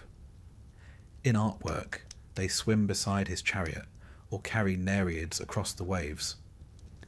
They were proof that Poseidon could be kind as well as cruel, yet his myths often emphasized destruction. In one tale, he and Apollo built the walls of Troy for King Laomedon, only to be cheated of payment. Poseidon responded by sending a sea monster against the city. The story is more than a warning about broken contracts. It reflects the Greek truth that no city wall, no matter how strong, was beyond the reach of the sea. Flood, quake, and storm could undo stone more quickly than any army. The title Earthshaker shows just how broad his reach was. Greece lies on restless fault lines, and temples and towns alike were levelled by sudden tremors. The Greeks had no science of tectonics. They had Poseidon. His trident striking the ground explained what they could not otherwise understand. Sacrifices to him were made not just by sailors, but by kings and farmers, hoping to calm the tremors beneath their feet. Still, he was not always wrathful. Poseidon also granted calm passages, guided ships to safety, and blessed cities with wealth. His temples stood proudly across Greece, none more striking than the one at Cape Sunion. Even today, its white columns rise over the sea, visible for miles to sailors approaching Athens. Imagine an ancient crew spotting those columns at dawn, weary, hungry, and suddenly reminded that the god of the sea had not forgotten them. The humour of his character lies in his moods. Sailors might offer sacrifices, pour out wine, and beg for favour, but ultimately it depended on whether Poseidon was in the mood to be generous. Did he wake gently, stirring only a mild breeze? Or did some slight, perhaps a forgotten offering, or simply poor timing, provoke him to whip up a storm? His nature was as uncertain as the waters he ruled. In myth, Poseidon rode in a chariot drawn by seahorses, the waters parting before him. Wherever he passed, the waves fell silent, awed by his presence. It is a stirring image, the god not struggling against the sea but gliding above it in full command. For mortals, always vulnerable to sudden winds and treacherous currents, the idea of such mastery was deeply compelling. Yet the myths remind us that only Poseidon held that power. Mortals might survive by luck or prayer, but they could never control the waves. His realm was therefore a paradox. His palace glittered beneath the waves, yet his trident could topple cities. His dolphins were playful, yet his earthquakes deadly. He could bless with calm or destroy with flood. In him, the Greeks saw the sea made flesh, dangerous, beautiful, and utterly beyond control. For the Greeks, every sound of waves against the rocks, every tremor of the earth, every sudden storm was a reminder of Poseidon's presence. To live with the sea at your doorstep was to live with the awareness of him. His power was not distant or abstract. It was immediate and unavoidable. And so, whether they prayed at his temples, carved tridents on their ships, or simply looked out to the horizon with respect, the Greeks never forgot the god of the sea, and as the waves rolled on, endlessly upon the shore, they believed they were hearing his voice, sometimes gentle, sometimes furious, but always alive. it meant that the world itself was breathing, and that a god moved restlessly within it. If Poseidon was lord of the sea, he was also master of quarrels. Few gods in Greek mythology were so quick to anger, or so reluctant to let a grudge fade. He carried himself with pride, and where pride led, arguments often followed. Among his many rivalries, and there were many, none is more famous or more revealing of the Greek imagination than his contest with Athena for the patronage of a city that would one day be called Athens. The setting of the story was the rocky land of Attica, a region without a god to call its protector. Its people, so the myth tells us, wished for a divine patron who would safeguard them, enrich them, and bless their city with prosperity. Two gods stepped forward, each eager to claim the prize. Poseidon, lord of the sea, with his trident and his rolling waves, and Athena, goddess of wisdom, skill, and strategy. Both were powerful, both ambitious, and both unwilling to yield. The quarrel had to be resolved through a contest, and the prize was nothing less than the heart of a people. Poseidon struck first, as suited his nature.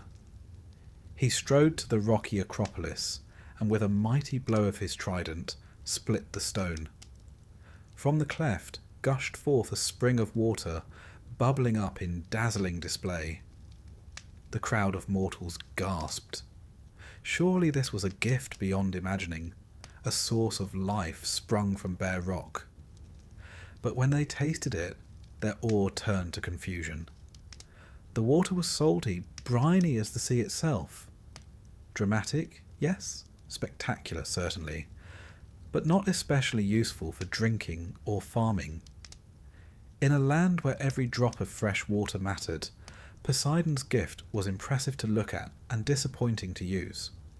It was, in short, a very Poseidon gesture, magnificent but impractical. Then it was Athena's turn. She stepped forward, calm and deliberate, and planted a seed in the ground. From it grew a tree, the first olive. Its leaves shimmered silver green in the sunlight, and its fruit promised food, oil, and wood. Modest compared to a gushing spring, yet infinitely more valuable. Olives could feed a household, oil could burn in lamps to light the night, and the wood could be shaped into tools and vessels. More than that, olive oil could be traded across seas, bringing wealth and influence to a people who possessed it. Athena's gift was quiet, humble, and practical, a gift for the long term, not the moment. The people judged Athena's offering superior. The city was named Athens in her honour, not Poseidonia. The goddess of wisdom became its patron, and the olive tree its symbol. Poseidon, however, was not a god to accept defeat gracefully. In some versions, enraged by his loss, he flooded the Attic plain in vengeance, sending waves across the land to remind mortals of the power they had slighted. In others, he withdrew in silence, storing the memory of the insult for centuries to come. One imagines him muttering darkly to himself, perhaps wondering why mortals preferred trees to salt water, as though such things were remotely comparable. The story has often been told with a touch of humour, and perhaps that is part of its appeal. Poseidon's gift was showy but impractical, while Athena's was simple and essential. The myth reflects a choice of values. Athens prided itself on wisdom, foresight, and strategy, qualities Athena embodied.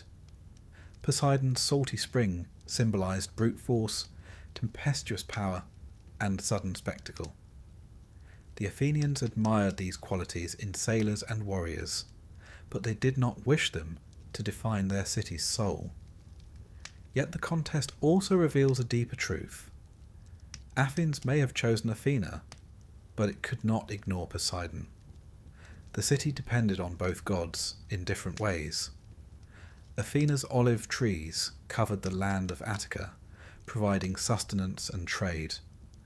Amphorae of oil, stamped with Athenian symbols, travelled across the Mediterranean. Olive oil was poured out in sacrifices, rubbed onto the bodies of athletes, and stored in jars as wealth itself. Without Athena's tree, Athens would not have thrived. But Athens also lived by the sea. The port of Piraeus bustled with ships bringing grain from Egypt, timber from Macedonia, and goods from far-off lands. In the classical age, the Athenian navy ruled the Aegean. Swift triremes, rowed by citizens in tight ranks, carried the city's influence across the waters. Themistocles, one of Athens' shrewdest leaders, once argued that the salvation of the city lay not in its walls but in its fleet. And he was right. It was the ships that turned Athens into a naval empire, the sea that gave it power to face Persia, and Poseidon's realm that bore those ships forward. In that sense, the myth of the contest is less about victory and defeat, and more about balance. Athena gave Athens its mind, its strategy, its symbol of peace and prosperity. Poseidon gave it its reach, its ships, its power over the Aegean. The Athenians may have laughed at the saltwater spring and praised the olive, but they never neglected sacrifices to the sea god. His temple stood proudly at Sunion and other headlands, his name invoked whenever a voyage began. The city honoured Athena above all, but it never forgot that Poseidon was waiting, restless and moody, just beyond the horizon. The myth also connects directly to the landscape.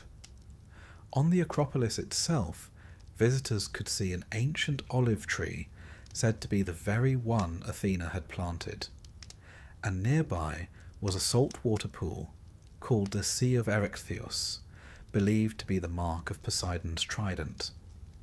These physical features were woven into the story. Myth was not distant fantasy, but part of the very ground underfoot. To stand on the Acropolis was to stand at the place where gods had struck the earth. The tree and the spring were proof, living and eternal, that Athens was shaped by both Athena and Poseidon. Historically, the choice of Athena also made sense. Olive trees grew naturally in the stony soil of Attica, thriving where other crops failed. They endured drought, lived for centuries, and became symbols of endurance. The Athenians built their wealth on olive oil, trading it for grain and goods. To them, Athena's gift was not just a myth, but an explanation of their fortune. Poseidon's spring, by contrast, represented the other half of their reality. The sea, endless and salty, dangerous but necessary. The myth encapsulated the dual identity of Athens, land of wisdom and craft, yet always tied to the sea. Poseidon's quarrel with Athena did not end there. The rivalry continued in the myths of kings and heroes. Some versions tell that Erechtheus, an early king of Athens, fought against Poseidon's son Eumolpus, who claimed the land by right. Their battle ended with Erechtheus's death, and the Athenians built him a tomb on the Acropolis itself, near the salt spring of Poseidon. Thus, their rivalry was not only divine, but political, shaping stories of kingship and succession. And Poseidon, being who he was, found rivals elsewhere too. He fought Hera for Argos, Apollo for Delphi, even Zeus for the island of Aegina. He seemed unwilling to stay within his boundaries, forever eager to assert himself. But nowhere was his rivalry so symbolic as in Athens. There, Athena's victory became a story told for generations, a reminder of what the city valued most. Still, one cannot help but smile at the irony. Athens declared itself the city of Athena, yet it built a fleet that depended on Poseidon. It crowned victors with olive wreaths, yet its empire was forged on the sea. In a way, the city lived in constant negotiation between the two gods, just as the myth described. Wisdom and sea power, olive and salt, land and water. Athens was shaped by all of them. The rivalry, then, is not only a story of defeat, but of coexistence. The olive tree grew, the salt spring bubbled, and both were sacred. Athena may have been chosen, but Poseidon left his mark as well. His trident struck the rock, and the scar remained. Athena's tree offered peace, but the restless sea was never far away. The Athenians understood that their city needed both. And so, in this chapter of Poseidon's tale, we see him not only as lord of waves and shaker of the earth, but as a god whose pride could shape the fate of cities. His rivalry with Athena was not forgotten, for it was etched into stone, soil, and story. He may have lost the Acropolis, but he gained something else. A permanent place in the identity of Athens as rival, neighbour, and ever-present reminder of the sea's power. When one imagines Poseidon, it is natural to think of waves crashing against the shore, or of earthquakes shaking the earth. Yet the myths also remember him in quieter moments, not only as a destroyer, but as a builder. Strangely enough, one of his most famous tales is not about storms or shipwrecks, but about walls. City walls, to be exact. It is the story of Troy before the Trojan War, when Poseidon, the earth-shaker himself, put his hand to construction. The tale begins with a slight against the gods, for most of these stories do. King Laomedon ruled Troy in those days, and like many mortal kings, he was proud, ambitious, and not always wise when it came to dealing with immortals. In some accounts, he offended Zeus by boasting of his city's power. In others, he angered Apollo and Poseidon directly. Whatever the cause, the two gods found themselves punished by Zeus, compelled to serve Laomedon in disguise as humble labourers. It was a strange fate for gods, the archer god Apollo and the mighty sea lord Poseidon working like common masons. But the Greeks delighted in telling such stories, where the high and mighty were brought low, if only for a time. The task set for them was to build the walls of Troy. Day after day they worked, Apollo shaping the stones with divine precision, Poseidon lifting them with the strength of a god. Slowly the walls rose, massive and unyielding, destined to become famous centuries later when Homer sang of their fall. Even as slaves, the gods brought magnificence to the work. The stones fitted so tightly together that no blade of grass could grow between them. Mortals would later say that no human hand could have built such walls, and they were right. But when the work was finished, Laomedon committed a mistake that would echo through history. He refused to pay them. Whether out of arrogance, greed, or sheer foolishness, he denied the agreed reward. To cheat a mortal was one thing, to cheat a god was quite another. Apollo returned to his shrines, harbouring quiet resentment. Poseidon, however, was not a god of quiet moods. His anger was immediate, his vengeance swift. He sent a sea monster against Troy, a beast that rose from the waters to ravage the coast and threaten the city. Panic seized the Trojans. The walls, though mighty, could not protect them from a monster of the deep. Laomedon consulted oracles, as kings often did in desperate times, and was told that the only way to appease the god's wrath was to sacrifice his daughter Hesione. She was bound to the rocks by the shore, a victim meant to satisfy the hunger of the sea beast. It is here that myth, as so often, shifts from tragedy to heroism. For along came Heracles, passing through Troy on his labours. Seeing the girl bound to the rocks, he struck a bargain. If Laomedon would give him horses promised by Zeus, he would slay the monster. The king agreed, though one begins to suspect he was not very reliable with promises. Heracles fought the beast, killed it, and freed Hesione. But when Laomedon again refused to keep his word, Heracles returned later with an army, sacked Troy, and killed the king. Thus Poseidon's quarrel with Laomedon, begun over unpaid wages, set in motion events that would ripple down the centuries, laying the groundwork for the later Trojan War.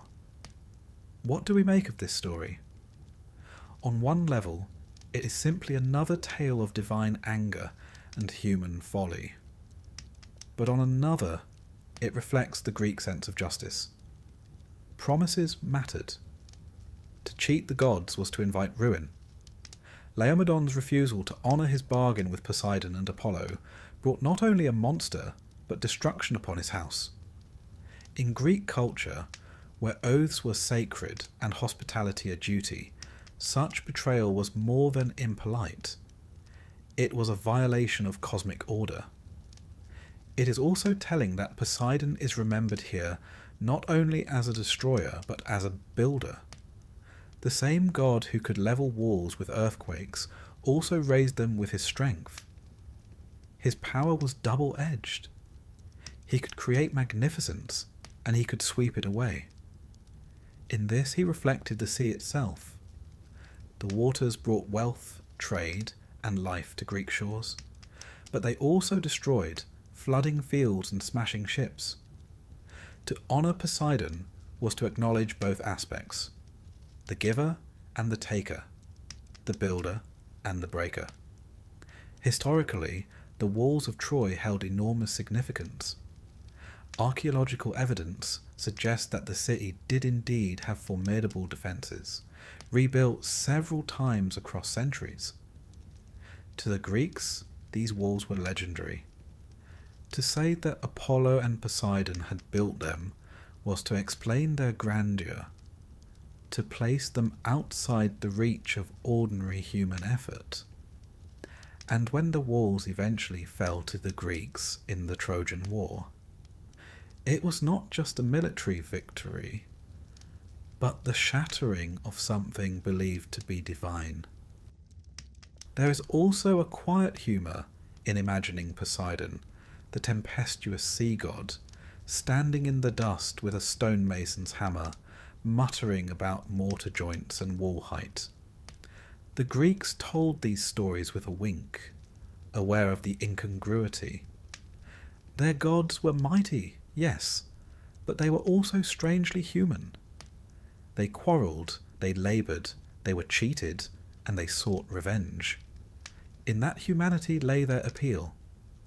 Poseidon may have shaken the earth with his trident, but he also knew the sting of unpaid wages, a grievance any mason might understand. The tale of Laomedon and the walls of Troy also foreshadows Poseidon's later role in the Trojan War itself. Though the great conflict came generations later, Poseidon never forgot the insult. When the Greeks attacked Troy, he lent his strength to the walls once more, but he also aided the Greeks when it suited him, punishing Trojans for their king's past arrogance. The gods, it seems, had long memories. A slight against Poseidon was not easily erased, even if decades had passed. And so, in this chapter of his story, Poseidon reveals himself not just as the roaring sea or the trembling earth, but as a figure tied to human justice, pride, and vengeance. He could raise walls, but he could also send monsters to tear them down. He could be labourer, avenger, and destroyer, all in one. For the Greeks, who built their own walls against enemies and watched earthquakes topple them without warning. This was a truth they knew all too well. The story also captures the way myth and history blur together.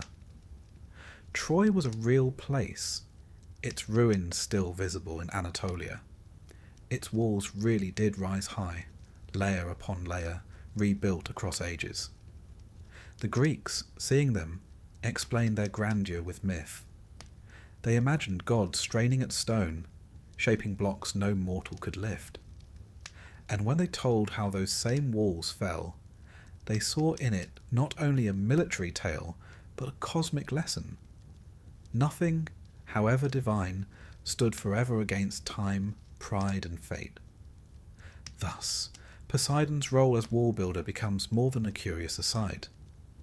It is a reflection of his double nature, his closeness to human struggles, and his importance in the great story of Troy. He was not only the god who wrecked ships and shook mountains, but the god who shaped cities, punished oaths broken, and laid the foundations for wars to come.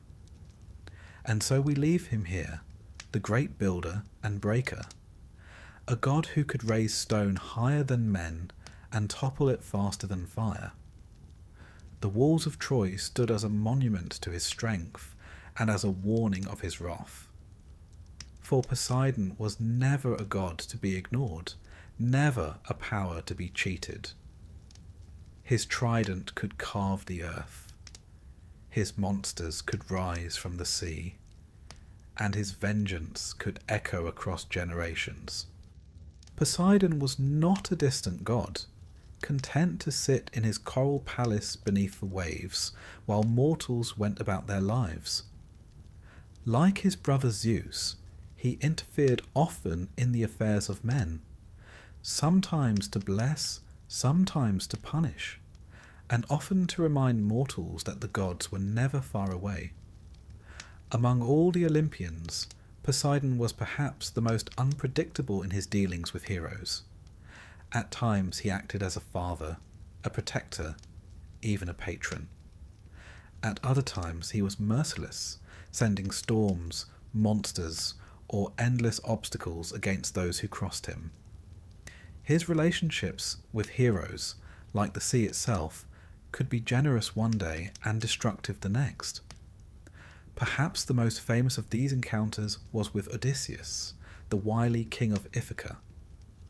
Odysseus was clever, resourceful, and a favourite of Athena, which already placed him at odds with Poseidon, Athena's eternal rival.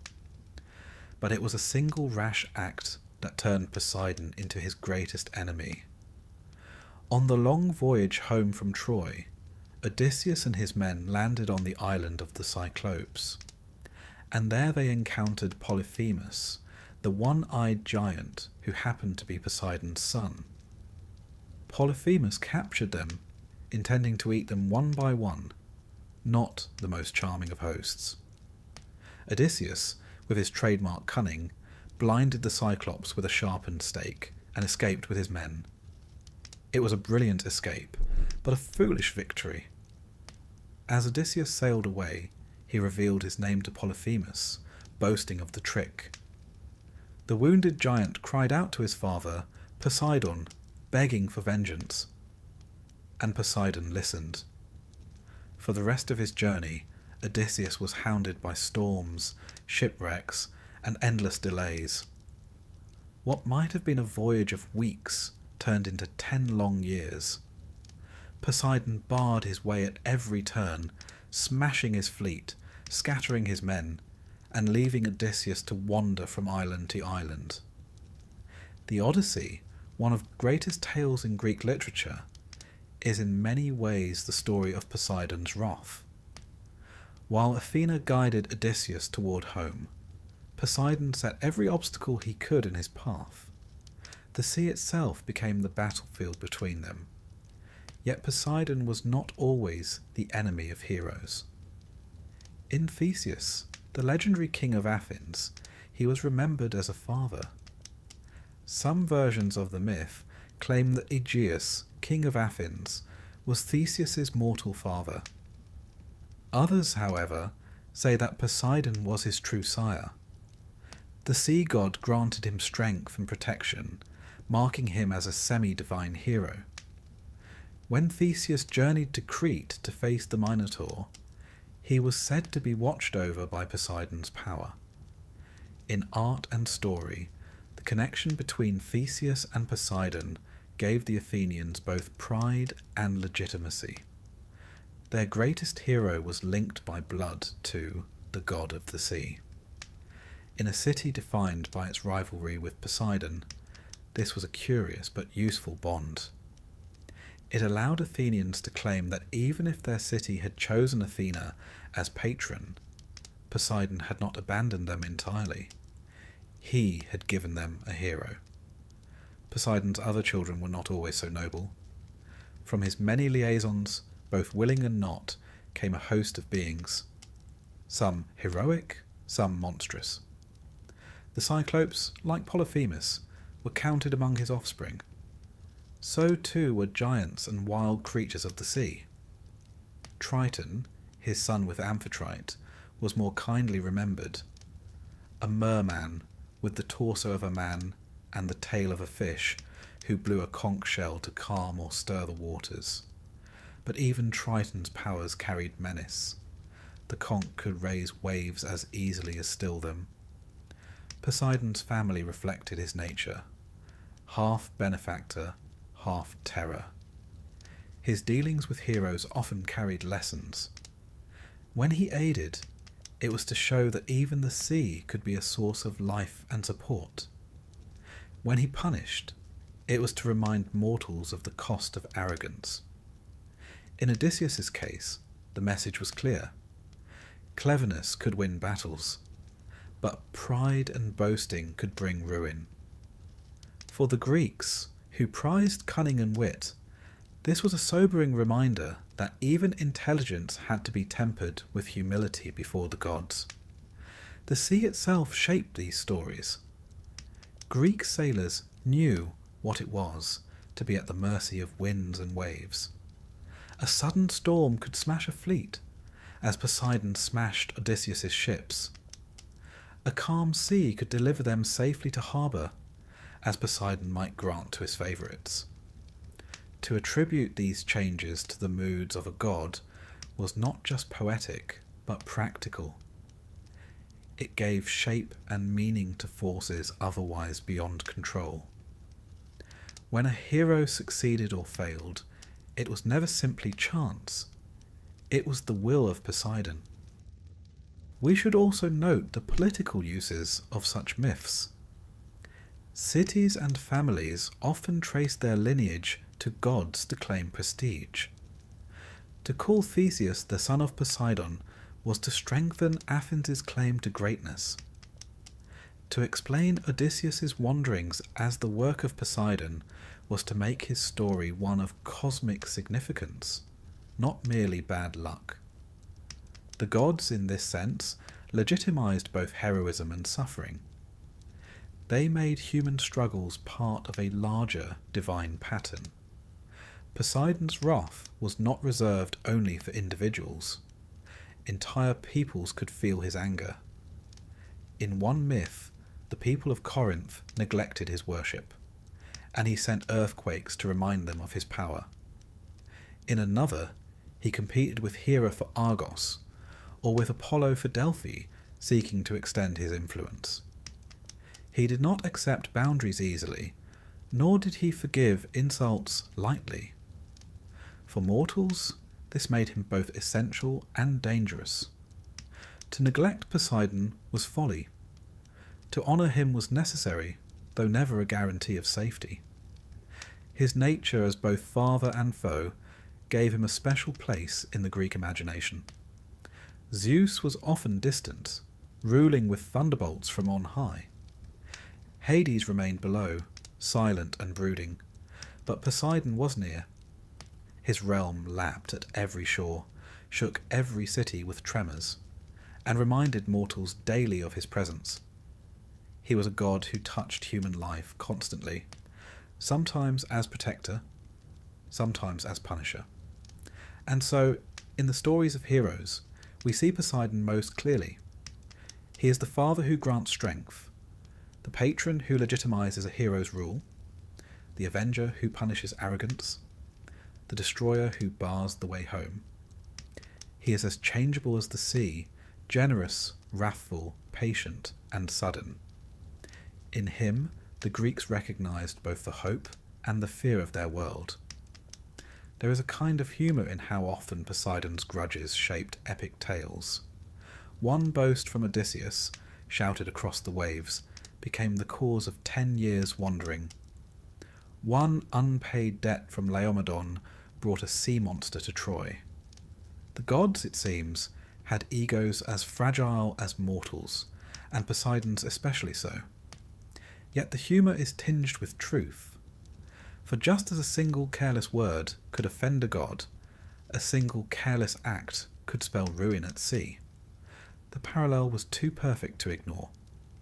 Historically, these stories also remind us how much the Greeks depended on the sea. Their heroes were often seafarers, their wars fought with ships, their trade carried across waves. To make Poseidon central to their tales was to acknowledge that dependence. Even in myths of land-bound heroes like Theseus, the god of the sea appears, as though to insist that no story could escape his influence. And so, in this chapter, we see Poseidon not only as the god of oceans and earthquakes, but as the shaper of human destiny through his heroes. He was the unseen hand that guided or thwarted them, the father of some, the enemy of others, and the constant reminder that the sea was never to be taken lightly. For the Greeks, who built their lives on fragile boats and sailed across uncertain waters, this truth was as clear as the horizon itself. Poseidon's stories with heroes are not simple tales of victory or defeat. They are warnings and reflections, lessons carried in narrative form. They whisper of pride and punishment, of generosity and vengeance, of a God who gave and took with equal measure. To listen to them is to hear the sea itself, calm one moment, raging the next, but always present, always alive, always waiting. When the Greeks spoke of Poseidon, they did not only think of the sea, they also thought of the earth itself trembling beneath their feet. His title, Enosishthon, the Earth Shaker, was one of his most ancient and most feared names. To live in Greece was to live with earthquakes. Temples collapsed, mountains split, and whole towns vanished under the weight of falling stone. For a people who built their lives among fault lines and shifting ground, it was only natural to believe that such power belonged to a god. And who better than Poseidon, already master of storms and restless seas, to carry the trident that struck the land itself? The connection may at first seem odd. Why would the sea god be linked with earthquakes? Yet in the Greek imagination, it made perfect sense. The same force that churned the waves could shake the land. The sea lay under and around everything, its hidden strength rising up without warning. Earthquakes were sudden, violent, and impossible to resist. Very much like the tempests Poseidon was known to hurl against sailors. He was, in short, the embodiment of natural disaster, whether on water or on land. Stories of Poseidon's power as Earthshaker abound. In the Iliad, Homer describes how Poseidon struck the ground with his trident, and the earth shuddered. Mountains shook, rivers trembled, and even Hades himself feared that the world above might crack open and reveal his gloomy realm. That image, of God so powerful that even other gods quailed, captures something essential about Poseidon. He was not simply one ruler among many. He was a force that made the cosmos itself uneasy. There is a certain dark humour in this title as well. Imagine a Greek farmer carefully building his stone house or wall, only to see it crumble a year later in a quake. What better explanation than that Poseidon had decided to give the earth a bit of a shake? One can almost hear the farmer muttering that the god must have been in a foul mood again, and hoping that a quick sacrifice of a ram or bull might improve his temper. Religion, in this sense, was a way of coping. Earthquakes were terrifying, but if they were the will of a god, then perhaps they could be placated. Some myths made the connection explicit. Poseidon was said to have struck the ground with his trident to create springs or to open passages to the sea. At Delphi, before Apollo claimed the sanctuary, Poseidon was believed to have been its original god, ruling over an oracle where earthquakes were thought to reveal the will of the divine. At Trojan, a city in the Peloponnese, the people claimed that Poseidon split the rocks apart with his trident, forming sacred spaces. Everywhere one looked, cracks in the earth or sudden springs were linked to his power. Historically, the fear was well founded. Greece lies at the meeting point of tectonic plates, and earthquakes have shaped its history again and again. Archaeologists find layers of destruction in ancient cities, Mycenae, Tiryns, Knossos, where walls fell suddenly and rebuilding began almost immediately. To the ancients, these were not geological accidents. They were divine reminders. Poseidon, restless in his palace beneath the sea, had struck the ground in anger. And if he had done so once, he might do so again. The dual nature of Poseidon, sea and quake, made him doubly dangerous and doubly essential. Sailors feared his storms, but farmers feared his tremors. City leaders prayed to him not only before launching fleets, but also when they raised temples and walls. Sacrifices to Poseidon might come from those who never set foot on a ship, but who had felt the ground shift beneath them while they slept. He was, in this sense, a god who united land and sea, terror and necessity.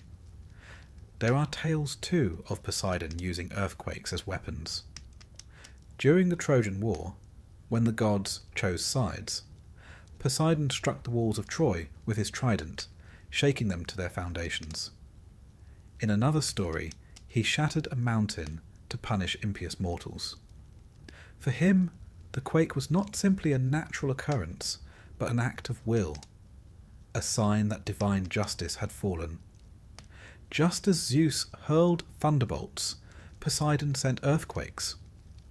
One of the more striking connections is between Poseidon and horses. At first, this may seem unrelated to his role as earth shaker, but the Greeks imagined the rumbling of hooves across the earth as similar to the rumbling of tremors. Horses were powerful, dangerous, and hard to control, much like the sea and the ground beneath. To worship Poseidon Hippios, the tamer of horses, was to recognize the same unpredictable strength that shook cities and raised waves. Some scholars think that Poseidon may originally have been a horse god, only later gaining his identity as Lord of the Sea. If so, his connection to earthquakes may stretch even deeper into pre-Greek traditions, when thunder, hooves, and tremors were seen as one and the same. There is another layer here too. The Greeks were keenly aware of the fragility of their buildings. Unlike the great stone monuments of Egypt, Greece's temples and houses were often toppled and rebuilt. Earthquakes forced constant renewal. In that renewal, Poseidon was both feared and respected. He could destroy, but he also cleared the way for rebuilding. In some ways, he was a god of change, reminding mortals that nothing was fixed forever. His tremors forced new beginnings, however unwilling. One can imagine the role this played in their worldview. Just as Poseidon overthrew Laomedon's walls, just as he thwarted Odysseus at sea, so too could he topple the proudest human efforts in a single strike. To the Greeks, who saw cities rise and fall, leaders replaced, and fortunes reversed, the idea that even the earth could not be trusted was entirely believable. Poseidon embodied that uncertainty. He was the god of instability, the reminder that nothing solid was truly safe. And yet, he was still honoured, still prayed to. Bulls were drowned in his honour, horses sacrificed, and temples built on headlands where land met sea. In worshipping Poseidon as Earthshaker, the Greeks admitted their fear, but also sought to live with it. Better to have him as a god who might be placated than to live in a world of meaningless disaster. Better to tell stories of tridents striking the ground than to admit ignorance. There is something almost comforting in that. To imagine earthquakes as the footsteps of a god is to give them personality, reason, even a touch of predictability. Poseidon might be moody, but moods could be managed with offerings and prayers. It was not perfect protection, but it was something. And for a people who lived always under threat of tremors, that something mattered deeply. So, in Poseidon the Earthshaker, we see the Greek attempt to explain the inexplicable, to weave terror into myth, and to give the unstable ground beneath them a divine face. He was the god who shook their walls and their lives, but also the god they turned to for safety. He was the roar of hooves, the crash of waves, and the rumble of mountains all at once. And in his restlessness they saw the truth of their world, that life was fragile, that power was unstable, and that even the ground could betray them. And so Poseidon's story, in this form, becomes more than myth. It becomes a reflection of lived reality. He was not only the god of the sea, but the god of earthquakes, the Earthshaker, whose trident could split rock and bring cities low. To worship him was to acknowledge that the earth itself was never steady, and that only in reverence, perhaps mixed with a nervous smile, could mortals hope to endure his moods. The gods of Greece, as you may have noticed, were not shy about romance, though romance is perhaps too polite a word. They loved often, they loved widely, and they left behind children who ranged from noble heroes to monstrous terrors. Poseidon was no exception. Like the sea itself, his passions were restless, shifting, and unpredictable. Some of his loves brought order and splendour. Others birthed chaos and fear. In his lovers and offspring, we see Poseidon's nature in miniature, generous and fertile one moment, destructive and terrifying the next. Among all his consorts, Amphitrite stands foremost. She was one of the Nereids, the 50 sea nymph daughters of the old sea god Nereus. Amphitrite was graceful, dignified, and at first entirely uninterested in Poseidon's advances. When he sought her hand, she fled across the sea, hiding from his pursuit. It might have ended there, had Poseidon not sent a dolphin to find her. The gentle creature pleaded on his behalf, persuading Amphitrite to relent. She returned with the dolphin, and Poseidon made her his queen. For her loyalty, the dolphin was set among the stars as a constellation, Delphinus, still twinkling in the night sky. Thus Poseidon gained not only a wife, but a symbol of companionship and persuasion, and perhaps a reminder that sometimes charm works better than force, even for gods. Amphitrite bore him children, the most famous being Triton. Often depicted as a merman, with the torso of a man and the tail of a fish, Triton carried a conch shell with which he could calm or stir the sea. Sailors believed that when waves rose suddenly or fell still, it was Triton's horn sounding across the deep. In him we see Poseidon's dual nature passed on, a child who could bless sailors with calm but also terrify them with storms. But Poseidon's offspring were not all so benevolent. From his many affairs came beings of great power and often great menace. The Cyclops Polyphemus, encountered by Odysseus, was one of his sons. Huge, one-eyed and fond of eating sailors raw, Polyphemus embodied the terrifying, lawless side of the sea, the side that swallowed men without mercy. When Odysseus blinded him and boasted of his escape, it was Polyphemus's cry to his father that set Poseidon's long ruff in motion, cursing Odysseus's voyage. Other children of Poseidon included giants, such as Orion in some traditions, and beings linked to the untamed edges of the world. His lineage stretched across land and sea, filling the Greek imagination with creatures both wondrous and dreadful. Some were kings, founding dynasties that traced their bloodline back to him. Others were monsters, reminders that the sea did not only carry trade and fish, but also mysteries that could devour. The Greeks, in telling these tales, reflected their view of the sea itself. It was fertile, teeming with life, offering food and connection. But it was also full of dangers, storms, and creatures lurking in the deep. To say that Poseidon fathered both heroes and monsters was to admit that the sea could produce both blessing and terror. His family tree was less a lineage than a mirror of the ocean's moods. Among his more unusual children were the winged horse Pegasus and the giant Chrysaor, born from the blood of Medusa when Perseus cut off her head. How did Poseidon come into this? The myth tells us that he had once lain with Medusa in the temple of Athena, a violation that brought the goddess's wrath. When Perseus struck, Pegasus and Chrysaor sprang from her body, children of Poseidon, though born in violence and shadow. Pegasus would soar into the sky, a symbol of inspiration and poetry.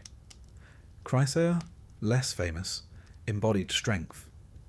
Here again we see Poseidon's paradox. From the same union came beauty and terror, flight and brute force. Poseidon's liaisons were not confined to sea nymphs.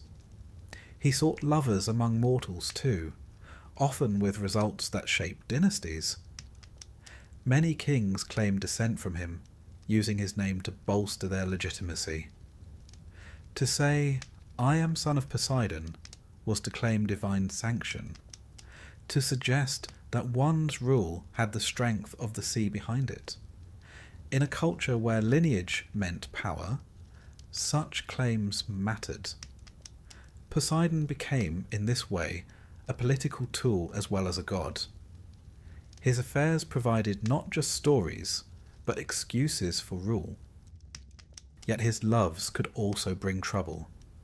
The tale of Caeneus is one such warning. Born as a woman named Canis, she was ravished by Poseidon. Afterward, he offered her a wish, perhaps out of guilt, perhaps as consolation. She asked to be transformed into a man, so that she might never be violated again. Poseidon granted it, and Caeneus became a mighty warrior, invulnerable to weapons. Yet in battle against the centaurs, he was overwhelmed, crushed beneath a pile of trees and earth. The story is tragic, complex, and revealing. Poseidon's power to grant wishes brought greatness, but it also carried hidden doom. Even his blessings were dangerous. Another of his mortal loves was Tyro, a Thessalian princess. With her he fathered twin sons, Peleus and Neleus.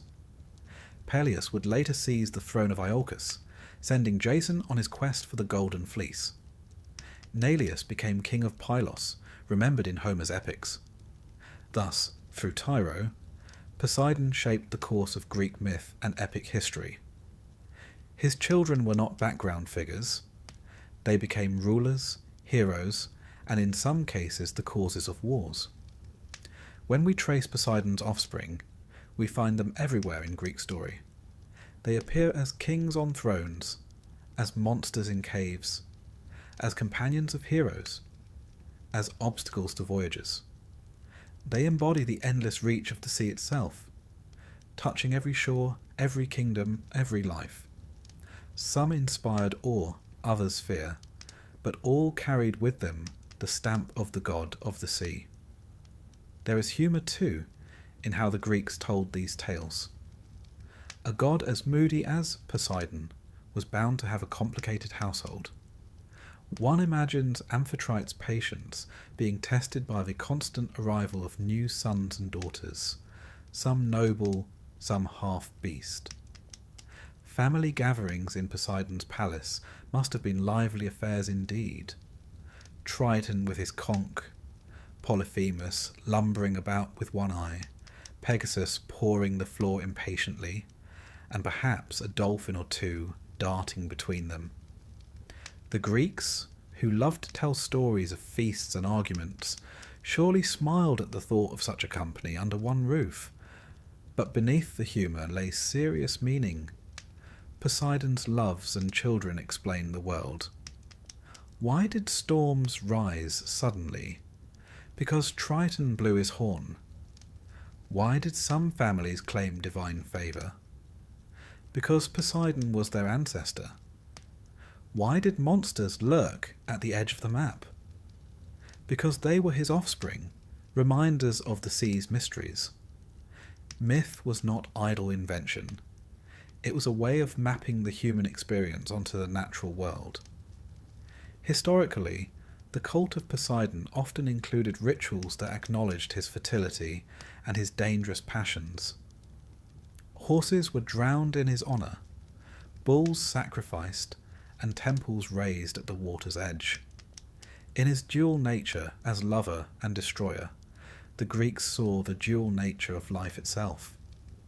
Desire could create children, cities, dynasties, but it could also unleash chaos, violence, and ruin. Poseidon's myths embodied that truth with striking clarity. And so, in this chapter, we see Poseidon not only as Earthshaker or Lord of the Sea, but as a god whose loves and lineage spread across the Greek imagination. His children were heroes and kings, monsters and marvels. His passions created beauty and terror in equal measure. He was, in this sense, a god who gave the world its variety, its unpredictability, its richness and its danger. Like the sea, he could be gentle, carrying new life, or violent, birthing storms and monsters. To listen to these stories is to hear the sea itself whispering. Its waves bring dolphins and pearls, but also sharks and whirlpools. Its depths conceal treasures and terrors alike. Poseidon's lovers and offspring are the personification of that paradox. They remind us that the sea gives and takes, blesses and curses, loves and destroys. And in that restless tide, the Greeks found the image of a god who was as complex as the waters he ruled. For all his storms, quarrels, and grudges, Poseidon was not merely a figure of myth. He was a god worshipped across the Greek world, honoured with temples, sacrifices, and festivals. To the Greeks, his power was too immediate to ignore. The sea was always there, lapping at the shorelines of their scattered cities, and the trembling of the earth was never far away. To neglect Poseidon was unthinkable. To honour him was essential, even if his moods could never be fully trusted. His worship stretched from the islands of the Aegean to the great coastal sanctuaries of the mainland. Perhaps most famous was the temple at Cape Sunion, perched high on a headland above the sea. Even today, its white columns stand against the sky, a landmark for sailors approaching Athens. In antiquity, the sight of those columns at dawn must have been profoundly moving.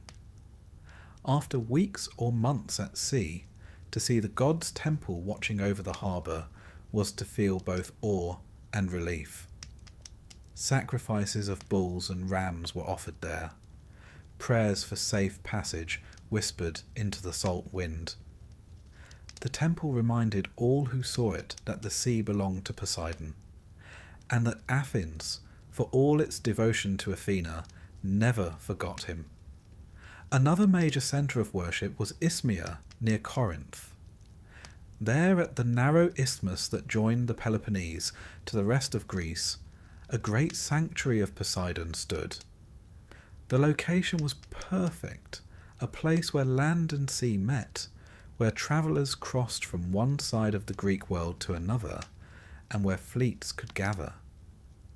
The Isthmian Games, second only to the Olympics in fame, were held there in his honour. Athletes competed in running, wrestling, and chariot races, while sacrifices and feasts accompanied the contests. The sea god, associated with both horses and waves, was a fitting patron for such events. Victors were crowned not with olive leaves, as at Olympia, but with pine or celery, symbols tied to his cult. At Delphi, before Apollo claimed the oracle, Poseidon was said to have ruled there, his power connected to the trembling of the earth. Some traditions held that the first oracle at Delphi was his, a reminder that even prophecy was once linked to the sea and quake.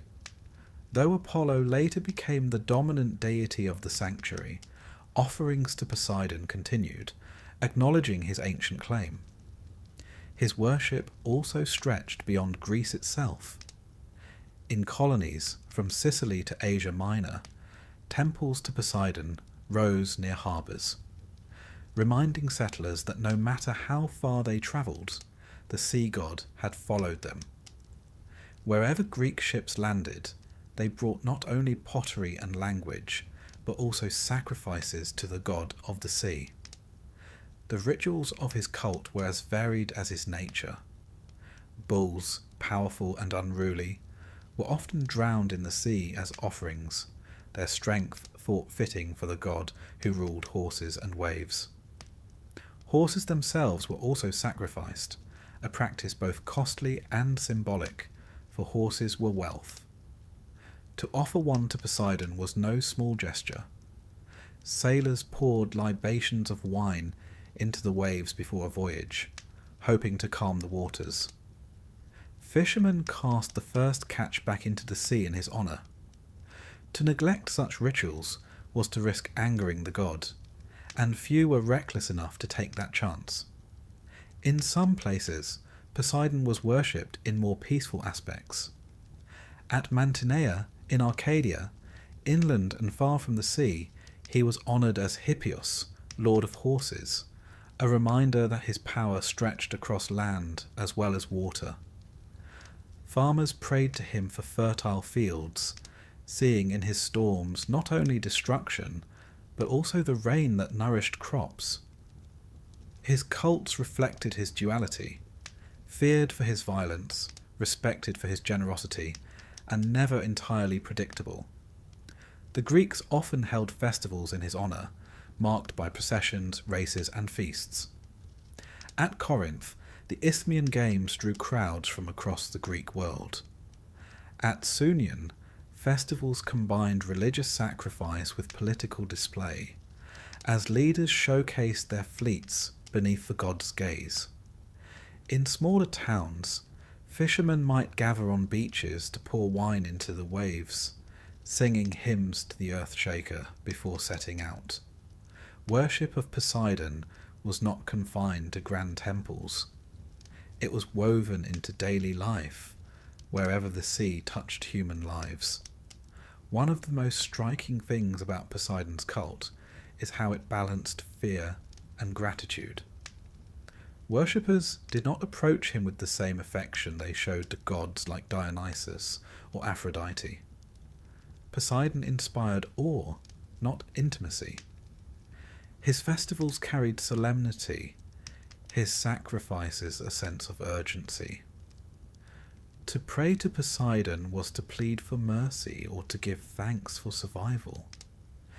He was not a god of comfort, but of necessity. And yet, in that necessity lay devotion. Historically, this makes sense. The Greeks depended utterly on the sea. It brought trade, wealth, and connection, but it also destroyed ships, carried invaders, and swallowed men whole. Earthquakes toppled temples and houses, yet also reminded people that the earth was alive. Poseidon embodied both sides. His cults reflected the truth that survival in Greece required respecting the unpredictable. There is a quiet humour in some of the rituals too. Sailors, notoriously superstitious, would often refuse to set out if the omens from Poseidon's shrines were unfavourable. One imagines captains delaying voyages, muttering about sacrifices not yet made, while merchants grew impatient on the docks. Better to lose a day than a ship, they said, and Poseidon's cult gave them a reason, or perhaps an excuse. In that sense, religion and practicality went hand in hand. Poseidon was also remembered in art. Pottery painted with ships often included dolphins or tridents, silent nods to his power. Sculptures showed him as a bearded figure, muscular, with flowing hair and the inevitable trident. On coins, his image was struck beside symbols of cities dependent on the sea. To carry a coin with Poseidon's likeness was to acknowledge his reach in daily life. He was not only a figure of myth, but a presence in commerce, politics, and identity. Even Rome, when it adopted Greek gods under new names, could not ignore him. They called him Neptune, and though the name changed, the essence remained. The sea still belonged to him, as did earthquakes and horses. Roman sailors, like Greek ones, poured wine into the waters before they set out. Roman poets still spoke of him raising storms against heroes. The legacy of his worship carried forward long after Greek city-states themselves had fallen. What strikes us most in these cults is the sense of balance. Poseidon was not adored in the way some gods were adored. He was not a gentle patron of hearth and home. He was a power to be reckoned with, a force to be honoured. His temples stood not in fertile valleys, but on headlands facing the sea, as if to meet his gaze directly. His festivals were less about joy than about respect, less about celebration than about survival. And yet, through that respect, the Greeks wove him into their identity. They knew that to live in their land was to live with the sea and with earthquakes. They made peace with that knowledge through worship.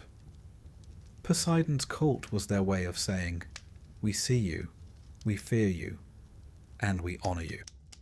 Please, in return, spare us." It was a relationship of negotiation, uneasy but enduring. So when we think of Poseidon, we must think not only of the myths, but of the offerings left on beaches, the bulls drowned in the surf, the temples gleaming on cliffs. His presence was carved into stone, stamped onto coins, and whispered into the waves. He was more than story. He was daily reality, shaping how people sailed, built, and prayed. And perhaps that is why his worship has left such enduring traces. To walk the ruins of his temples today, with the sea stretching before you, is to feel something of the awe the Greeks felt. The waves still crash, the earth still trembles, and Poseidon, though silent now, still seems present. His cult was never about comfort. It was about truth. The truth that nature is vast, that we are small, and that respect is the only answer to forces beyond our control. By the end of our journey through Poseidon's story, we begin to see how much more he was than simply a character in old tales. Poseidon was not just the god of waves and tempests. He was the embodiment of forces that shaped the very existence of the Greeks. The unpredictable sea, the trembling of the earth, the sudden crash of hooves, the thunder of storms. To speak of Poseidon was to speak of power itself, power that gave life and power that took it away. His legacy is not confined to myth. It lingers in the ways Greeks lived, the ways they prayed, the ways they explained the world around them. From the earliest poetry, he is present. In Homer's Iliad, Poseidon rises from the sea to stride across the battlefield, lending strength to the Greeks against the Trojans. In the Odyssey, he is the great obstacle, punishing Odysseus with endless wanderings for daring to harm his son, the Cyclops Polyphemus. In Hesiod's Theogony, he is one of the three great brothers, carving the cosmos into sky, sea, and underworld. In tragedy and comedy alike, his name is invoked as the shaper of storms, the breaker of walls, the restless god never quite at peace. No other god, save Zeus, appears in quite so many roles across the literature of Greece. But it was not only in stories that his presence was felt. The Greeks built his sanctuaries where land and sea met, as if to stand directly in his gaze. The temple at Cape Sunion, its columns still gleaming today, was a beacon for sailors. Imagine the relief of a crew, weeks at sea, seeing the white marble rising above the cliffs, a sign that they were home, that Poseidon had granted them passage. There, bulls were sacrificed, wine poured, prayers whispered into the wind. His worship was as practical as it was reverent. Give to the god, and perhaps he will spare you. At Isthmia, near Corinth, the Greeks held the Isthmian Games in his honour. Athletes ran, wrestled, and raced chariots, while musicians and poets competed as well. Victors were crowned not with olives, as at Olympia, but with pine wreaths or even wild celery. The symbolism was odd to us, but to the Greeks it mattered. Each plant had its sacred ties, each festival its own ritual meaning. For Poseidon, pine and celery were fitting, hardy, growing close to the sea, tied to endurance. The games reminded all present that he was more than storms. He was strength, power, and competition itself. Even inland, far from the sea, Poseidon was remembered. In Arcadia, he was worshipped as Poseidon Hippios, lord of horses. Farmers prayed to him for fertility of their herds. Warriors asked his blessing before riding into battle.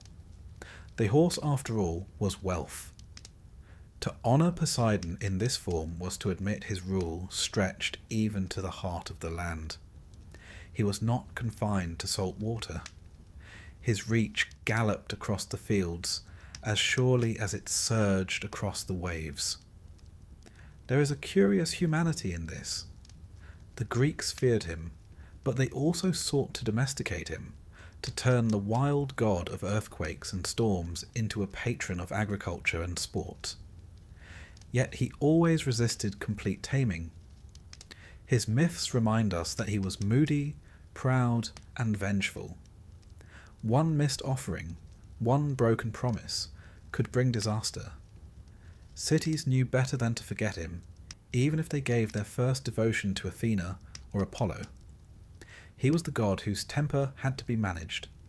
His legacy also shaped politics. Many royal families traced their lineage back to him. Kings of Pylos, Corinth, and Atlantis Yes, even Plato's fictional Atlantis claimed descent from the sea god. To say one's ancestor was Poseidon was to claim divine legitimacy, to place one's throne on foundations as vast as the ocean. Such claims were not idle boasts. They carried weight in a culture where ancestry was power. Poseidon's name gave strength to dynasties, just as his storms gave strength to fleets. Even his myths of grudges carried lessons. The story of Odysseus warned Greeks of the dangers of arrogance. Boast too loudly, and the sea itself will turn against you. The story of Laomedon warned against breaking promises. Cheat the gods, and they will remember, even across generations. The contest with Athena taught that wisdom and foresight outlast spectacle and force. Though Poseidon's salt spring continued to bubble on the Acropolis, a reminder that he had left his mark even in defeat. These were not simply tales for amusement. They were frameworks of morality, teaching that pride, deceit, and disrespect had consequences. And still, despite his anger, Poseidon was necessary. Sailors poured wine into the sea before they set out. Fishermen cast their first catch back into the waves as an offering. Entire bulls were driven into the surf and drowned, their strength thought a fitting sacrifice for the god who ruled horses and tides alike. These rituals were not done lightly. They were desperate negotiations with a god who might decide, on a whim, to smash a fleet or bless a harvest. Religion, in his case, was less about love than survival. When Rome absorbed the Greek gods, Poseidon became Neptune. His temples rose across Italy, his festivals woven into the Roman calendar. Roman poets praised him in epics, just as Greek poets had done. The trident remained his symbol, the dolphins and horses his companions. Neptune carried on Poseidon's essence, though with a Latin name. The empire that ruled the Mediterranean seas could hardly ignore the god who had symbolized them for centuries. Art kept his image alive long after his temples crumbled. In Renaissance paintings, Poseidon appears as a grand, bearded figure, commanding the sea with regal authority. In sculpture, he is carved striding forward, trident in hand, waves swirling at his feet. In literature, he is invoked whenever the sea must be personified. Even in modern stories, novels, films, and popular culture, Poseidon's trident flashes again, a symbol instantly recognized. His legacy has leapt across millennia, as restless as the waves themselves. There is a subtle humour in this endurance. The god who was never chosen as patron of Athens, who lost contests, who quarrelled endlessly, who sulked when insulted. This same god remains etched into human memory more deeply than many who are more loved. Perhaps because we cannot ignore what he represents. Zeus may thunder in the sky, Athena may whisper wisdom, but the sea is always with us. Ships still sail, storms still rise, earthquakes still shudder. Poseidon is still there, though we no longer pour wine into the surf. His legacy, too, is in the reminder of humility. The Greeks lived close to nature's edge, their cities vulnerable to flood, quake, and storm. By making Poseidon a god, they acknowledged their vulnerability. They admitted they were not in control. We, centuries later, with our machines and forecasts, still feel the same when disasters strike. The ground trembles, the sea surges, and suddenly our confidence falters. We may not call it Poseidon anymore, but the feeling is the same. And so, in the end, Poseidon's story becomes more than myth. It becomes a mirror. He is the storm that terrifies and the calm that saves. He is the father of heroes and the sire of monsters. He is the trident that splits the earth, and the dolphin that leaps joyfully beside a ship. He is both blessing and curse, creation and destruction. The Greeks saw in him the paradox of existence itself, that life is fragile, that power is unstable, that awe is necessary. Imagine then, standing on a Greek shore 2,500 years ago. The sun is setting, the sea turning gold. Fishermen pull their boats onto the sand, murmuring prayers. From the headland, a temple gleams in the fading light. A bull, offered to Poseidon, is led to the surf. The waves hiss against the rocks, the earth beneath your feet still bearing scars of quakes. In that moment, you understand why Poseidon mattered. He was not only a god, he was life itself, uncertain, dangerous, and magnificent. And as we drift now to the close of his story, we hear what the Greeks heard. The endless wash of waves upon the shore, the low rumble of the ground beneath, the whisper of the sea god's voice. Poseidon, Earthshaker, Lord of the Deep, still speaks across time. His trident gleams in imagination. His palace shimmers beneath the waters. His presence lingers in every storm. He is restless, eternal, and unavoidable. He is the sea,